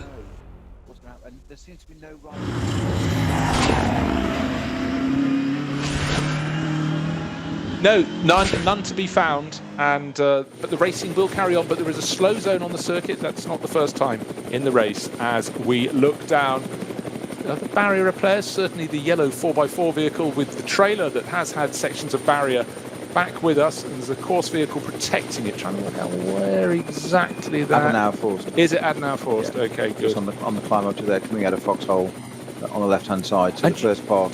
And you still see drivers interpreting the exit of a slow zone slightly better. You can gain a car length or two, and that's what Dan Harper's trying to do. Frank Stipler seemed to read it slightly better, but then the BMW got past a back marker and has opened out a massive 2-length advantage, and suddenly the next corner comes down to 1 length. This is a real dogfight. We've got just under an hour and 10 minutes to go in this race, and Dan Harper is gaining experience all the time, but I must say we're both very, very impressed with his performance as we watch on from the Rover Racing high-angle helicopter. Well, hopefully it's a high angle, but it's a high angle over the track, and it really is. They snake their way through the drivers in the slower classes of cars.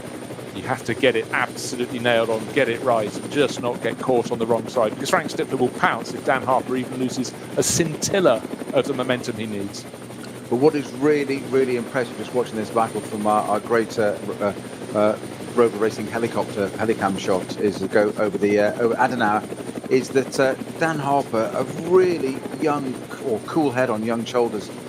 It's how he reads the traffic. A is just keeping the car nice and smooth and tidy. Very important. Just slow it down, metronomic. Just think about it. But he's not letting somebody with the experience of Frank Stipler, and he's just used that piece of traffic to his absolute advantage there.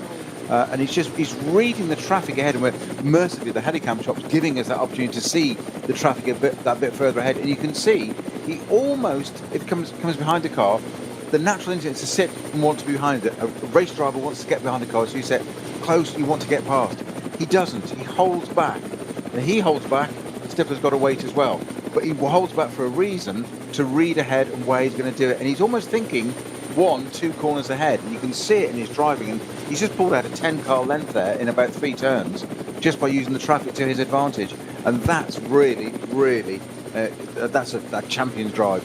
Well, it is, and it's not just simply about, as you say, getting past as soon as you can. It's about where that back marker is going to be when the chasing car is getting to the next corner on the circuit. And if it has to take an inside line and force the chasing Frank Stipler around the outside, then it's advantage to the BMW Junior team and Dan Harper. So it is a learning process, but he seems he has learned very well. He's done a fair bit of racing here in the past this year and last in his young career, but paying off at the moment.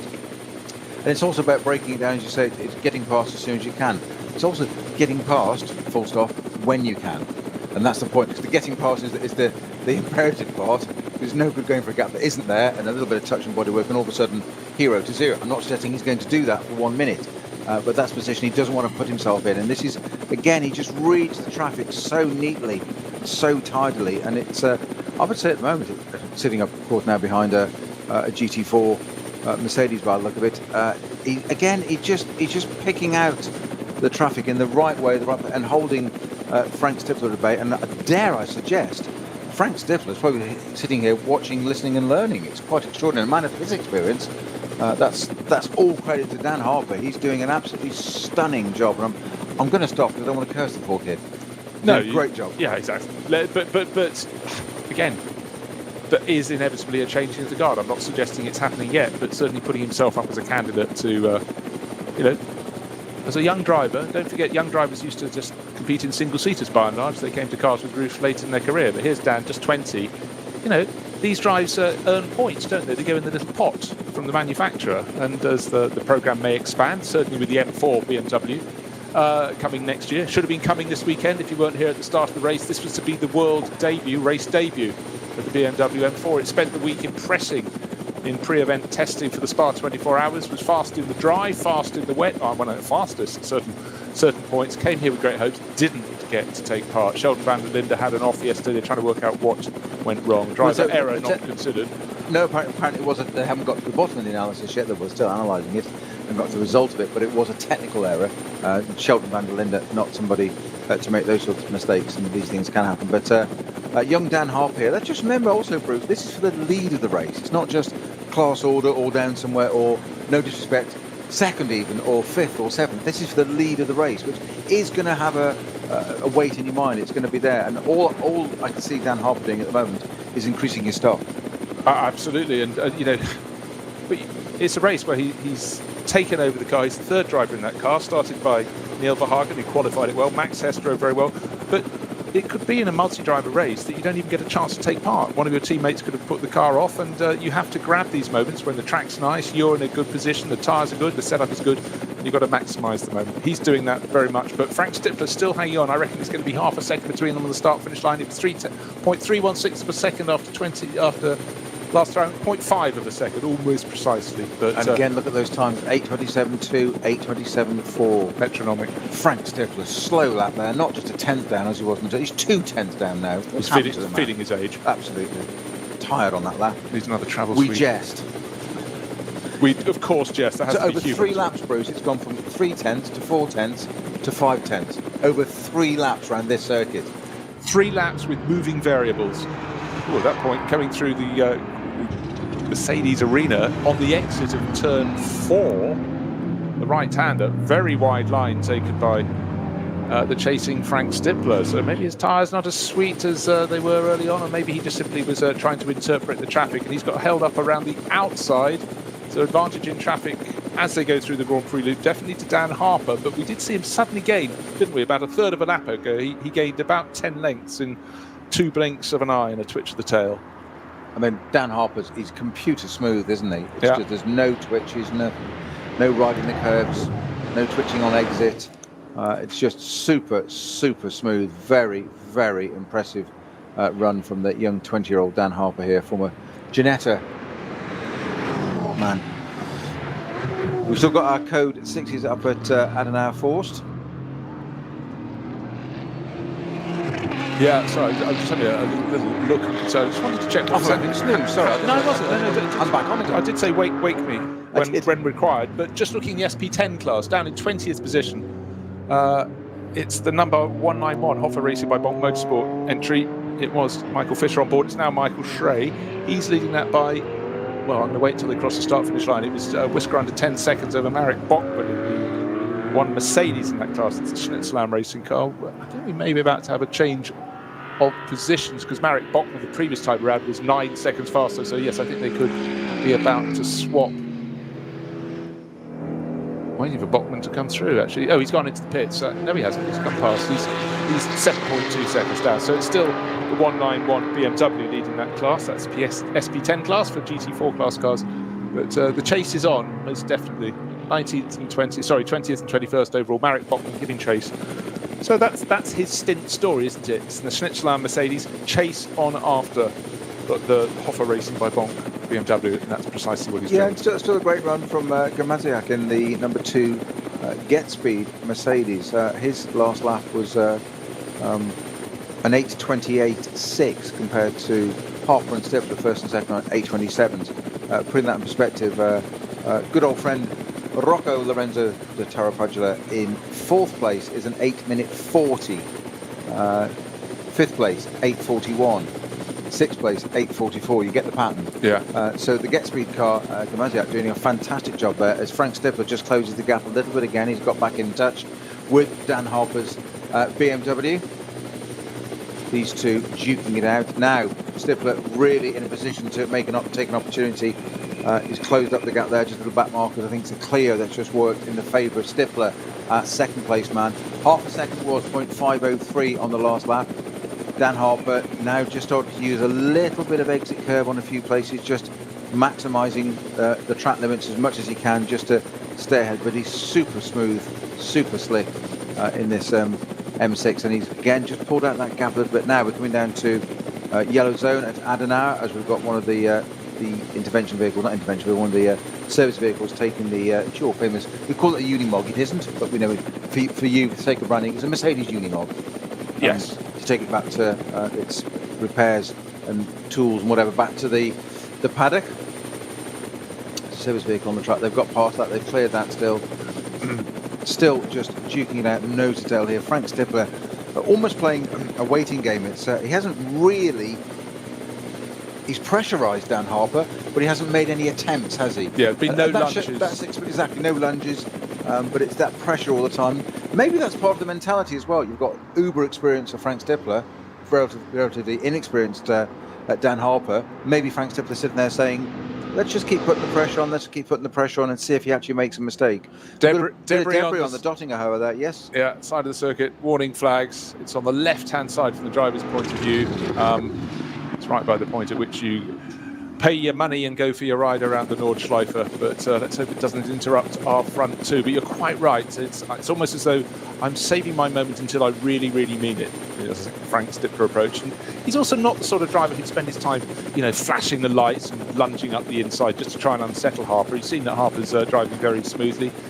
Prepared to bide his time. Both these cars came for a pit stop after their second pit stop after 15 laps. Having done 7 laps in the first stint, 8 in the second. So if they do 8 in the third stint, that would take them up to 23. They're on halfway round, more than halfway round, lap 21. Which means, Peter, that piece of paper with the sliding chart, you resisted its glories thus far. Pass me the paper. And I lost that about 2 hours ago, so was I meant to keep it? Sorry, yes, I didn't realise. Sorry.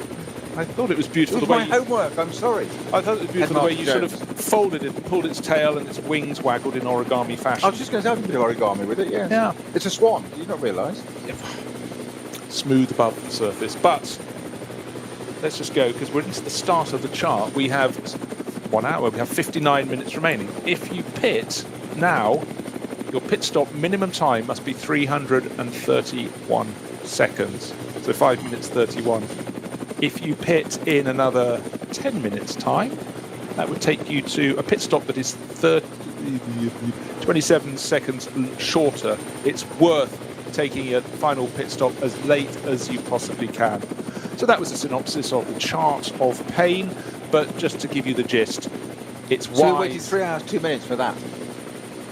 That was a truncated abbreviation. Oh, right. It was a précis. It was a précis. It was a shortening of a précis.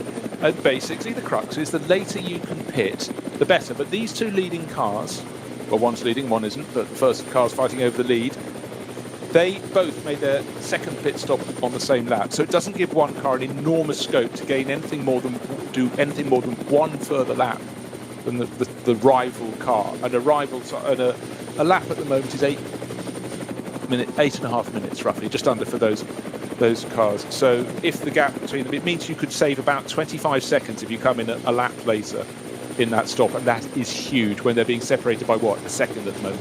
And the thing is, we're building a picture here for almost building the tension for the end of the race, which is still just under an hour away. got another 57 minutes of racing yet. And then while we looked at the screen, suddenly the gap between first and second is now a full second, because going up the Dottinger Hoa, mate, I didn't see what suddenly gave Dan Harper the break, or more to the point, what delayed Frank Stippler. Yeah, that's the point. Yeah, it was the traffic. But just trying to look back down the straight and consider which one it might have been that held one of them up. But as they go past the point where the debris is still on the circuit on driver's left as they power towards the end of the lap, certainly suddenly a little bit of breathing space, maybe an entire second. Gosh, what madness in the height of summer for our race leader, for Dan Harper. Well, it has been absolutely beautiful weather for this event. We've had everything, as you've said earlier on in the show, Bruce, that we had snow round one, didn't have round one effectively. We had the shortest 24-hour race here, which I know isn't part of this, but it's the same team to take part. It kind of is a quasi round, isn't it? Well, a lot of these early rounds of this championship are for people gaining experience ahead of that race. But of course, a 4-hour race, very different to the whole show. But a 24-hour race being 9.5 hours, you say the shortest on record. So we've had it all, and it's just nice to see the circuit bathed in sunlight and all day long as well. Had a little bit of, you couldn't even say overcast, it's changed very, very slightly. But Dan Harper it is that is still leading. The lap times have just come down dramatically on that lap. 8:05.5 for Dan Harper, and Frank Stippler an 8:06.262, which is a new fastest lap for the second place car, number 5 Audi. It provides the oddest of charts when you chart lap times across the course of a race, because we all know very, very few laps in this race do not have a slow zone or waved yellow flags, which have been more prevalent recently. We've seen some of the course vehicles towing trailers with pieces of barrier on them, being at certain points they have to go onto the circuit. You can't just have tracks through all of the forest, and frankly you could lose half a day trying to get back to any other area. But yeah, suddenly to swing forward by 20 odd seconds. I was going to say 20 seconds, we were doing 8:26s, weren't we? And all of a sudden 8:05 and 8:06. So as a team manager, we go, look, I want consistency. What is this 20-second deficit? But it doesn't matter. The car behind it, Frank Tipper, doing exactly the same. So it proves it's traffic and whatever. That doesn't worry about it. Just carry on doing the great job that he is. Young Dan Harper at the front of this field, and I suggest again he's leading the race. That said, as they go out down through, I think it's Hatton back, we have Mr. Stippler has decided to remount his charge for that lead, and once again it's that pressurizing, and I'm convinced that what he's doing here, Bruce, is using his experience to try and catch the relatively inexperienced compared to Frank's history out, and just put him under a bit of pressure, just see what he can do, and basically let him make the mistake and give him the position, as it were, rather than lunge, as you say, and risk a dive plane. That said, he just got caught up behind. Not sure what it was when Mawson came in, was it? But Stippler just lost out a little bit there. But when they come to their final pit stop, which will be coming, I think, in a lap and a half's time, Frank Stippler will hand back to Vincent Kolb. They've done stint 1, stint 2, Kolb, stint 3, Stippler, and then it will go back.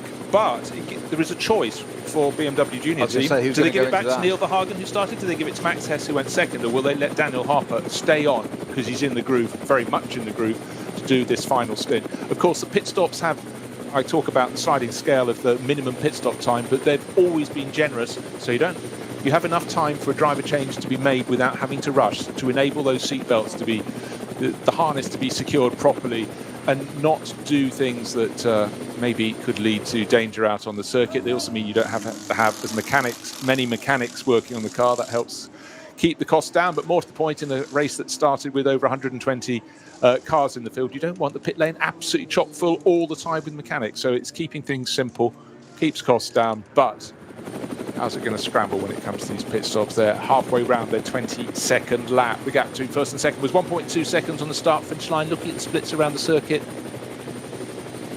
0.3 gained by Stippler in sector 1, half a second lost by Stippler in sector number 2. No, in fact, half a second gained, I beg your pardon. That's why they backed down to go to the high shot. Not a lot of time between them, but actually this lap has been better for Stippler.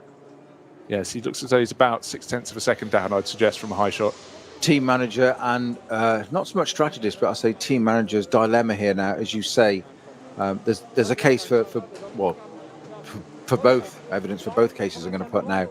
Dan Harper, stay in the car, doing a great job, got the experience, get more experience. He's held the lead of the race under great pressure from a very, very experienced contender, Frank Stippler. Or do you take the different view and say, great job done, hop out, absorb, go away, exactly, and things like that, and just go out, job done, that's it. All part of the building blocks to say that foundation of, part of the junior team.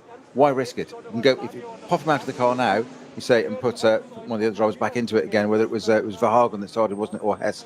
There's almost a case for putting Hess in the car again, but Verhagen may disagree with that. But there's a lot to be said for letting Dan Harper step out of that car, pat on the back, applaud, it's great, job done, well done, absorb, as you say.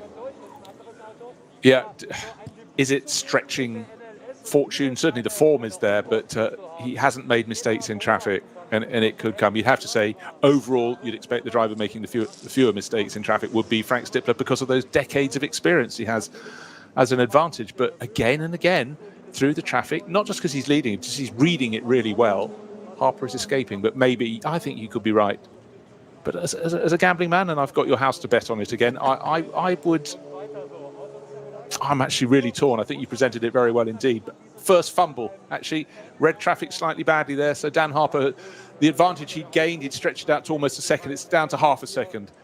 Some you win, some you lose. That was a case where he just guessed slightly wrongly. Just that moment you hesitate, and then it comes back. He's got it wrong for a second time, and now just 2 car lengths between them. Frank Stippler was 10 car lengths back. There's a course vehicle up ahead and the truck, so that's why he hasn't got it wrong. He's reading that perfectly. Actually, he's just had to do that. That's going to put Frank Stippler on the boot again.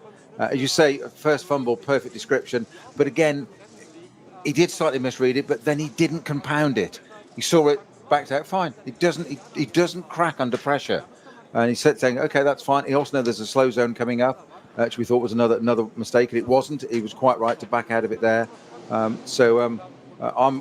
uber impressed with young Dan Harper in this race. I think he's doing an amazing job, and I would imagine the powers that be that control the purse strings and the seats at BMW Junior Team would be in agreement. Yeah, there can be no sterner test. It is true the way this race has broken down. It's a 2-horse race. It's not. There aren't 4 or 5 cars in the leading group as we've had at some of the races. We are missing some of the very top teams. Frigadelli Racing didn't take part. We don't have Manti Racing as well. But no disrespect to the front 2, they're putting on a fantastic show. And just looking back to see what sort of pace Cooper Gamaziak is not managing to gain on them at all. He's still a minute. In fact, he's lost ground the last 2 laps and lost 6 seconds last time around. I want to see what his lap times are like this time, because without traffic, I think he's every bit the equal. In fact, this lap, he's starting to close in again on the front 2, but no likelihood with 49 minutes remaining that Gamaziak's going to go higher than that 3rd place in the Get Speed Mercedes. This could be Stippler's chance, because he has had a good. He was in touch coming through, coming onto the Dottingham Solvers front. He's really in touch there, so he might have an opportunity, but it can't be that much longer before these 2 need to pit. Harper 6 laps in and Stippler 6 laps in. Yeah, will it be 22 laps on the board with them continuing? 949 is stopped on the circuit, I've heard. It's a team at Avia Saw Grensport Cayman. It would be a Cayman. It's in Cup 3, which is the Cayman GT4 trophy class. So unfortunate for them. They have parked up, and it's around Kesselchen. New fastest lap of the entire race for Frank Stippler, number 5 in 2nd place at 8:04.486. Which is, Dan Harper's time was only an 8:05.1. The gap was 1.3 seconds. It had been 3 tenths, 4 tenths, 5 tenths, then went to 1.3. He's brought that back down again to half a second. So Frank Stippler maintaining the pressure. I would not be at all surprised if this is their last lap racing together, these 2, and they've got a pit at the end of this lap. How much do you risk? There is the question. Nose to tail, bar 2 car lengths between them at the very most, as they 2/3 the way around the Grand Prix loop, and then they turn left and left again onto the Nordschleife. What do you risk? You're Frank Stippler, you've done a brilliant job. You're about to hand it over to teammate. Do you dive up the inside? I suggest no. If an opportunity presents itself, you'll take it. Exactly, but I would say in Dan Harper's position, if Frank Stippler does make a lunge on this lap, let him have it. You've set your stall out as young Dan Harper. You've shown the team what you're capable of. You've kept a cool head. If we're going to pit at the end of this lap, which I can't believe they're not going to, then that'll be the most logical thing. Let him do it. Fine. So he's got one past you. He's got decades of experience. Your team manager's only going to pat you on the head and say, that's a good job done. We've just seen some footage of a BMW, I think it is. It's in the pit lane with its engine bay covered in extinguishers. So it looks like the fire extinguisher has gone off on that car, covered all over the engine. Just wait until the camera's around and see what number it is. But that's the reason why that car's in the pit lane and retired. It's can't see any marks of fire. It's a Porsche. My apologies. No, exactly. Sorry, that was my point. Sorry, I was mistaken. So obviously extinguishers, but with no evidence of the need of the fire. We can go through our history of fire routine here, couldn't we? But I didn't get a number on, unfortunately. They show the engine bay. But we have a bit of a slow. We've got yellow flags on the bit of dotting the road, comes to Tiergarten, the rise up, that sudden change in altitude as the track rises up there. But then green, there was a slow moving the Unimog back out on track once again. Right. We're getting to the sharp end of the race now. Just over 3/4 of an hour remaining. 4 hours was the time on the clock at the start of the race, but it's tumbled down just a whisker over half a second between Dan Harper leading in the 44 BMW Junior Team M4 GT3 and Frank Stippler giving chase in the Phoenix Racing Audi. That's car number 5. Another minute and 16 back to Kuba Gimasiak. But third place for that car, the number 2 Getspeed Mercedes, will be a great run, because this was a car that was in the top half dozen. It started 4th, wasn't tipped into a spin. Cars moved into its pass and it spun at the first corner on that one, right to the back of the pack. So it's done well to get up to where it is. Top Pro-Am runner in SP9 is still their number 24 Lion Speed by Car Collection Motorsport Audi. That started from pole position overall in the hands of Patrick Niederhauser, but it's still leading that class, 4th overall. The next closest car in the Pro-Am class is in 7th. That is the number 25 Huber Motorsport Porsche. Leading car in SP9 AM is number 9 Moritz Krantz at the wheel. That's Getspeed Mercedes in 8th place overall. They're going well, but nobody is going as well as the top 2 runners. They're trading tenths of a second. We also have to look back as to who have had problems. Of course, the number 7 Lamborghini, Michele Di Martino, has got that up into 6th place overall, comes into the pits, as does the Dynamic Motorsport Porsche ahead of that, 5th and 6th into the pits after 22 laps of the race. 5th and 6th is the number 12 Porsche from Dynamic Motorsport and the number 7 Lamborghini, that of course had an extra pit stop and a slow lap in which it lost 4 full minutes at Liptone with the right rear puncture. It's a fight back for the Lamborghini from Conrad Motorsport, but Peter, surely there's not much they can do from there apart from just trying to grab a handful of points. Not a great deal. We've just got news that the number 50 Audi, the twin bush entry with I think Arno Clausen at the wheel, has stopped at just before Flansgarden. But there's a suggestion it might have rolled in the process and coming up towards Brunchen actually. So we'll keep an eye out for any updates on that. But it's certainly on my tracker. It's static there. We just have to say it's more. It says Brunchen at one, but it's actually more after, literally just before the beginning of the right-hander into Flansgarden. So that car dropping right down the wheel. That's now 19th. That's one of our SP9 AM category cars. Number 50 car, the R8 LMS, driven by Arno Clausen in the twin bush entry. Right, just remember, we have a sliding scale of minimum pit stop times when you get to the final pit stop, and the first 2 cars on the track separated by about half a second. But if one of these cars can eke one further lap out of this stint, I think both of them are going to come in at the end of this lap, which is lap 23. But if one of them can come in another, well, they're lapping at 8 minutes, almost 8 minutes flat at the moment. If they can eke another lap out of it, they won't be coming in with, say, for example, at the moment, 40 minutes on the clock, which would mean a pit stop of 281 seconds, but they'll be coming in 32 minutes remaining, 260 seconds. So there is a huge disadvantage if you pit at the end of this lap, but I think they have to both. 22 laps in, and 5th, 6th, 8th, 9th. Dynamic Motorsport, Conrad Lamborghini, the Get Speed Mercedes, and the Vulcan, one of the Vulcan Horse entries have all pitted already. They're in at the moment. In fact, the Delina is now in the number 12 in fifth aerodynamic Porsche. That's back out. Conrad Motorsport. Axel Jeffries back at the wheel of the Conrad Lamborghini. That doesn't give him a lot of time when he's back on the track. 42 minutes remaining. You know, he's certain to be able to start catching Delina because the pace that Jeffries has shown every time he's in the car here has been very, very strong. Delina still learning circuit to a large extent, but the gap between them was about just under a minute, so don't expect Zimbabwean to claw all of that back so quickly. Now, the racer in me, I know this can't happen, but the racer in me wants these two leading cars, Dan Harper and pit on the same Frank lap, Stippler, to pit at exactly the same time. Stay in the car, have exactly the same pit stop, go back out on track, and just give us the last 40 minutes of hell for leather racing around the green hell. That would just be brilliant. This stint is not enough for me. I want to see this carry on. I know I'm a dreamer. It's not going to happen, I know. It's all about you, Snowy.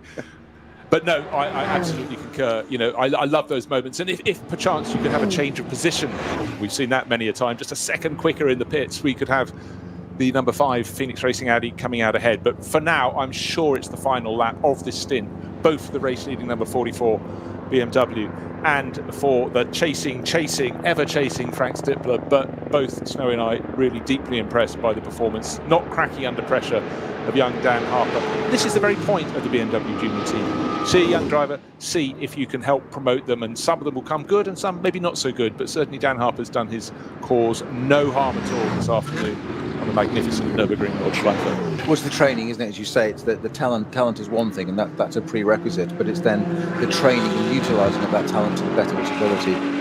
Dan Harper into the pits and Stippler right behind him, so we've got the first part of the dream. They've come in together, we've got it right. We're quite good at this, Bruce, and we've done it before. They've come in together. Well, I suppose the big question, Frank Stippler started in the number 5 Audi, then Vincent Kolb with the second second stint, then it was back to Frank. Will it be Vincent Kolb taking it to the finish, or will Frank go, this race is too good to let go, let me take it to the finish? But that would be a big ask, 3 hours racing out of 4. In fact, I think they do have to change and again, over. Cracking lap times. I know it's slightly deceptive because they've taken it into the pits as well, but they've figured the beam 807.4 and 808.6. That's including coming into the pits and slowing down to the 60k required at the line, the pit entry line there. 1.7 seconds it was between them. So driver change there for that's Frank Stippler out. Stippler out. Of course he had to. He couldn't do 3 of the 4 hours, no. But it was just me getting a bit fanciful. Sort of Nelson Piquet lookalike helmet, isn't it? It's very much so, yes. Red and white bands around the helmet. Just needs to hold up a sign saying "Hello, Mum" now, doesn't it? Yes, I bet when Frank takes his helmet off, his hair will be immaculate. He's the world's smartest, most slick-haired driver. He and Nicky Team between them. Nicky Team is less groomed, or more groomed in an opposite direction. Okay, less groomed, more maintained after a helmet removal. But somehow it's still there. It's actually it was before it went on. I don't know how he does it. Product, whatever that means. I just say these words. Gamaziak came in from 3rd place as well, but he is a good minute and 10-15 seconds back. But he's been having a very decent run in the Get Speed number 2 Mercedes, bright yellow, can't miss it. And also just popped in the second quickest lap of those 3 at the top from 807.8 for Gamaziak there. Fantastic stint, as you say that. Top 3 cars into the pits. Big question, of course, is which one of those is going to get closest to the minimum pit stop time, you know, from pit in to pit out. If they go beneath it, then that's race over. But which one's going to be... Oh! And unfortunately, as Vincent Kolb tried to rejoin the race, a BMW flashed across his nose, but he's still somehow come out ahead. There was a delay in the pit stop. I was about to say, well, that's absolutely blown their chances, but they've done a better job, even with having to stop Kolb as he got going, ahead of who is taking over. It's still Dan Harper. They've kept him in. He's hot, he's bothered, but in fact he wasn't hot and bothered. He might have just been quite hot. He's somehow, not his fault, come out in 2nd place just when it looked as though poor Phoenix Racing had a little spanner in the works there. Well, Dan Harper, we're really going to see what his method is now. So they have opted for the, don't absorb it, go out there and carry on. Exactly what you said the first time round, Bruce, that he's in the groove, let him get on with it, and he is muscling that Audi straight away. He wants that lead back again. He maintained that. He defended valiantly, superbly and professionally against Frank Stippler for lap after lap after lap. and he's sitting there now, and he's doing that sort of dazzling, muttly thing, isn't he? Sort of, rush. That car's ahead of me. That car was behind me when I came into the pit. Why is it ahead of me now? And it's not. He's going to get past it in a second. He's going down the inside. Look, he's got it in position. He has indeed. Dan Harper retakes the lead of this race with 37 minutes to go. And he's going to maintain it as well. I wasn't sure he could do that, but he has. He's just got the grunt coming out of the corner there and got that M6 back down the inside again. So job done. Never mind that coming out behind it. I came in ahead of it. I've come out behind it. 3 corners later, 4 corners later, 5 at best. Thank you very much. That's my position. I'm having it back. Who do you think you are? I was just trying to get into the mind of Vincent Cole. You're taking over. You know your teammate Frank Stifler's done an absolutely brilliant job. You don't want to blow it. And just as you're about to get going, the very first thing you have to do is hit the brakes, let another car come along across your nose to park in outside a neighbouring pit garage, and then you think, oh, that's it. And then, oh, hold on, I'm out ahead of BMW. But then, of course, he's got to get out, get a feel of how is the track right now. Dan Harper knows exactly what the track is like right now because he's just come in from it. So he maximised those first few corners, Peter, and you're spot on. He sort of knew he had to do it there. Definitely do it before you get onto the Nordschleife when overtaking becomes immeasurably harder.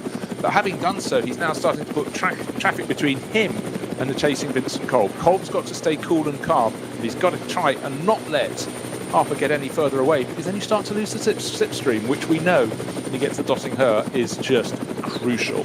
You could see it, couldn't you, in the body language of that car when it went out the pits, the number 44 BMW I'm referring to.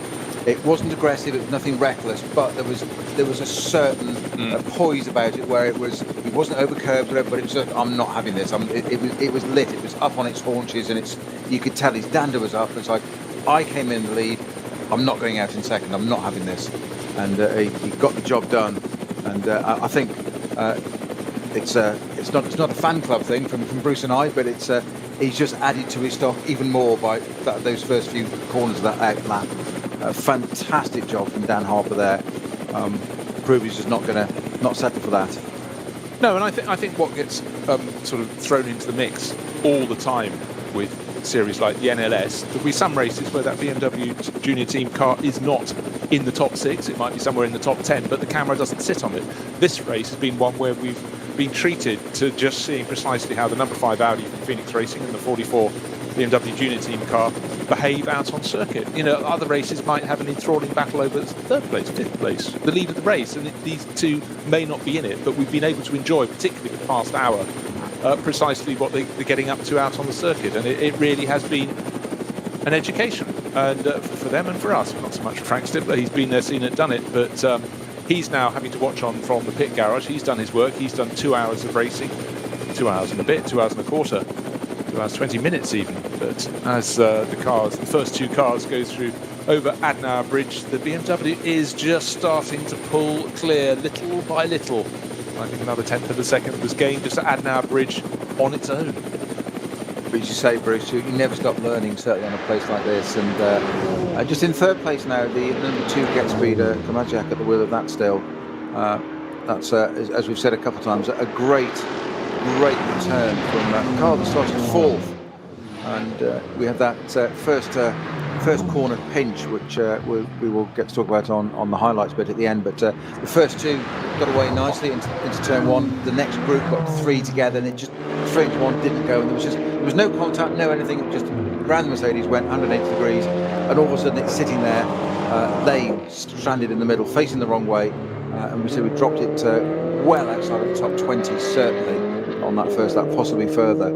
I need to lap chart just to see that one, but a great run back again. And there was no question of that car not coming into the top 10, but top 5 would have been impressive. To put it onto the podium where it is now, 3rd, is a very impressive run. I've got to say, a lot of that is down to this last stint of Kamadziak. A great last stint, and that's why they've followed the BMW Junior team philosophy by the look of keeping that driver in the car. He knows the circuit, he's got his eye in, take it to the end. 33 minutes to go of this NLS round, or the 52nd running of the Rennstrecken.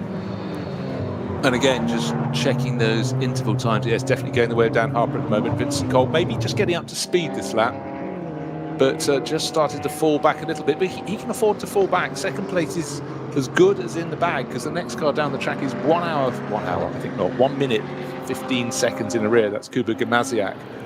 Nothing he can do.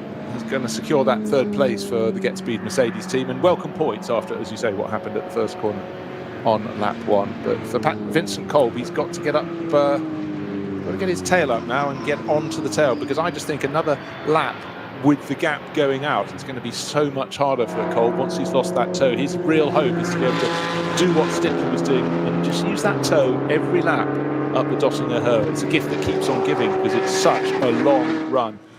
But there were no lunges that we saw from Frank Stickler, who's waiting for the moment, never saw quite the right one, never was provided.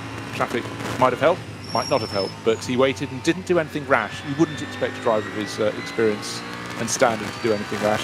He didn't. That was a great battle, but let's hope Vincent Kolb can keep up with Dan Harper, because more of the same, please. It was really, really interesting for the lead of the race. Yeah, Vincent Kolb there. It's the old psychology thing again, isn't it? Which we've said so many times with these drivers. You need the scent of it. You need the scent of that car in front. We've seen it happen before, where people they've dropped down the order and they've run in midfield, if you like, and they've just slowly chipped away, and all of a sudden they can see a car ahead. All of a sudden they get sight of it, and they seem to find something extra, an extra reserve. So like an extra tank appears, and away we go. And they've got a bit of reserve, and they're away, and they're suddenly in touch with them. Just saw a little bit of footage there very quickly, but one of the BMWs. It's not our leading 44 car, I don't think, but running really wide and down the dry grass on a very narrow bit of runoff area. And I'm hoping that wasn't Dan Harper, because if it is, it would be his first mistake of the race, or his stints. I've seen him do it, but it hasn't affected anything if it is his car. But the footage did look like it could have been him. Well, he's been gaining in every sector. He's clearly pushing super hard, but I would suggest he stretched that advantage. It was 1.7. Well, we can ignore that because that's when they were in the pits. Before the pit stop, they came in. The half a second was all that had covered them for lap after lap. We'll see what the interval this time is.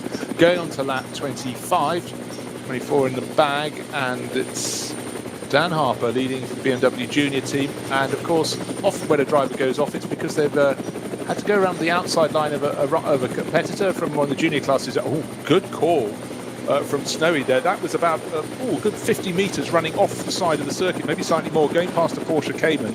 Left-hand wheels at Galgenkopf, no less. Of course, he didn't want to lose momentum coming onto the Dottinger Höhe. Kept his foot in though, kept it straight. Not always an easy thing, because the grass ain't quite as smooth as the circuit itself. And what was interesting there was it's dry, so wet grass, motor car tend to accelerate, not good. Dry, that's okay. It obviously came out to the throttle, got it all straight, but when it came back onto the track, it had quite a twitch there from the rear wheel drive of this car. That would have, I think the word that would probably gone through his mind there would have been focus, Dan, focus. Exactly, so 1.2 seconds, 1.25 seconds between them. It would have been more, but you lose momentum coming out of Galgenkopf, and certainly with a little lift, it's not what you want, and that costs you the whole way, the rest of the straight up towards the end of the lap. So, still close. That gave a chance for Vincent Kolb to settle down in second position, just as he was passed, don't forget, at the start of the previous lap, just after they came out of the pits, with the Audi having got ahead of the BMW. He was almost immediately put back into that second place. But since then, he has been playing catch up a little bit. But that one moment for Dan Harper, going past the Porsche Cayman at just the wrong place for him, put him on the grass, cost him momentum. That's keeping Vincent Kolb in the battle. But I guess, Snowy, the big question now is, can Dan Harper settle down again? Can he do what he was doing before that moment and just eke a little bit more of an advantage as he works his way around the lap? Turn it into a positive. If you've got any element of complacency slipping in, you've done a great job.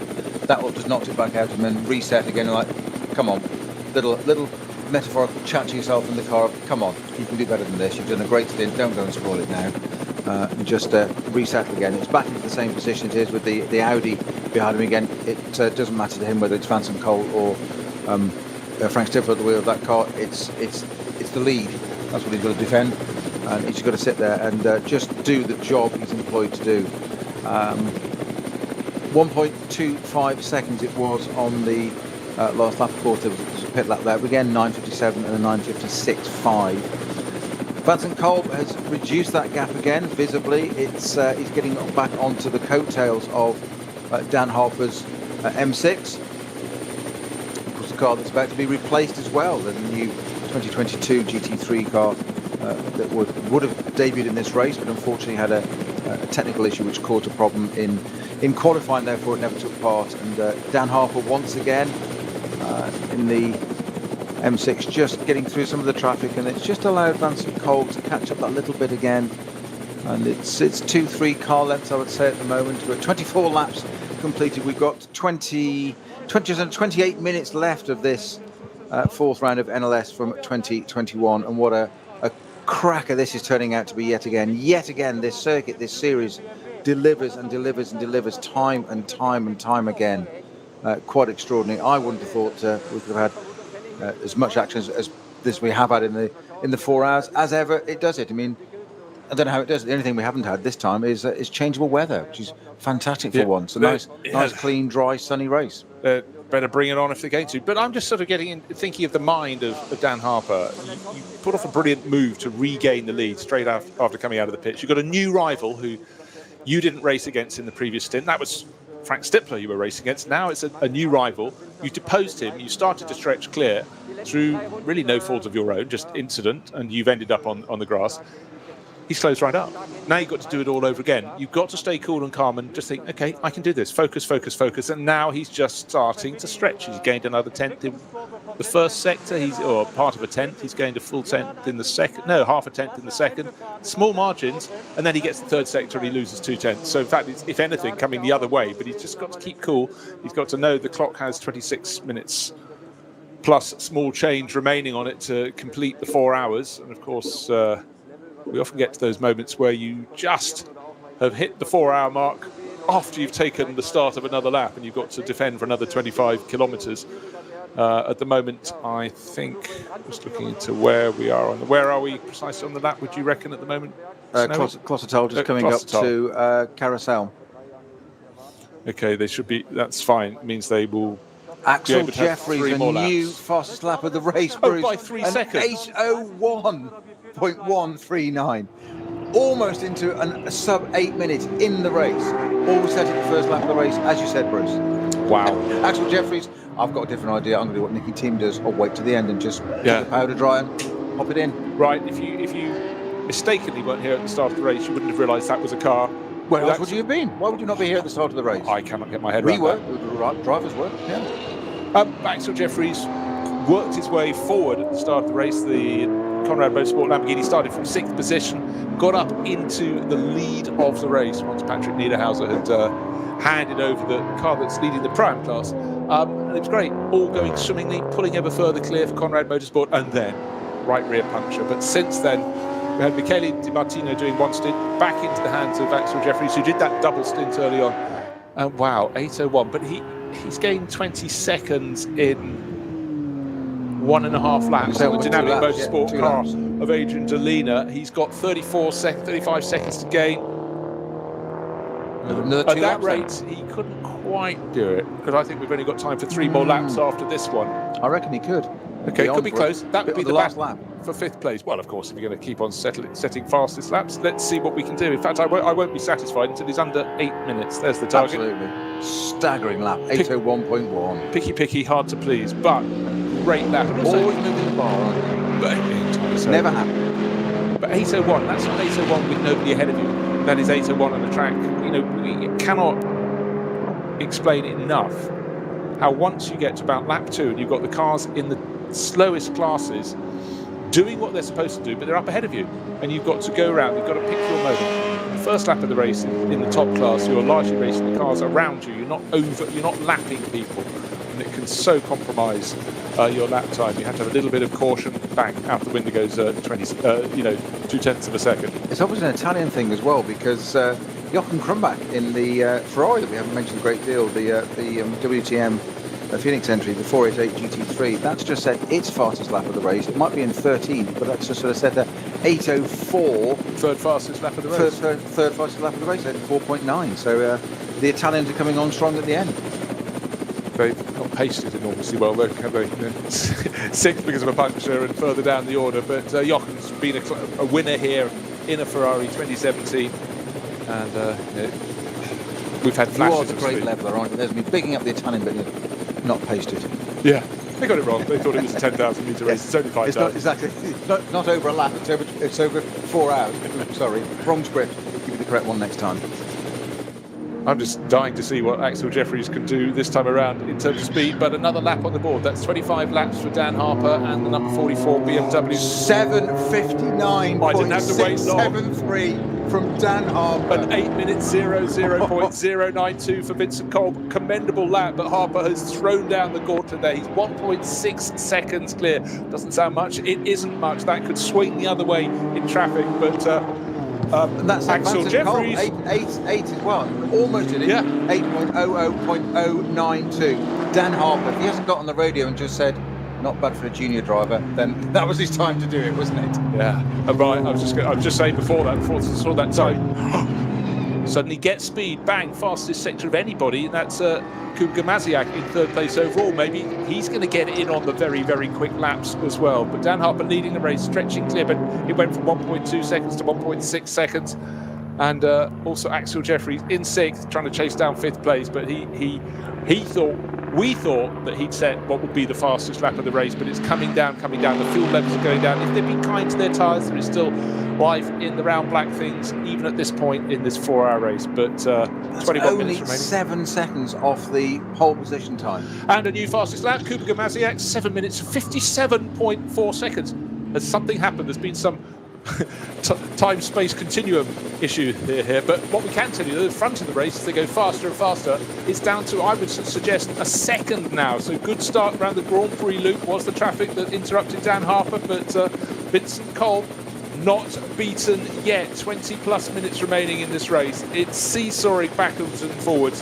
The gap between the first two cars hasn't been more than, I would suggest, 1.6 seconds at the moment is the largest it's been for about 10 laps between the number 44 junior team, BMW junior team M4 GT3 and the number 5 Phoenix Racing Audi. Wow, 7:57.4. You've got to take it in and absorb it, haven't you? It's staggering. These are qualifying times with 20 minutes of a 4-hour race to go. I know the conditions are good. I get that, but it's still staggering, as you said. Not just one of Dan Harper, Vincent Kolb, Maziak, 57. That is just 7:57, 7:59 in an 8 minute. And we thought Axel Jeffries, he started it with an 8:01, and we thought, oh, good lad, well done. The other three said, a little bit of that, thank you very much. Wow. Of course, at various points in this race, even when drivers have been towards the end of the stint, their fuel loads are down, therefore life could be kind to them. We've had traffic, we've had slow zones. But those were stupendous laps, and I think whatever Axel Jeffries can do, he's not going to be enough to catch Adrian Delina for that 6th place overall. So the Lamborghini that led the race will be, and its drivers will be feeling frustrated, but at least they thought they might come away with the kudos of the fastest lap. But Kuba Maziak's is 57.4 in the 3rd place Get Speed Mercedes. That is an epic lap. He must have lined up every corner, every bit of traffic, just spot on. And just putting it in perspective, Bruce, I know you know this, but that was the car that was facing the wrong way at the first corner of this race, sitting there stranded, just sitting down, facing the wrong way. Who'd have thought it would come back through to, at this point with 20 minutes to go, be on the podium, let alone set the most outstanding and lap time that's only 5 seconds off pole position time. Absolutely extraordinary.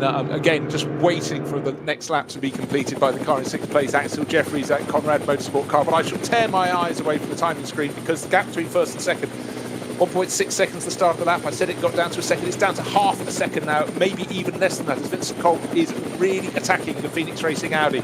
Over Adnau Bridge they go. Slight hesitation had to be there. The right-hander that follows the crest of the hill for Dan Harper. He's lost that advantage, has come down by half. It's coming down all the time, but it's reading the traffic. He's doing the right thing. He's doing exactly the right thing, and that as you said, it lost a little bit of time there, but time is time. He's not going to get by straight away. Just got to go and do it. And we've suddenly had the number 24 Audi into the pits, and that was from 5th place. Wasn't it? That was the pole position car. So Axel Jeffries, whatever lap time, he's done an 8:01 followed by an 8:04. He's really feeling tired, really dropping off the pace, but he has now moved up into 5th place. Yeah, and an 8:44, so 40 seconds slower for the 24 Audi there at Doncha. into the pit. So clearly some kind of issue with that as to why it's pitted the fourth pit stop. Well, there's an issue for me because I thought Dontra was in a different car, also Car Collection Motorsport. He was in the 40. I didn't notice him get into the 24. Last time I looked, it was Lorenzo Rocca and Toro Pagina, but maybe they added to him as a fourth runner to try and make sure they took that Pro-Am victory. But the car is in the pits. I think they did it still take it leading the car. off the timing screen for you. So they did. Talking about Rocco. So the battle continues at the front. We have the lap time difference between these two cars, a 7:59.6 and an 8 minute on the last lap. Dan Harper and Vincent Kolb, BMW and Audi respectively. 1.6 seconds separating them on the last lap. They are coming up to the highest part of the circuit now, the Hohe Acht, and then they've got the Wipperman, Brunchen, and the rest of the lap to do down through the Schwalbenschwanz, the very fast sweeping curves, and then onto the Dottinghoe, that long run where Bruce thinks that drivers get to have a nice bit of a relax and a rest and just check the nails out and that kind of stuff. If they knew what's good for them. Yeah, exactly. Yeah. If they had any sense, if they had any sense, they wouldn't be racing drivers in the first place. It's a bit of an oxymoron, really. Like army and intelligence in the same sentence. I'll probably get shot for that one. I think quite rightly so. But it's been a very, very good lap for Vincent Kolb. Closed right up about half a dozen car lengths behind, but Dan Harper holding on. The clock is counting down 16 3/4 minutes until we complete the 4 hours of this. Harper's been held up again, no problem at all getting past the BMW in the junior classes after the corner. But in fact, Vincent Kolb wasn't able to capitalise on that. But it really is a lottery time and time again. Particularly the driver leading the pair through has to guess where and when. But Harper's been patient. Vincent Kolb's chance. He suddenly got there, got a run there. He almost had a look down the inside then for a minute, Bruce. It's starting to have Dan Harper under increasing pressure now. He really is having to think about these manoeuvres where it is. And Vincent Kolb is just sitting there watching, waiting to pounce. Sorry, I didn't mean to cut across. No, not at all. I'm absolutely totally enthralled by the action. I was about to say that Harper was doing what you described earlier as the right thing, just not going for things that weren't necessarily there. He's prepared. He seems to have understood quite clearly the track is narrow, and it's one thing for Kolb to get close to, quite another on the Nordschleife to get past. But there are points at which that BMW does seem to have quite a bit of grunt. I know that it's the performance is balanced, but as they blast out of Galgenkopf along the Dottinghoe, if you don't have that grunt coming off the straight or a good entry speed, the car behind is definitely going to gain several car lengths when they sit in your slipstream. I think he's maybe just had a good enough exit out of Galgenkopf to not let the Audi get close enough. It's closing to about 4 car lengths behind them as they come up to the kink, and then they go up to Tiergarten. There is an Audi R8 LMS ahead of them. That is also from the SP9 class. It should be through the corner before them. Won't interrupt them, but look, the clock is counting down. We have 15 minutes precisely now left in this race. 4 hours to play. We know they're going around at around 8 minutes flat at the moment, so it's this lap and the next one as well.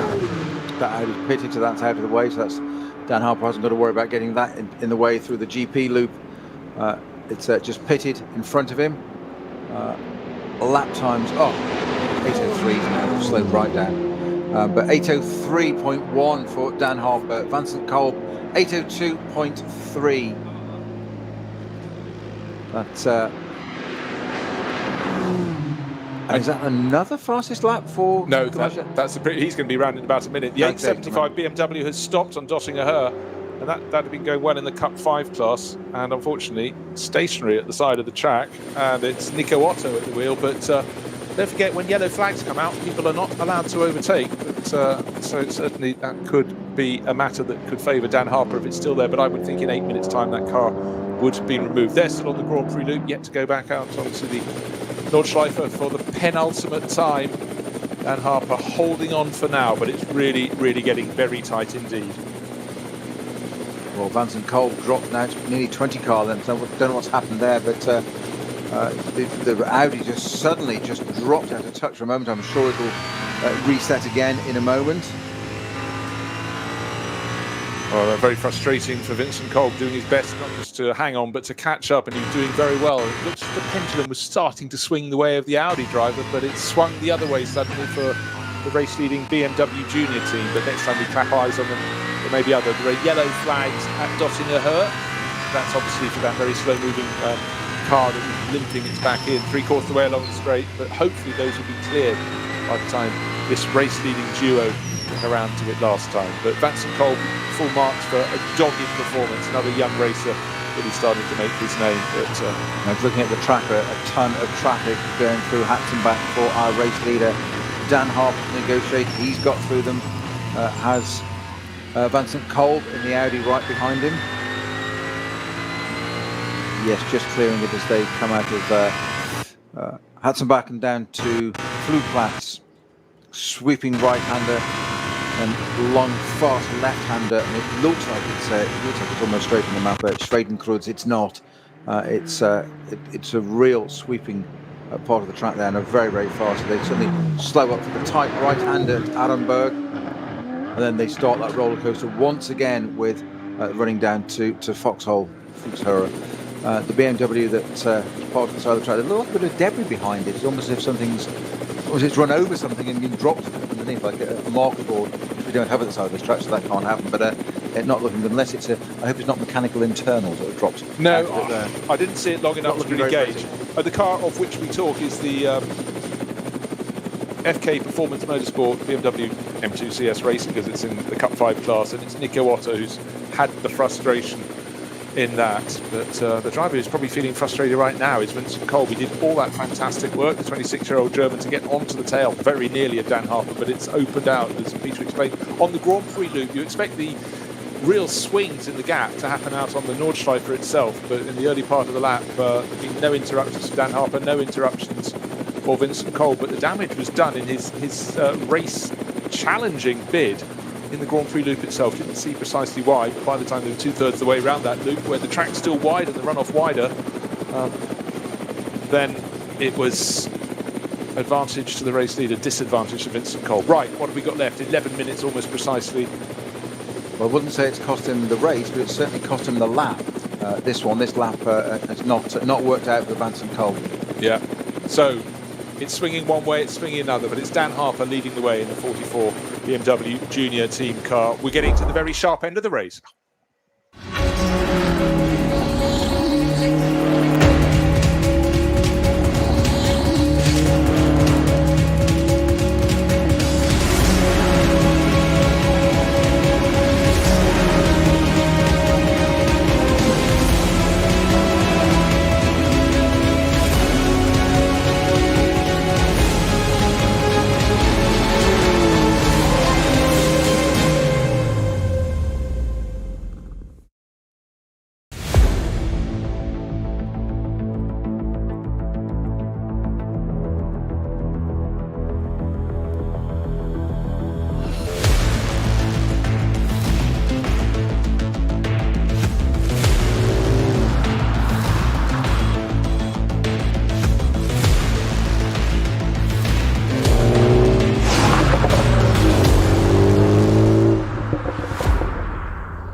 Zwei Familien.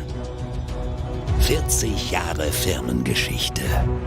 Unsere Produkte entstehen zu 100% in Deutschland. Mit Herzblut und Hingabe. Wir schaffen den Technologietransfer von der Rennstrecke auf die Straße.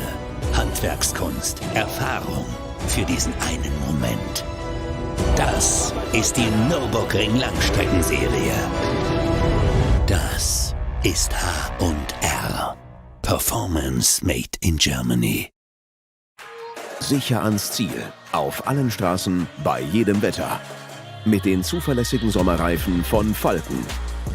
Jetzt Falkenreifen kaufen und Tankgutschein sichern. Weitere Informationen auf tankgutschein.falkenreifen.de. Falkenreifen.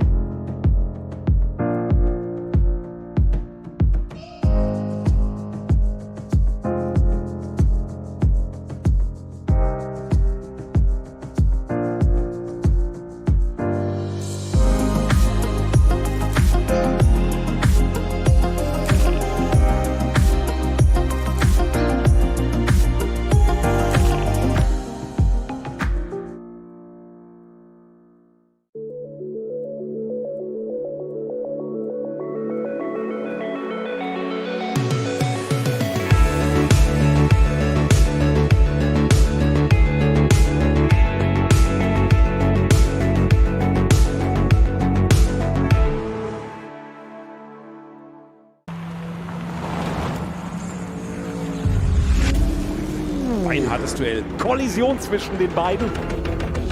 Damit ist das der Führungswechsel zu dritt nebeneinander. Maximale Reaktion. Da brennt der Falken-Porsche. Drama. Das Auto hat einen längeren Boxenstopp. Vorsicht. Und hier kommt der Gesamtsieger. Der Rowe NLS Rückspiegel am Sonntag um 18:30 Uhr auf diesem Kanal.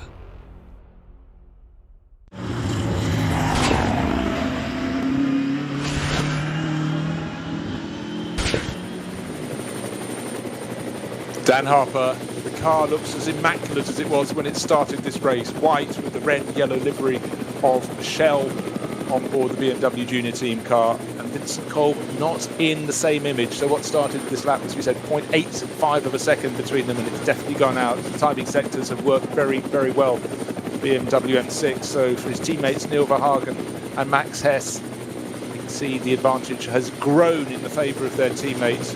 Through the final sequence of corners they go with 6 minutes 49 seconds left on the clock. That means therefore this will be the final lap when they start it, and it's being started right now by Dan Harper, and the interval 3.755 seconds, so suddenly 3 seconds gained, the best part of that in one lap. It's been a great lap, but is it the lap that won the race? We'll find out. What is that lap? It's exactly as you said, Bruce. Vincent Kolb at 8:04 compared to Dan Harper's 8:01. His fastest lap of the race being that staggering 7:59.6 just a couple of laps ago. So Dan Harper maintaining the pace there. We saw that Vincent Kolb just lost out a bit, didn't he, on the Grand Prix loop, the modern bit as we call it. But he also lost out in other sectors. Every single sector of that lap was quicker for the race leader. So he didn't even regain parity. No. I think it's. I think maybe the Audi's tyres are just shot now. It's just hasn't got enough life left for him to get into it now. So Dan Harper, all he needs to do now is just maintain this to the end. 27 laps it is completely. Our third place, number 2, Get Speed Mercedes of Gudmaziak has not. Gudmaziak, sorry, my apologies, hasn't come through yet to complete his 27th lap. But that's the car that set the staggering 7:57.464. I just say it again, I elongated because I just can't quite read it. It's there in purple on the timing screen, but it's 7:57.464. He may not be a winner today, but by golly, he can have the swagger up and down the paddock with a lap like that. So for Kuba, well done, sir. Right. Race control, a couple of drive-through penalties have been turned to time penalties. The number 740. Let's scroll down the entry list. They've got they didn't manage a code 60, which is sort of fairly much right up there in the echelon of things not to do. But the highest misdemeanor, isn't it? Misdemeanor? It is misdemeanor. I can't even say it. It's not good, as we'd say. And that was Andrew Engelman, Dan Bergholz, and Juha Meitinen. They have to serve. They get an extra 180 seconds added to their finish time because of that. And a pit lane speeding misdemeanor for the number 666. So that's not another of the 3 to 5 hours. It's the Schnitzelam M240i Racing Cup entry in the M240i class. So they get 65 seconds added to their time, but no penalties being offered as yet. The cars fighting over the lead of this race, and Dan Harper 3.755 seconds clear at the start of the lap. In the first sector he's gained another 6/10. The second sector he's gained another 4/10. So that's the second gain through the first 2 sectors. Still cars in the pit lane, unfortunately, which is, we like to see them in the pit lane only at the end of the race, but Chief can have enough fuel to get to the end. A bit more petrol, please. Yeah. So unfortunately, the 875 M2 CS by the look of it. It looks clean, it looks tidy, but it looks stationary. He's not in the pit lane. Oh, you know what? That's that's the car that stopped on the Dottinger Herd. It's the FK Performance Motorsport car, so it didn't quite get back to the pits to its pit stop, and it ran out of fuel. So that was the car that we saw. That's just like the flag Schmidt's curve, isn't it? Just on the right-hand side there. No, I think that's that is when you're coming up the Dottinger on the right-hand side of the track, beyond the barriers, is where you start your Nordschleife lap, the ticket booth. Right. Okay. And they've pulled in there and found someone who very handily had a petrol pump, a petrol canister. They filled it from the petrol pump, presumably, and that is being poured in. So, oh dear, it wasn't a mechanical problem. It was just the lack of go in the go department. It doesn't work on vapors. So on to say the clock is about to stop. We've got 3 minutes of this race left to run. Of course, there are 3 batches of cars here. The SP9 cars that we're following at the moment will be the first ones across the line. Dan Harper is leading from Vincent Cole, but of course, once those cars across the line, we've still got 2 other batches to come through. So the clock ends, but the race can go on for quite a while, a good few minutes later. This is one of the harder things to explain. It's such a long circuit there, and they've got 3 batches start this race at fair intervals. So Dan Harper it is at the man, the BMW Junior Team driver, doing an exemplary job. I'm not going to say any more than that at this moment because it's just not fair with 2 minutes left on the clock. But he is up. Where did he come out of? Bergwerk, hasn't he, coming up to Kasselchen now? Well, let's not say he's got away, because suddenly in the 3rd sector he's lost 8/10 to chasing Vincent Kolb. I'm sure that's down to how they've negotiated the traffic. Should still be sitting on a lead, that said, of 2.5 seconds or so. Traffic up ahead of him, but again, with the caution that is required, a modicum of caution, but of course the SP9 class cars, the GT3 racers, they have a lot of performance in hand, so they can pick and choose their moments. You'll be keeping an eye on the mirror as well. But when you get to 3 seconds, 4 seconds clear in this, often you lose sight of the car behind, such as the twists and turns of the Nürburgring Nordschleife. And so a little caution. In fact, coming up on the tail of Janine Schaffner, who's going to win the SP9 AM class. In fact, I think they win it by dint of being the only competitors in the AM class of... there were 2. There's a Walkenhorst Motorsport BMW as well, of course. But for the BMW Junior team and the BMW Motorsport machine, smiles all around in the pit lane behind their mask, because they know there's under half a lap to go. Their car leading this race. And certainly for Neil Verhagen and for Max Hess, it's going to be a big result. One definitely to put on their CVs. And Janine Schaffner is put a lap down. It doesn't matter, she's competing for victory in her own class, and is doing that very well indeed. But for Dan Harper, looking for bigger prizes, and the biggest prize of all will be victory in this race. And certainly for BMW Motorsport, with every corner taken, around the 170 corners, Snowy, a little bit more relaxation may just come into the back of the team chief's mind. A little more prudence, I think, Prudence. than relaxation. But it's I've got to say, you cannot, and by this next statement, I do not want to take anything away from every other driver in the different categories of this race. The traffic has behaved perfectly. They've kept out of the way. There's been no sort of darting out of the way and whatever, wrong things. But I've got to say to Dan Harper, he just reads it and has continued to read it perfectly every time. And you can see a little bit of caution from him, where he just assesses, evaluates, and gets on with it. Almost evaluates, executes, do it, job done. But he's reading, his mind's the way ahead, and he's 20 years old. He's on the BMW Junior team. BMW Senior team, there's got to be a letter from him this week, hasn't there? Well, it's got to be coming. And I also want to say Neil Verhagen, a fantastic job to qualify right at the sharp end of the field. Let's refresh my memory. I think they started from second on the grid. Of course they did. And then Max Hess, a really good second stint. But this double stint, maybe it wasn't pre-planned. Maybe Dan Harper was always going to do just one stint, and then the final stint of the 4 would have been with one of the other drivers, or maybe it was his turn to get a double stint in this 3-driver car. But the laps are counting down. This is the final lap. He started with 3.7 seconds advantage, and it really is the run to the finish of the race. Along the Dottinger Höhe he goes. He can see the chasing Audi behind, but the important thing, it's not as large in his mirrors as it was at the start of this stint. And don't forget, Snowy, he took over the lead of this race at the start of the stint, lost it in the pit stop, and Frank Stippel handed over to Vincent Cole. Vincent came back out narrowly in the lead of the race, but immediately, within 5 corners, the hot under the collar, because he'd already done a stint, Dan Harper resumed in the lead of the race, and it's ebbed and flowed a bit, but when the running is clear, he's had an advantage, and he's making it pay. So this is going to be a big win for the BMW Junior team.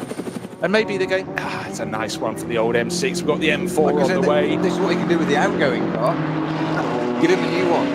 So Dan Harper it is in the number 44. BMW takes the win. NLS round 4, crosses the line ahead of Vincent Kolb in the Audi by 2.552 seconds at the end. The last lap, a sedate, 8:09 from the young 20-year-old Dan Harper there, compared to an 8:07 for Vincent Kolb. Our third place car is going to be across the line. SP9 Pro taking the top 5 places. And it is going to be Gamaziak in the SP9 number 2 Get Speed Mercedes, the car that we have to say again was at the first corner of this race 4 hours ago, was unceremoniously facing the wrong way. The seas parted, thank goodness, because often when you're facing the wrong way, you get a face full of someone else's bonnet as it clips you. It didn't. They've come across the line about 1.25 minutes in arrears. They didn't lose that much time in the spin, but of course you had to have the caution.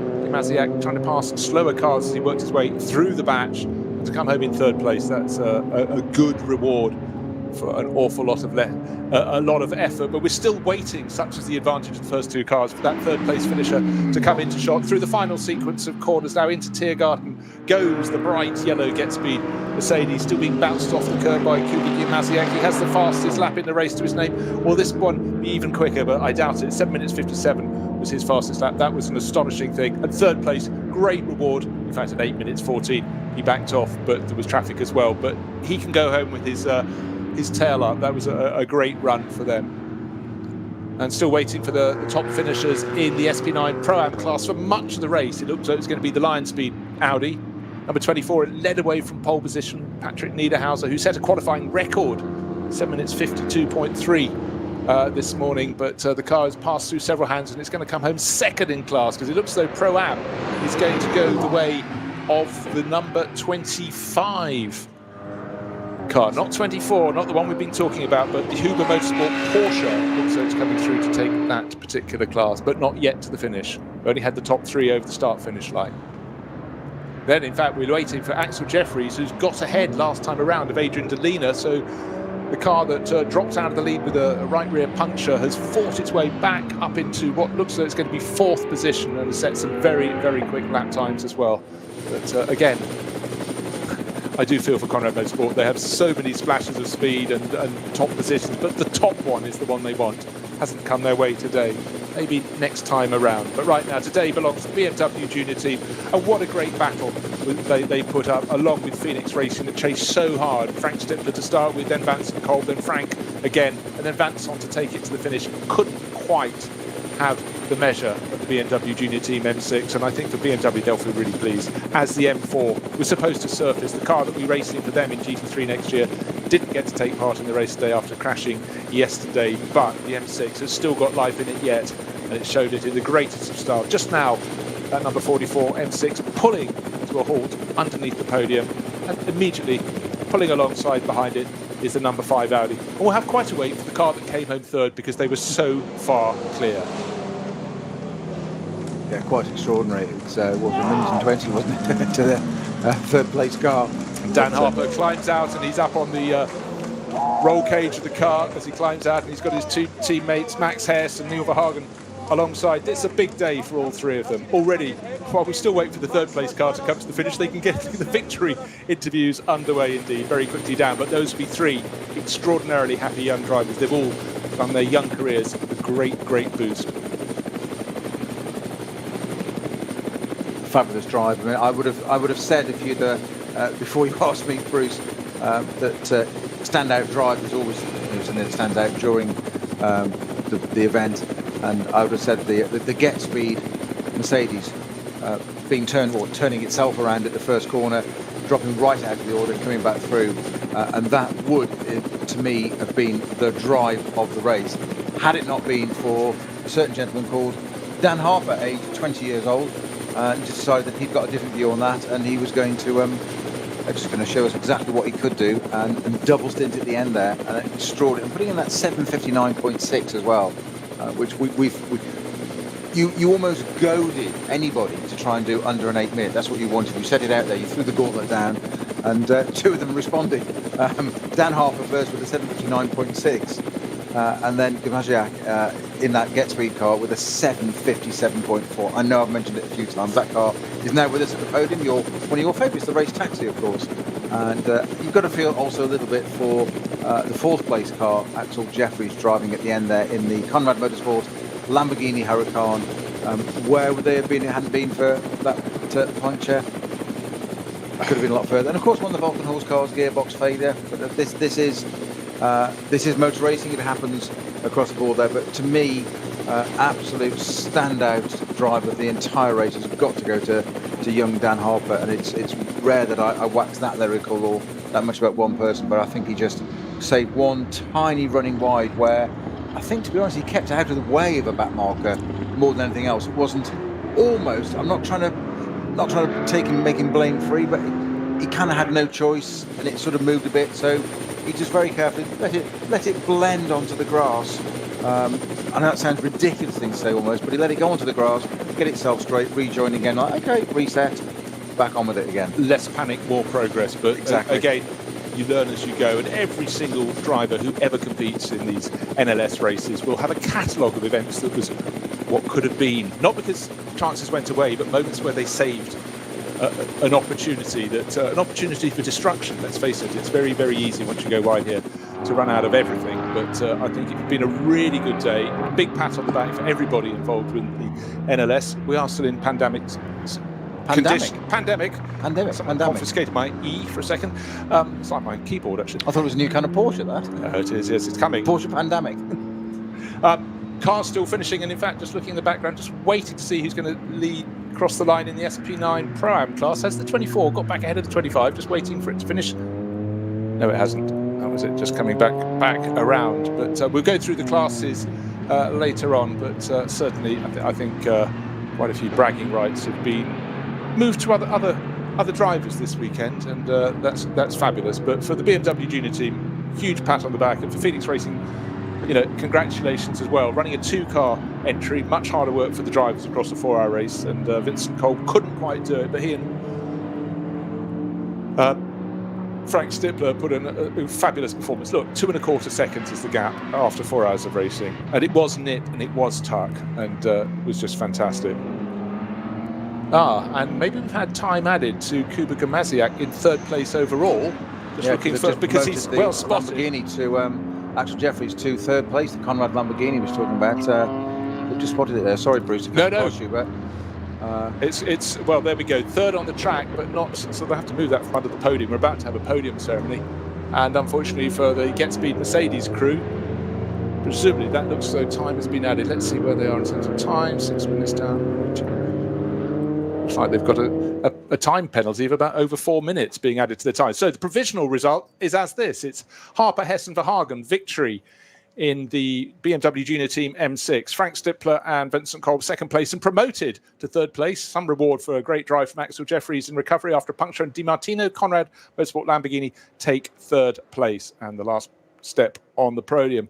Dynamic Motorsport came to play this weekend with their Porsche Beretta and Delina taking 4th place overall. Pro-Am victory went in the end to the Huber Motorsport Porsche. They came through near the end. Ost, Menzel and Stengel. Great driving from Nico Menzel in particular in that car.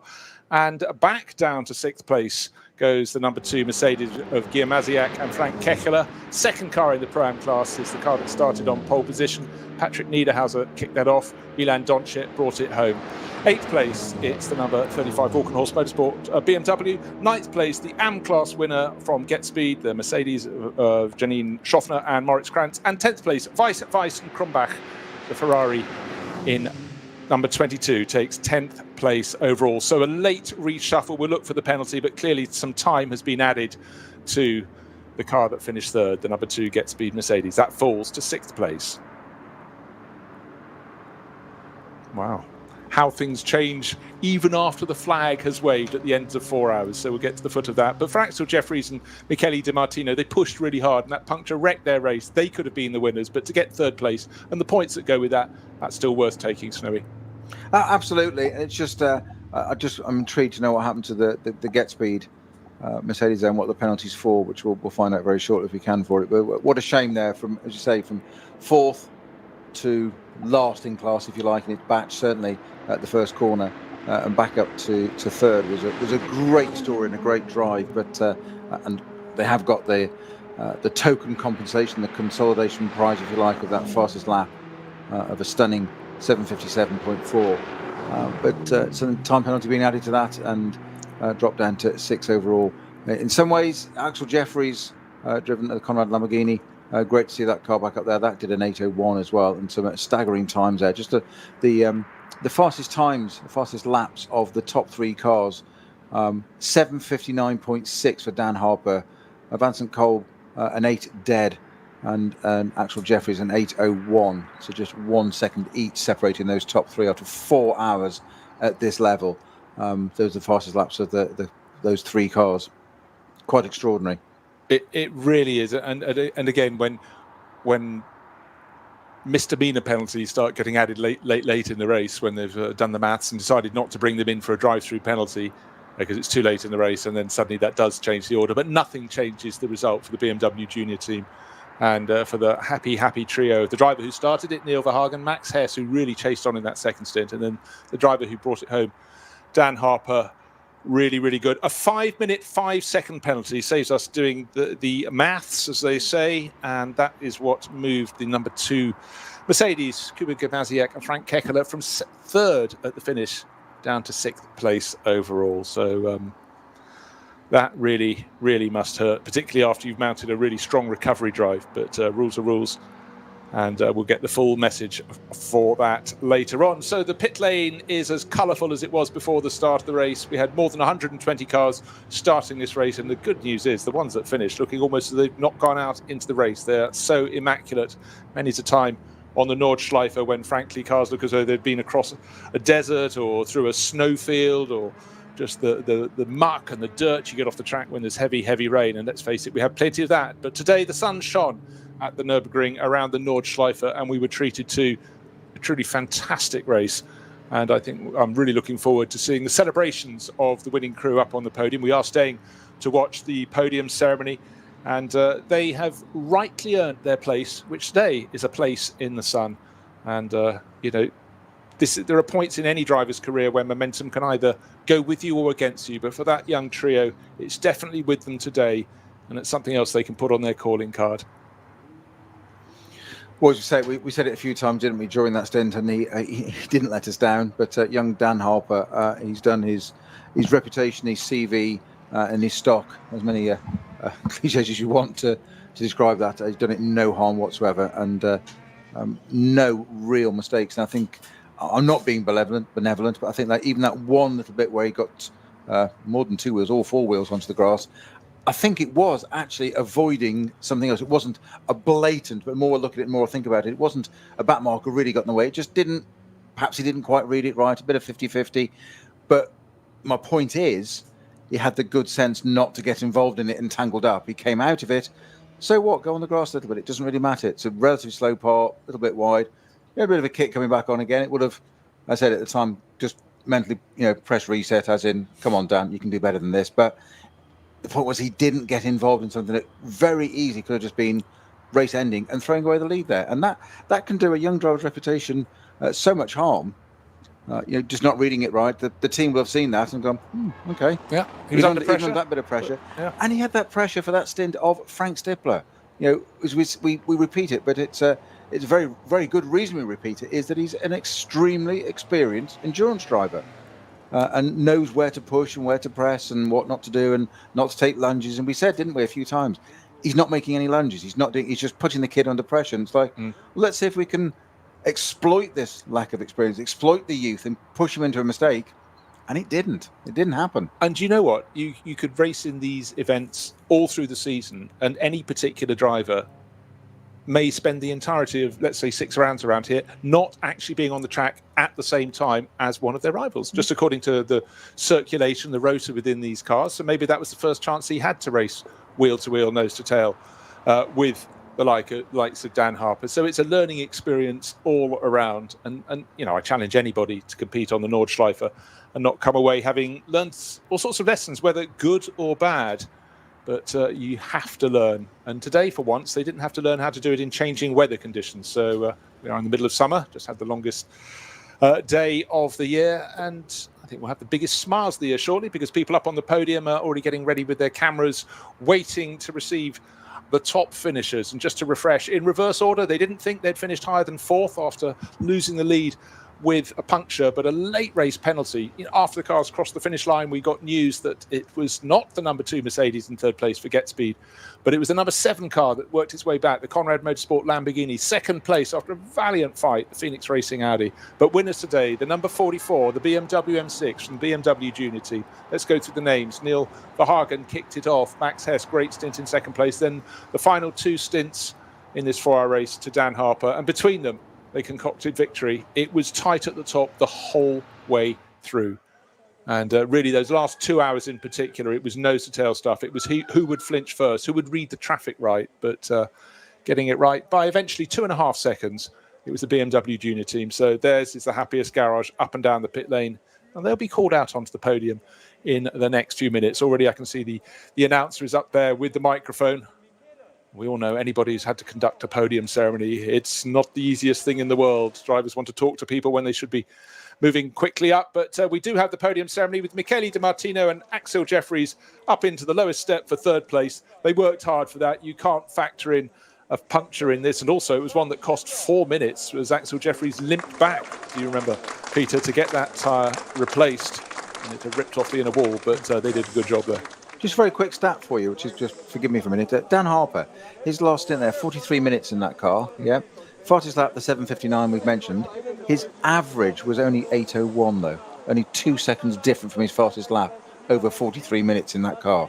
Wow, that's phenomenal with the vagaries of traffic up ahead. Up into second place on the podium, the ultra experienced Frank Stippler and the much younger and less experienced, but gaining speed all the time, Vincent Cole. But smiles all around. The red-suited Dan Harper comes out, his fists and elbow bumps. But on the top step, it's Neil Verhagen, it's Dan Harper and Max Hess. They're the winners today.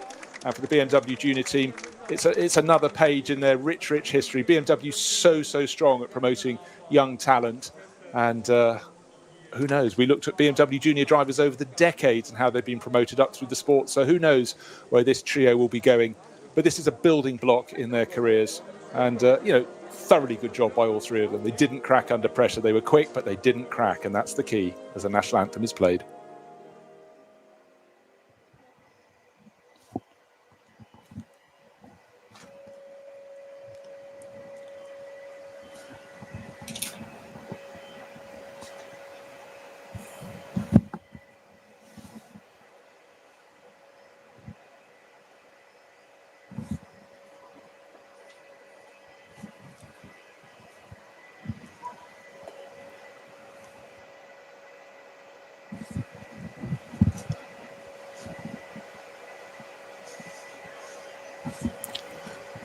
So the final strains of the national anthems, and rather nicely, the three drivers on the top step of the podium, all wearing totally different coloured race suits. The red suit of the driver who got out last, so we know that's Dan Harper. He did the double stint. They shared 28 laps between 4 stints, so we can do the maths on that. So that's 7 laps each.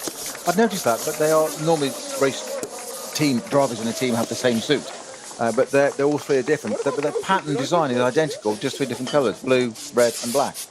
Otherwise, all the striping on it is identical. And apart from the fact that at least 2 of the winning drivers can see nothing because their faces have been sprayed with champagne, it's been a fantastic day. The smiles will last a long time. They worked really hard here, and they've come away with the big one. And I really think Vincent Colvin and Frank Stippler deserve huge applause as well, because they chased and both of those cars were around the tail of the top 6 in the first stint. They worked their way forward, and really came good at the end. And in fact, in that first stint, don't forget, the BMW started second on the grid, and it fell away slightly, but they came on through and kept it. But it was about having a well-balanced team across the whole of the driver lineup, as well as having a quick car and not making mistakes. We've said it before, we'll say it again, and they kept everything very clean indeed. And for Axel Jeffries and Michele Di Martino, they must have thought, we've raced so hard to make up all the ground, or some of the ground that we lost with that puncture when Axel was leading. Well, we don't even get a podium ceremony. And they must have just had a late report coming through. You do, because the number 2 Mercedes has been demoted with a 5-minute, 5-second penalty. And when that happened, that was them not in third place anymore, but being demoted to 6th. Obviously, a 5-minute penalty is going to hurt anybody. But today it was all about the 2 crews at the top, wasn't it? BMW Junior team and the Phoenix Racing Audi. Across all the stints, they were the strongest lineups. That's why they were well clear of the rest. But what a race. What a race they put on. Extraordinary. I mean, you say that 5-minute penalty, which I'm still not sure what that's for, actually, but that 5-minute penalty is basically half a lap around here, isn't it?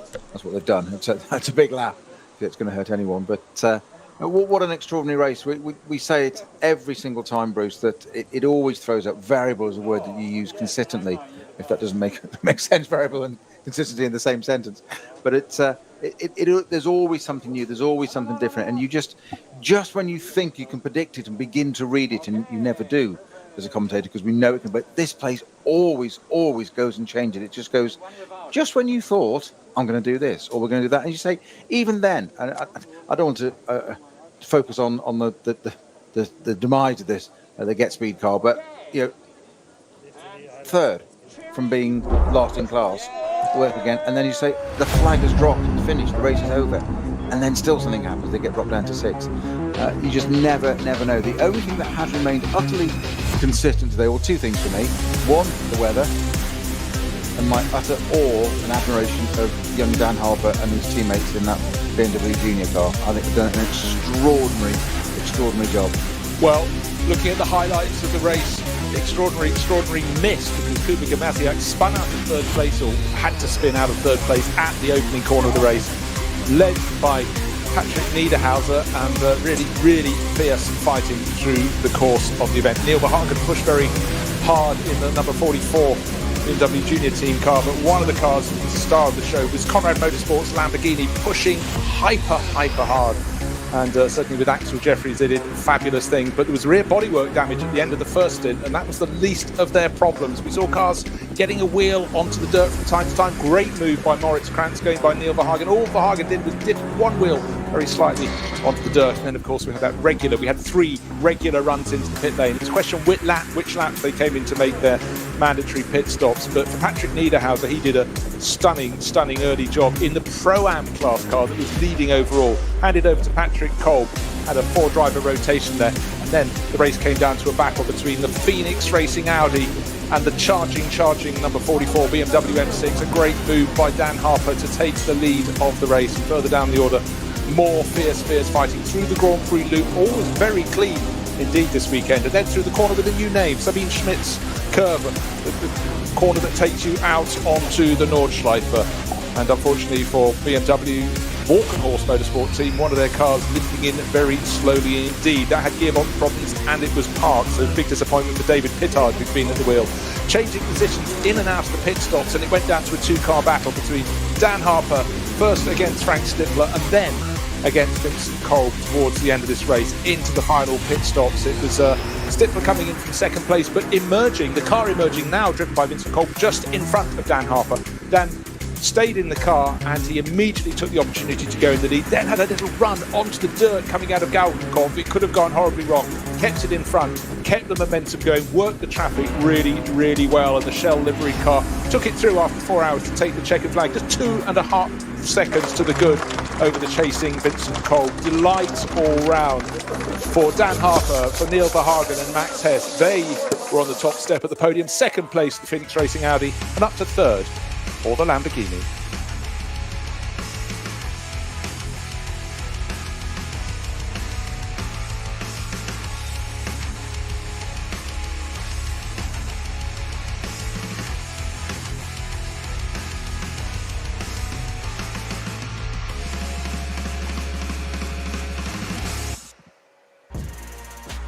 Der Livestream der Nürburgring Langstreckenserie wurde Ihnen präsentiert von Falkenreifen.